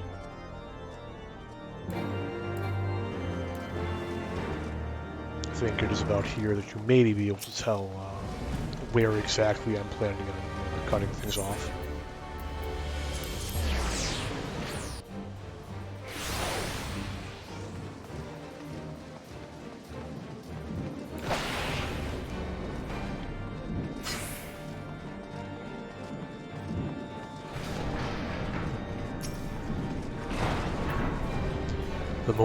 The moment is at hand, Warrior of Light.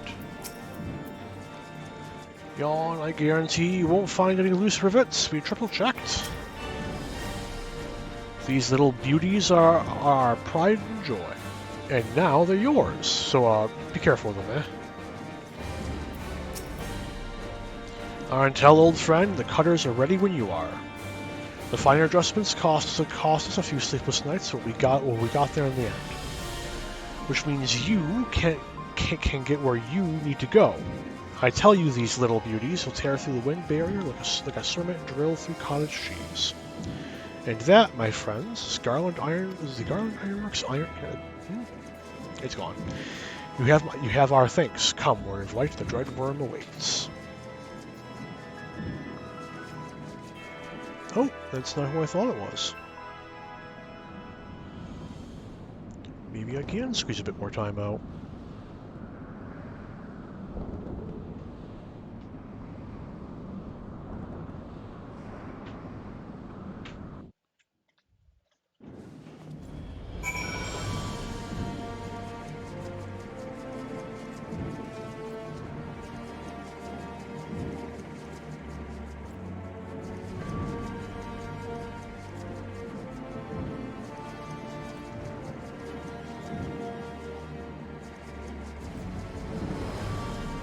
We'll still need to wait a few moments while the sound passes, but it won't be too long.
I should be clear, which means that I should have time to at least run the area. My apologies for the false flag. Fortunately, area Q, gods only know how long that's going to take. So in the meantime, I'm going to stare at this fucking wall. But no, like seriously, I have run rather through my talking points, alas. Yeah. Oh shit! I say that, and yet I forgot one of the biggest things I wanted to fucking talk about, and it's finally come up. So, I don't think Yzael knew about Ratatoskr. And as it's been over an hour, I forget if she explicitly says this, or alludes to it.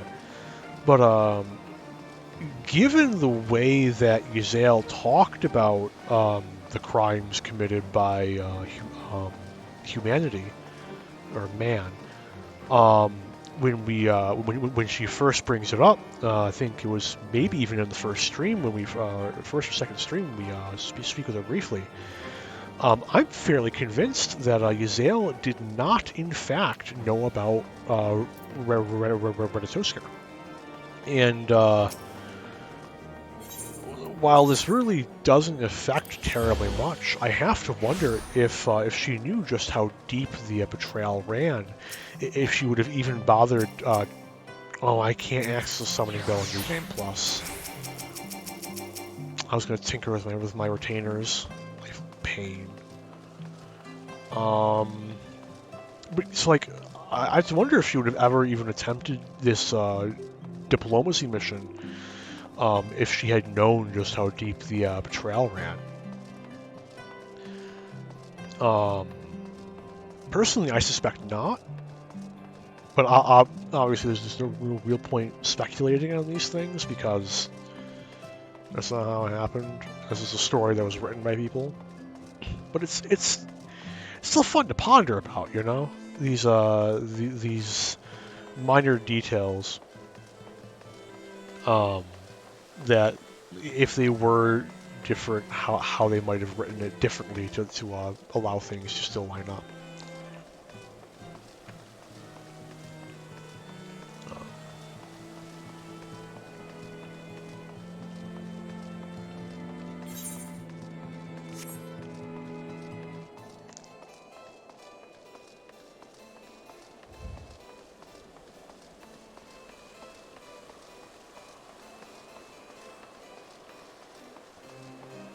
Now, we are in the depths of the downtime. This is probably when Primal is at its least active, and I'm queuing DPS.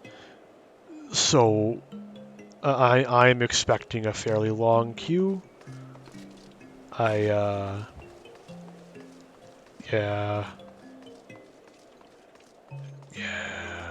It is about to be rough, but, you know. This will also serve to illustrate my point as to the nature of what pushed me into becoming a tank main. It's the queue times. It was the queue times. Now I genuinely enjoy tanking the most out of any role. DPS can be fun. DPS is often fun, and when I'm running content that I do not know, or more so when I'm running raids that I do not know, I will always run DPS because I don't want to have, I don't want to drag my party down like that. It just doesn't seem entirely fair to force people to deal with my utter ineptitude. But so it's like, you know, and like again, as I am so fond of bragging about, I have everything maxed out and in acceptable gear, i.e. everything but the maiming sets are the crafted raid gear, and most of them aren't melded. Don't look at me like that. I know it's terrible. It's too much gil, okay? And I have to look up guides. Then I have to decide which one's which of the options is my favorite. It's painful, you know. I don't want to have to decide between Black Mage and Summoner, because, you know, Black Mage is a lot of fun when it isn't making me want to tear my fucking hair out. Same goes, and then Summoner is a lot of fun when it's not so brain dead I want to tear my hair out. You know, it's give and take. Frankly, there really aren't any jobs in this game that I substantially dislike. With exception to Astrologian. Astrologian, I hate. I despise Astrologian. Bad job. Needs a rework. It's getting a rework. it's rough. It's really rough.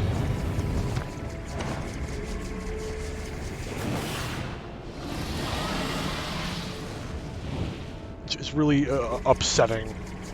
Is how. I'm excited to see what they're going to be doing with Astrologian in 7.0. Wicked mortals, I shall melt your flesh and turn your bones to ash. Nidhogg is an angry boy. Very upset, always. He listens to My Chemical Romance on loop.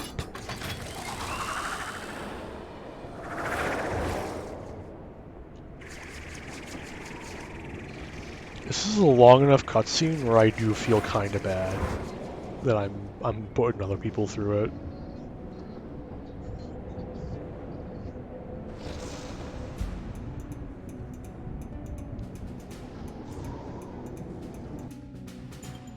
Oh.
I'm back. You know, seriously, probably after this dungeon's over, I'm happy to call it.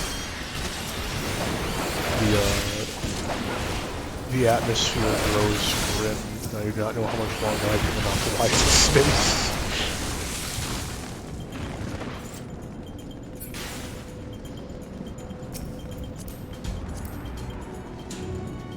Interesting glamour. Pretty sure it's mostly one set, but hey. No judging here.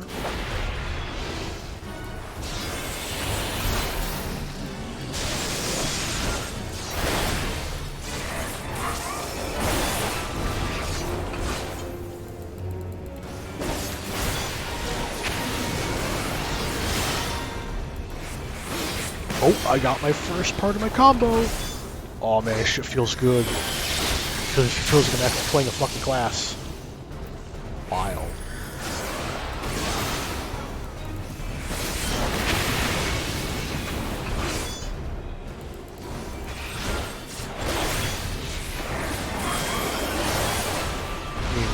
I don't have, you know, the other half of my combo that's really important that makes it fucking feel entertaining to play, but I'm getting there. I'm almost there. Next dungeon, I can feel it.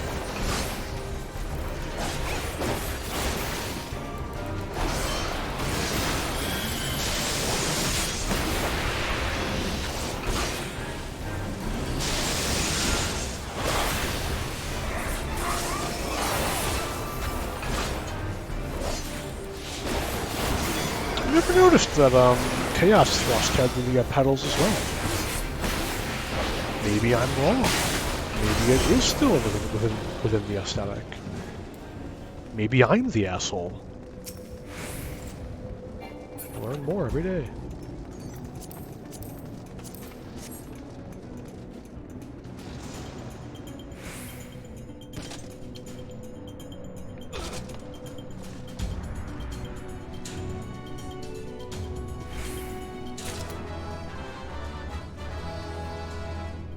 coming, guys? Oh, we're still missing the healer. I bet the healer was rolling on loot. Understandable. Maybe they're on controller, can't auto-run or something like that. Maybe they got stuck in geometry because they were auto-running. I've done that before. I've done that a lot. No fucking escaping this sometimes, man. The fucking geometry comes and gets you. Like that fucking egg, auto-run it, caught in the egg. You're stuck in the egg like a good 30 seconds. Tank's gone. He's already dead. It's already over, you know? You take one sip of coffee and the world's gone to hell.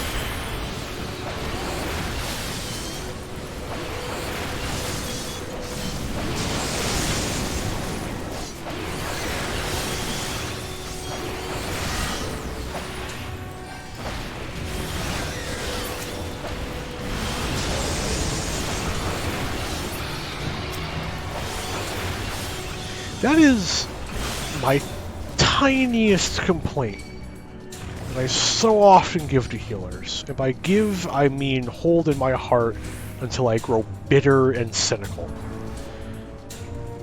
Don't heal your melee DPS unless they're on the brink of dying. They're not.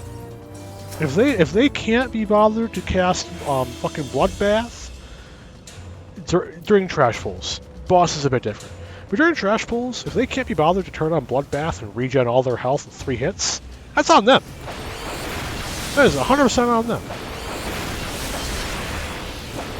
Like, Bloodbath is so fucking strong. It is like a joke. Oh, like one of my most favorite things to do. Mainly when I'm playing Reaper, but and I need melee DPS. Monk is also amazing for it.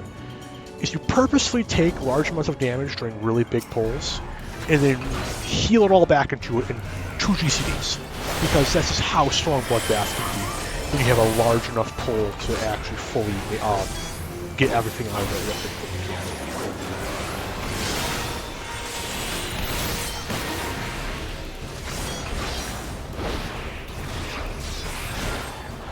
Oh, I fucking my rotation. I'm awful for being terrible. I'm literally griefing, that's how bad it is. I missed so much damage from that. Disgrace. Disgrace. It's already over.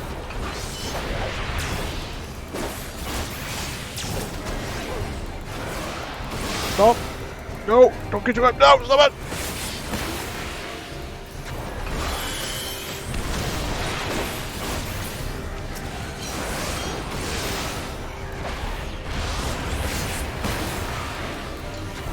Funnily enough, even after I unstream, I'm probably going to keep playing the game, because apparently weekly reset happens way earlier in the day than I thought. I've got tombstones to get, that goddamn raid to run again, 8 goddamn times to get my fucking hat. No, I'm not bitter about it, you are.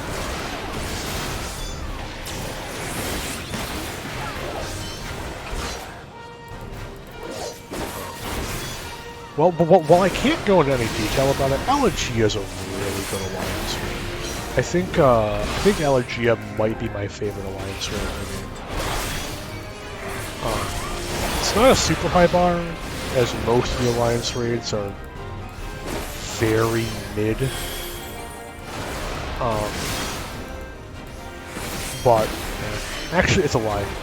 My favorite alliance raid in the game is Unborn Monastery. Purely because of the second to last boss, who's an absolute fucking treat.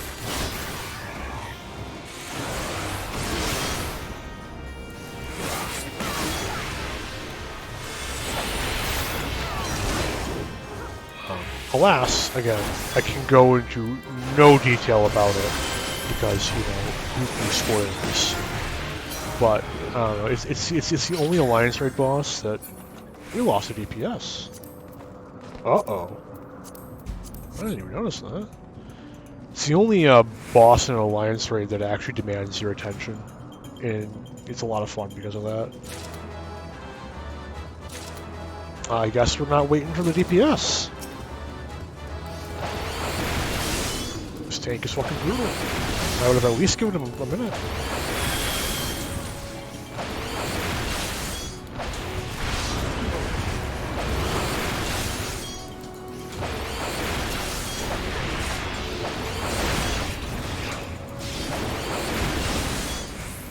Pretty sure that Doom Spike is a gain on 3. I might be wrong, but I'm pretty sure it's a gain on 3.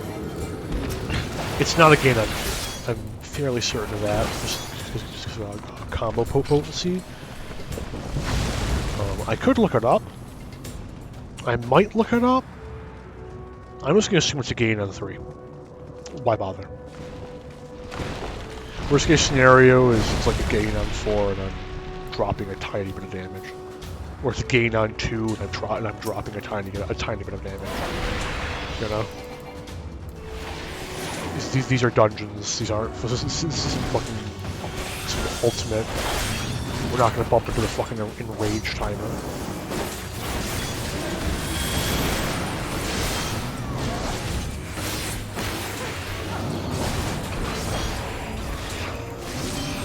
Oh, he returns. Oh, fucking F, man! His computer crashed.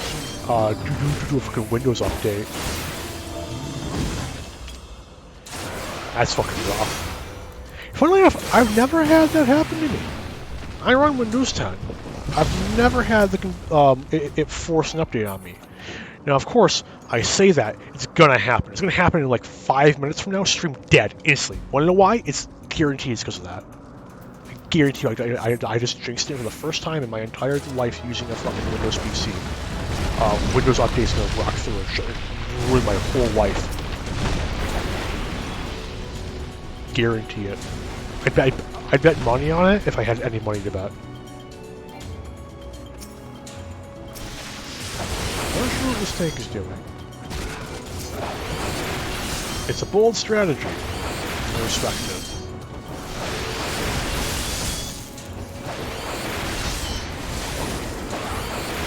Don't you fucking heal me. I want to feel the rush of fucking using fucking... No! So sad. I have been denied.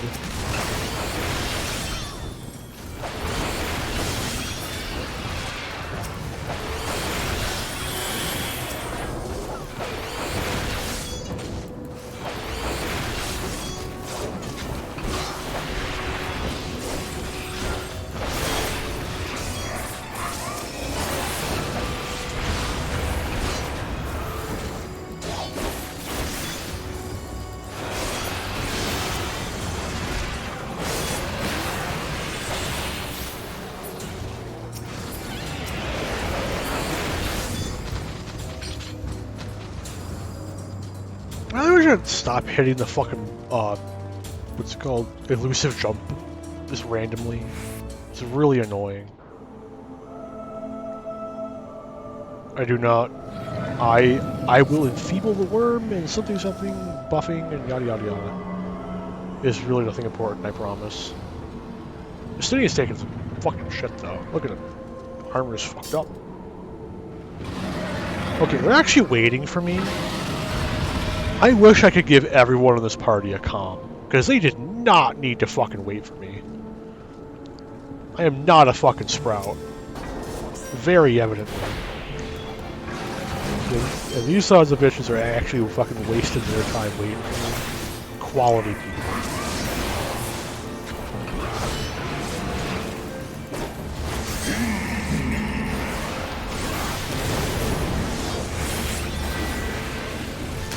Get out of the orb. Oh no. Well. That's a reset. Funnily enough, it's gonna be a reset, but not because any of us are gonna die. We have a warrior. I'm pretty sure he can heal us. No. We're gonna wipe because Justinian's gonna die. And we're gonna kill us to save him.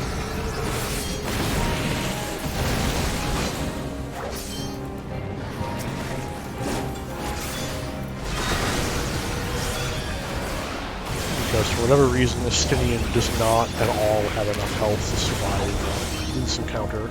Unless you're like speeding on fucking Rollins on the take it out.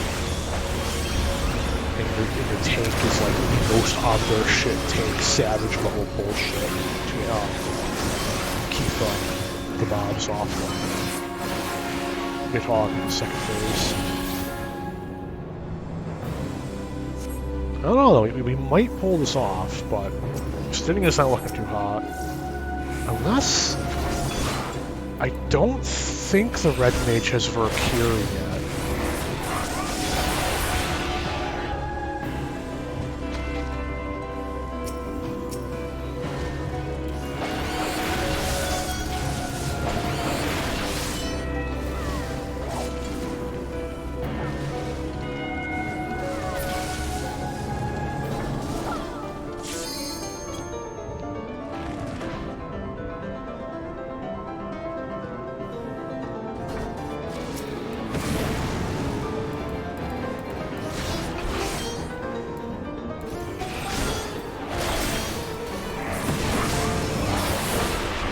Stinning's gonna die.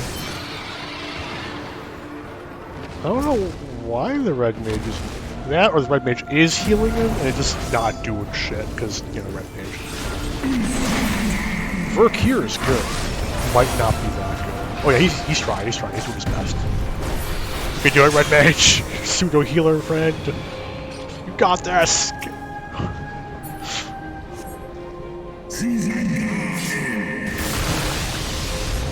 Fuck yeah. Okay, show's over.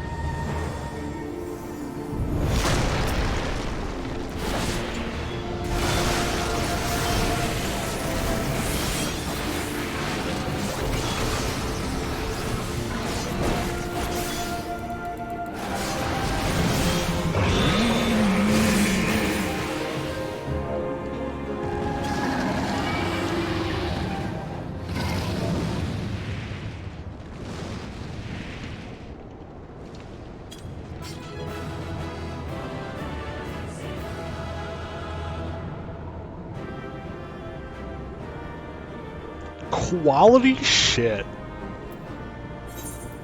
Oh no, I wanted to give the Red Mage a calm! Son of a bitch. Frankly, everyone in this fucking dungeon deserves a calm. Everyone in this dungeon did fucking excellent. Absolute fucking legend. Absolute legend. Oh, wrong button.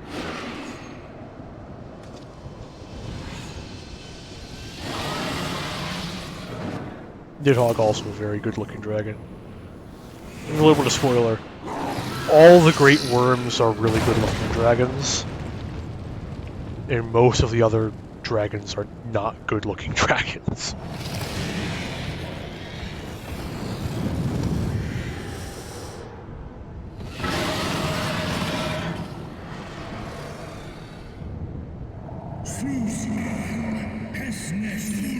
Ah! Thou wouldst use mine own eye against me? Time hath done naught to dilute thy kind's depravity. I have not forgotten... No? I have not forgotten thee, Dragoon. Mine essence claimed thee once and shall do so again. I wonder if that line is still there if you hadn't leveled Dragoon to see that happen. No worm! This ends here! Or if it is just like a canonical event, it did definitely happen, we swear. 100%.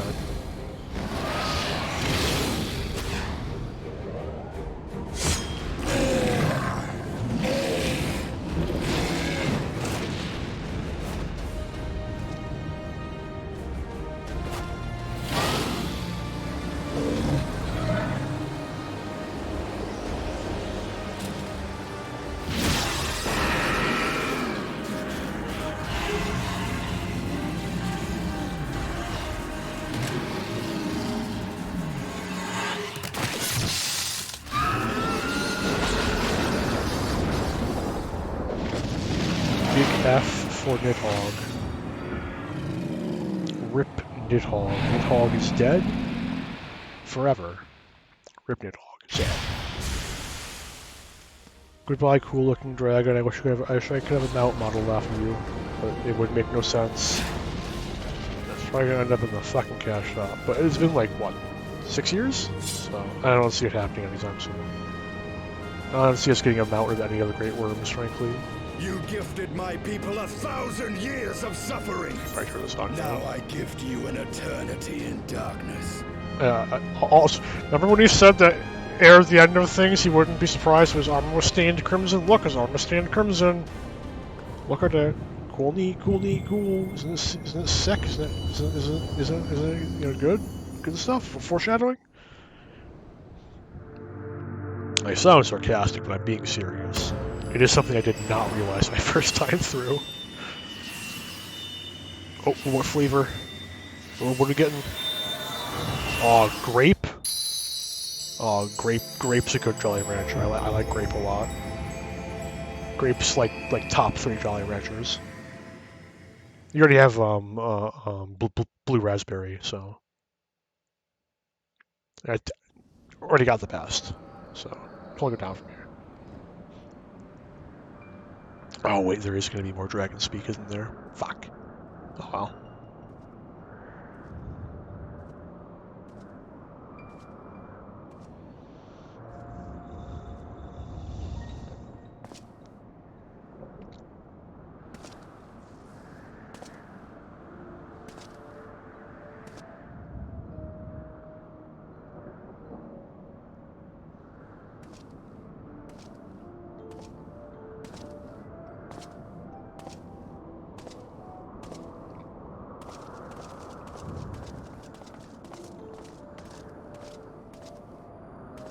They are ours, Lord Haldrath. The eyes of Nidhogg.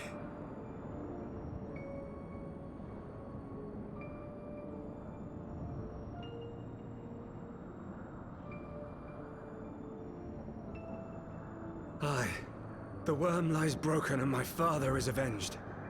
With the wellspring of his vitality thus denied him, Nidhogg shall not linger long in this world. But behold the terrible price we have paid. My sire is dead. So many brother knights slain. We traded our honor for the strength which now courses in our veins. And still we are forced to make such sacrifice. But not in vain, my lord. Hraesvelgr is the only great worm left in Dravania, and he dares not leave his lair. With Nidhogg's eyes in your possession, who now can challenge the might of Ishgard, ascend the throne, and take your rightful place as the ruler of our people?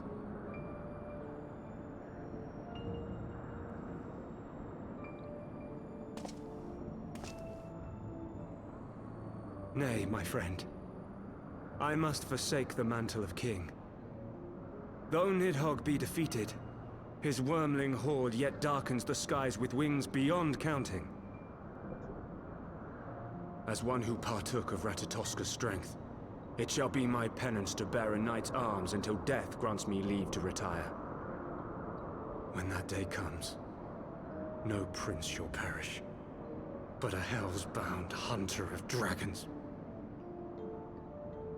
But Lord Haldrath, what then shall become of the royal line? Think of your people, my lord. Without a king, who will the common man turn to in his hour of need? How will he find his way without your benevolent hand to guide him? I thank you, Sir Flavian and Sir Silvertrill, for dispelling my remaining doubts. With men of such wisdom and compassion in service to the realm, 'tis plain that Ishgard has no need of a king. But if you must bow to the demands of tradition, you need look no further than yourselves for one worthy to wear the crown.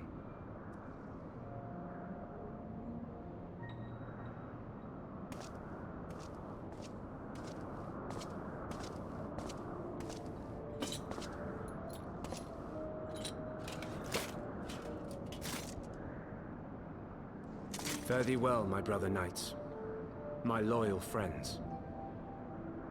On these shoulders shall I bear the weight of my father's sins. With this lance shall I repay the debt accrued through our misdeeds.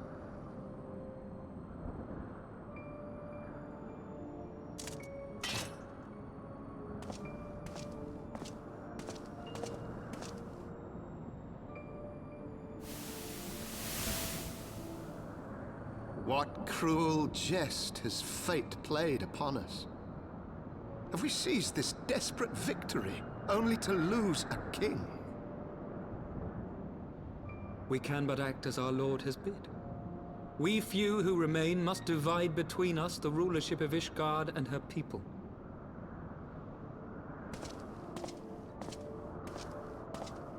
Not I. My oath was to Lord Haldrath, and he alone. If he is not to be king, then I would hang up my shield as well. Will you abandon us too, sir?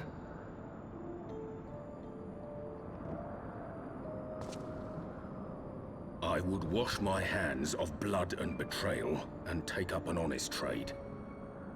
Mayhap I shall serve ale instead of sharpened steel.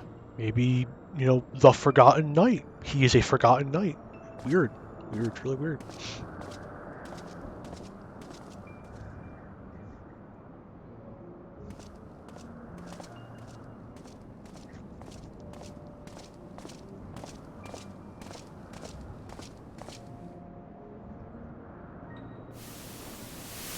We four, then. Fortong, Hylanat, Dyrendare, Hylanar? and Zemail. God damn it! But 4 houses. Zemail and Hylanar. There we go, I got them all now. Full deck. I can pronounce all of them, I swear. What of Probably, the throne? maybe, hopefully. We keep it empty. Until the day a king rises once more. We must assume the role of stewards. We shall shape our nation anew with a history of our own making, and let the truth of this dark day die here, upon the battlefield.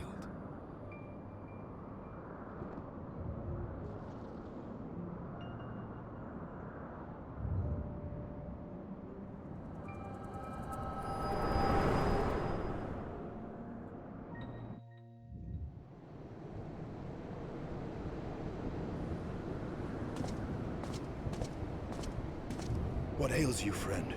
Are you wounded? Nah, man, it's the fucking echo. It comes out of nowhere sometimes. No helping it. You have borne witness to history. To the culmination of the first battle with Nidhogg. The legend of Ishgard's founding tells that our ancestors were led to the land of Kurthus by the valiant King Thordan. In the midst of their journey, they came to a wide chasm, where they were set upon by a great worm, Nidhogg. A furious battle then ensued, with Thordan leading the van. Though the brave king was slain defending his people, his son, Haldrath, the first Azure Dragoon, fought on undaunted.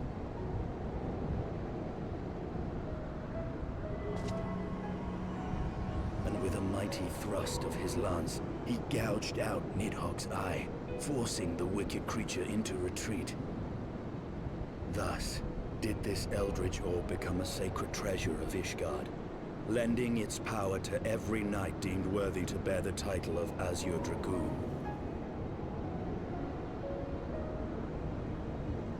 A rousing tale, is it not? Would that I could still believe it. But your vision, which we must accept as immutable truth, leaves no room for doubt, save on one point. If Haldrath took both of Nidhogg's eyes, then how came this eye to be lodged in the worm's skull? Sus.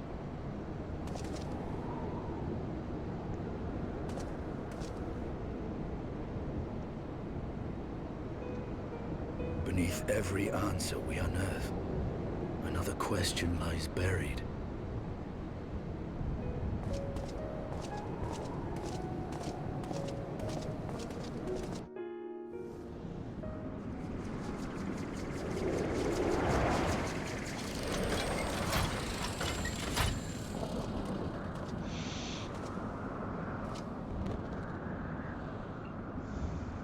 'Twas a fierce battle, but one I knew we would win.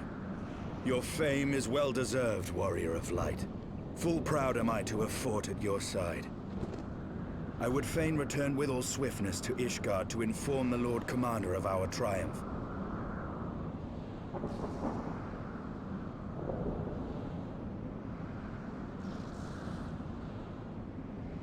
But we must first have words with Hraesvelgr.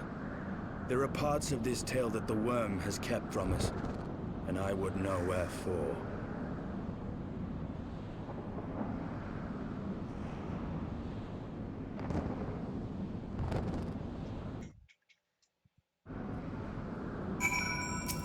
Okay.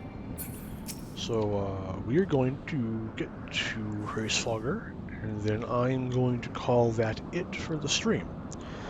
I give no guarantees of when I will be live again after that.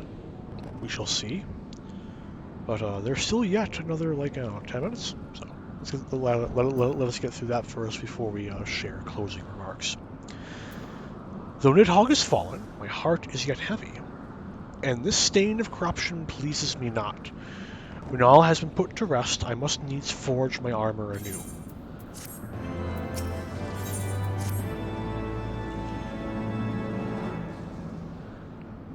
I'm just going to stay on the event tab for safety's sake. With Nidhogg fallen, none save Hraesvelgr remains to answer our questions. Let us trouble the worm again. And if Iceheart yet lingers at Zenith, all the better. I would have her hear the truth from the dragon's maw.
And here we are.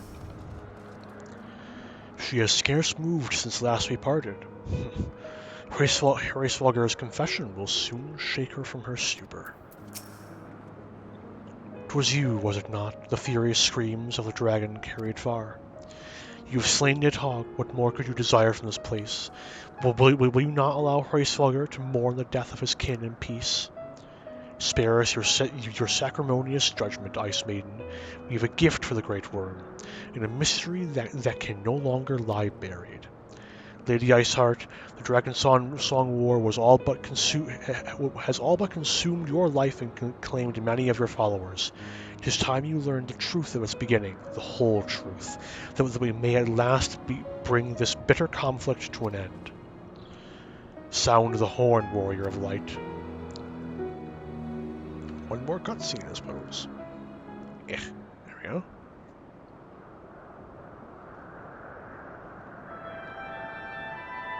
Oh yeah, me fucking Hraesvelgr talking to him fucking auto regression because I'm gonna have to fucking speak for him.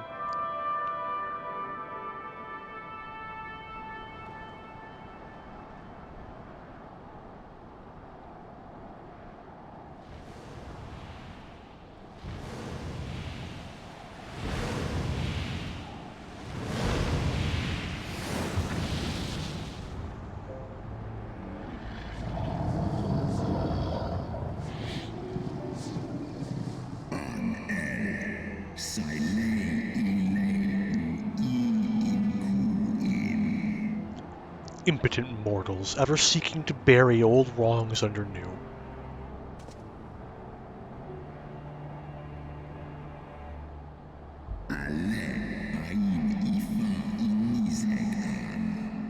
I did sense the moment of Nidhogg's demise. You mean the moment I prized your eye from his head?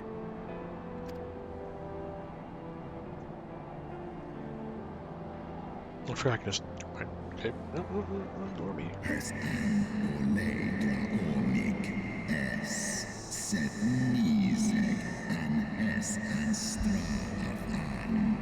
"'Twould seem thou hast uncovered my secret. Aye, unto the blinded Nidhogg did I yield one half of my strength."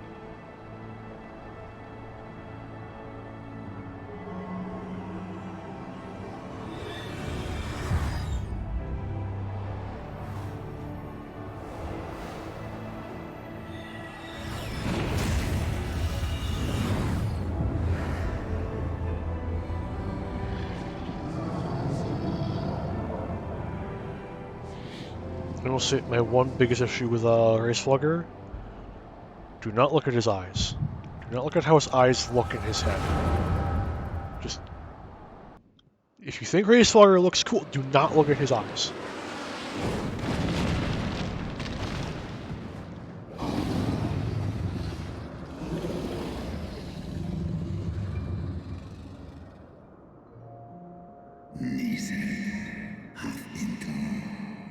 Nidhogg, what hath befallen thee?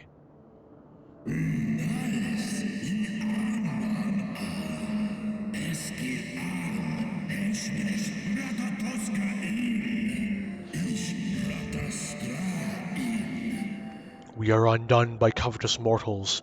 They did take Ratatosker's eyes and glut their appetites upon her essence.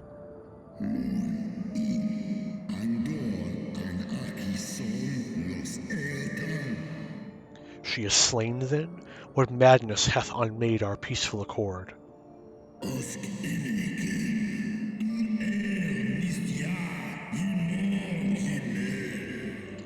Did I not warn thee, brute brother? They have ever been untrustworthy creatures, these short-lived Elzen.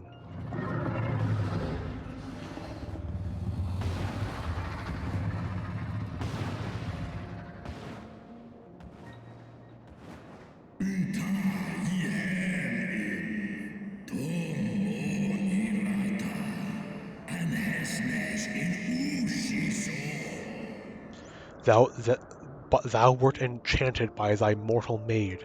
Thy folly hath cost Ratatosker her life, and me mine eyes.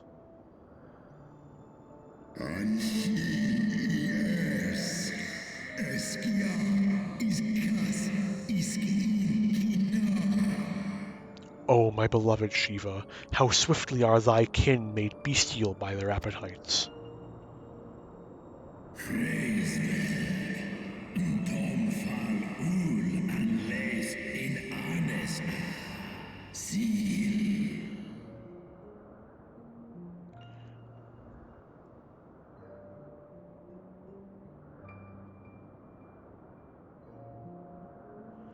Raceflogger, 'twas thy blindness that did invite disaster into our lands.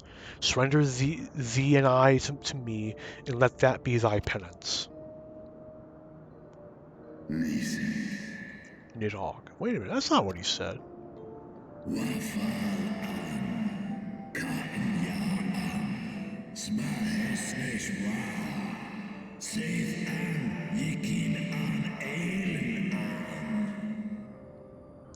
They bested me once, but I was reckless. I shall need but a single eye to inflict enduring torment upon these traitors, and every enemy of their line. Yield me thy strength, brute brother.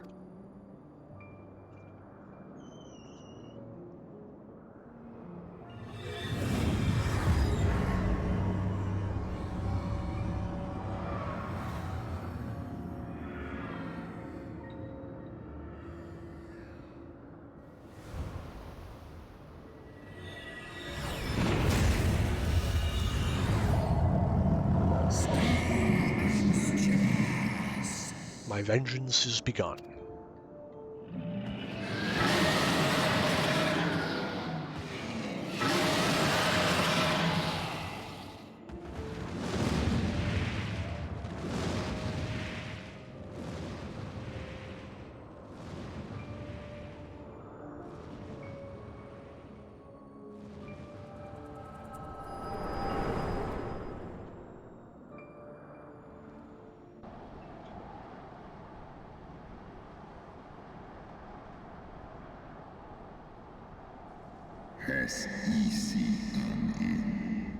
Thou hast borne witness to a scene from my past. Hey, it took Shiva along for the ride. It was yours. Your strength that sustained Nidhogg all these years. Would that Haldreth had dealt the worm a killing blow.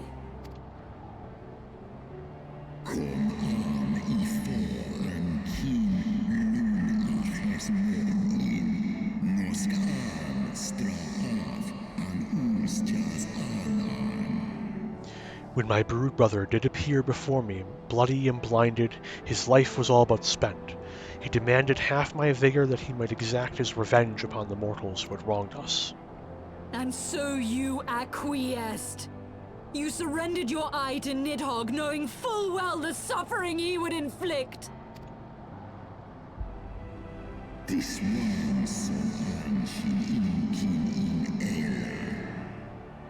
The peace my beloved so dearly desired had been shattered by her own kin.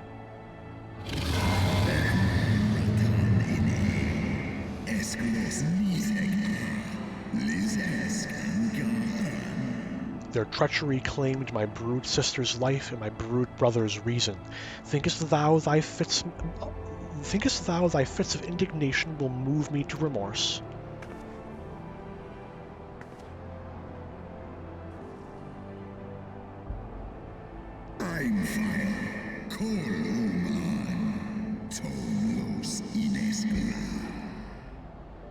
Go, mortals, take your unruly passions and leave this place. Your presence here spelleth naught but misery.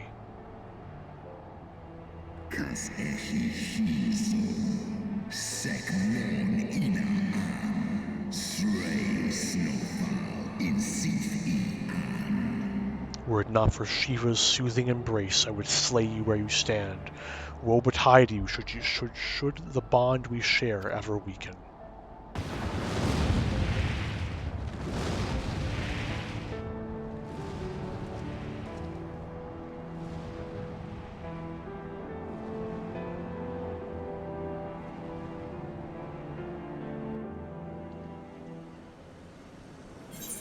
We're done, right? We're done, right? That's it? That's all? That's all. Okay. So, I'll be calling it here. I make no guarantees on when I'll be live again. Tomorrow is possible, as well as the day following that, but it largely depends on the schedules of those around me. I also wouldn't expect me to stream again at like 3 in the morning. While that is also possible, it is also quite unlikely and to depend entirely upon my known insomnia. But until I stream next, I will see you all later. Have a good one all.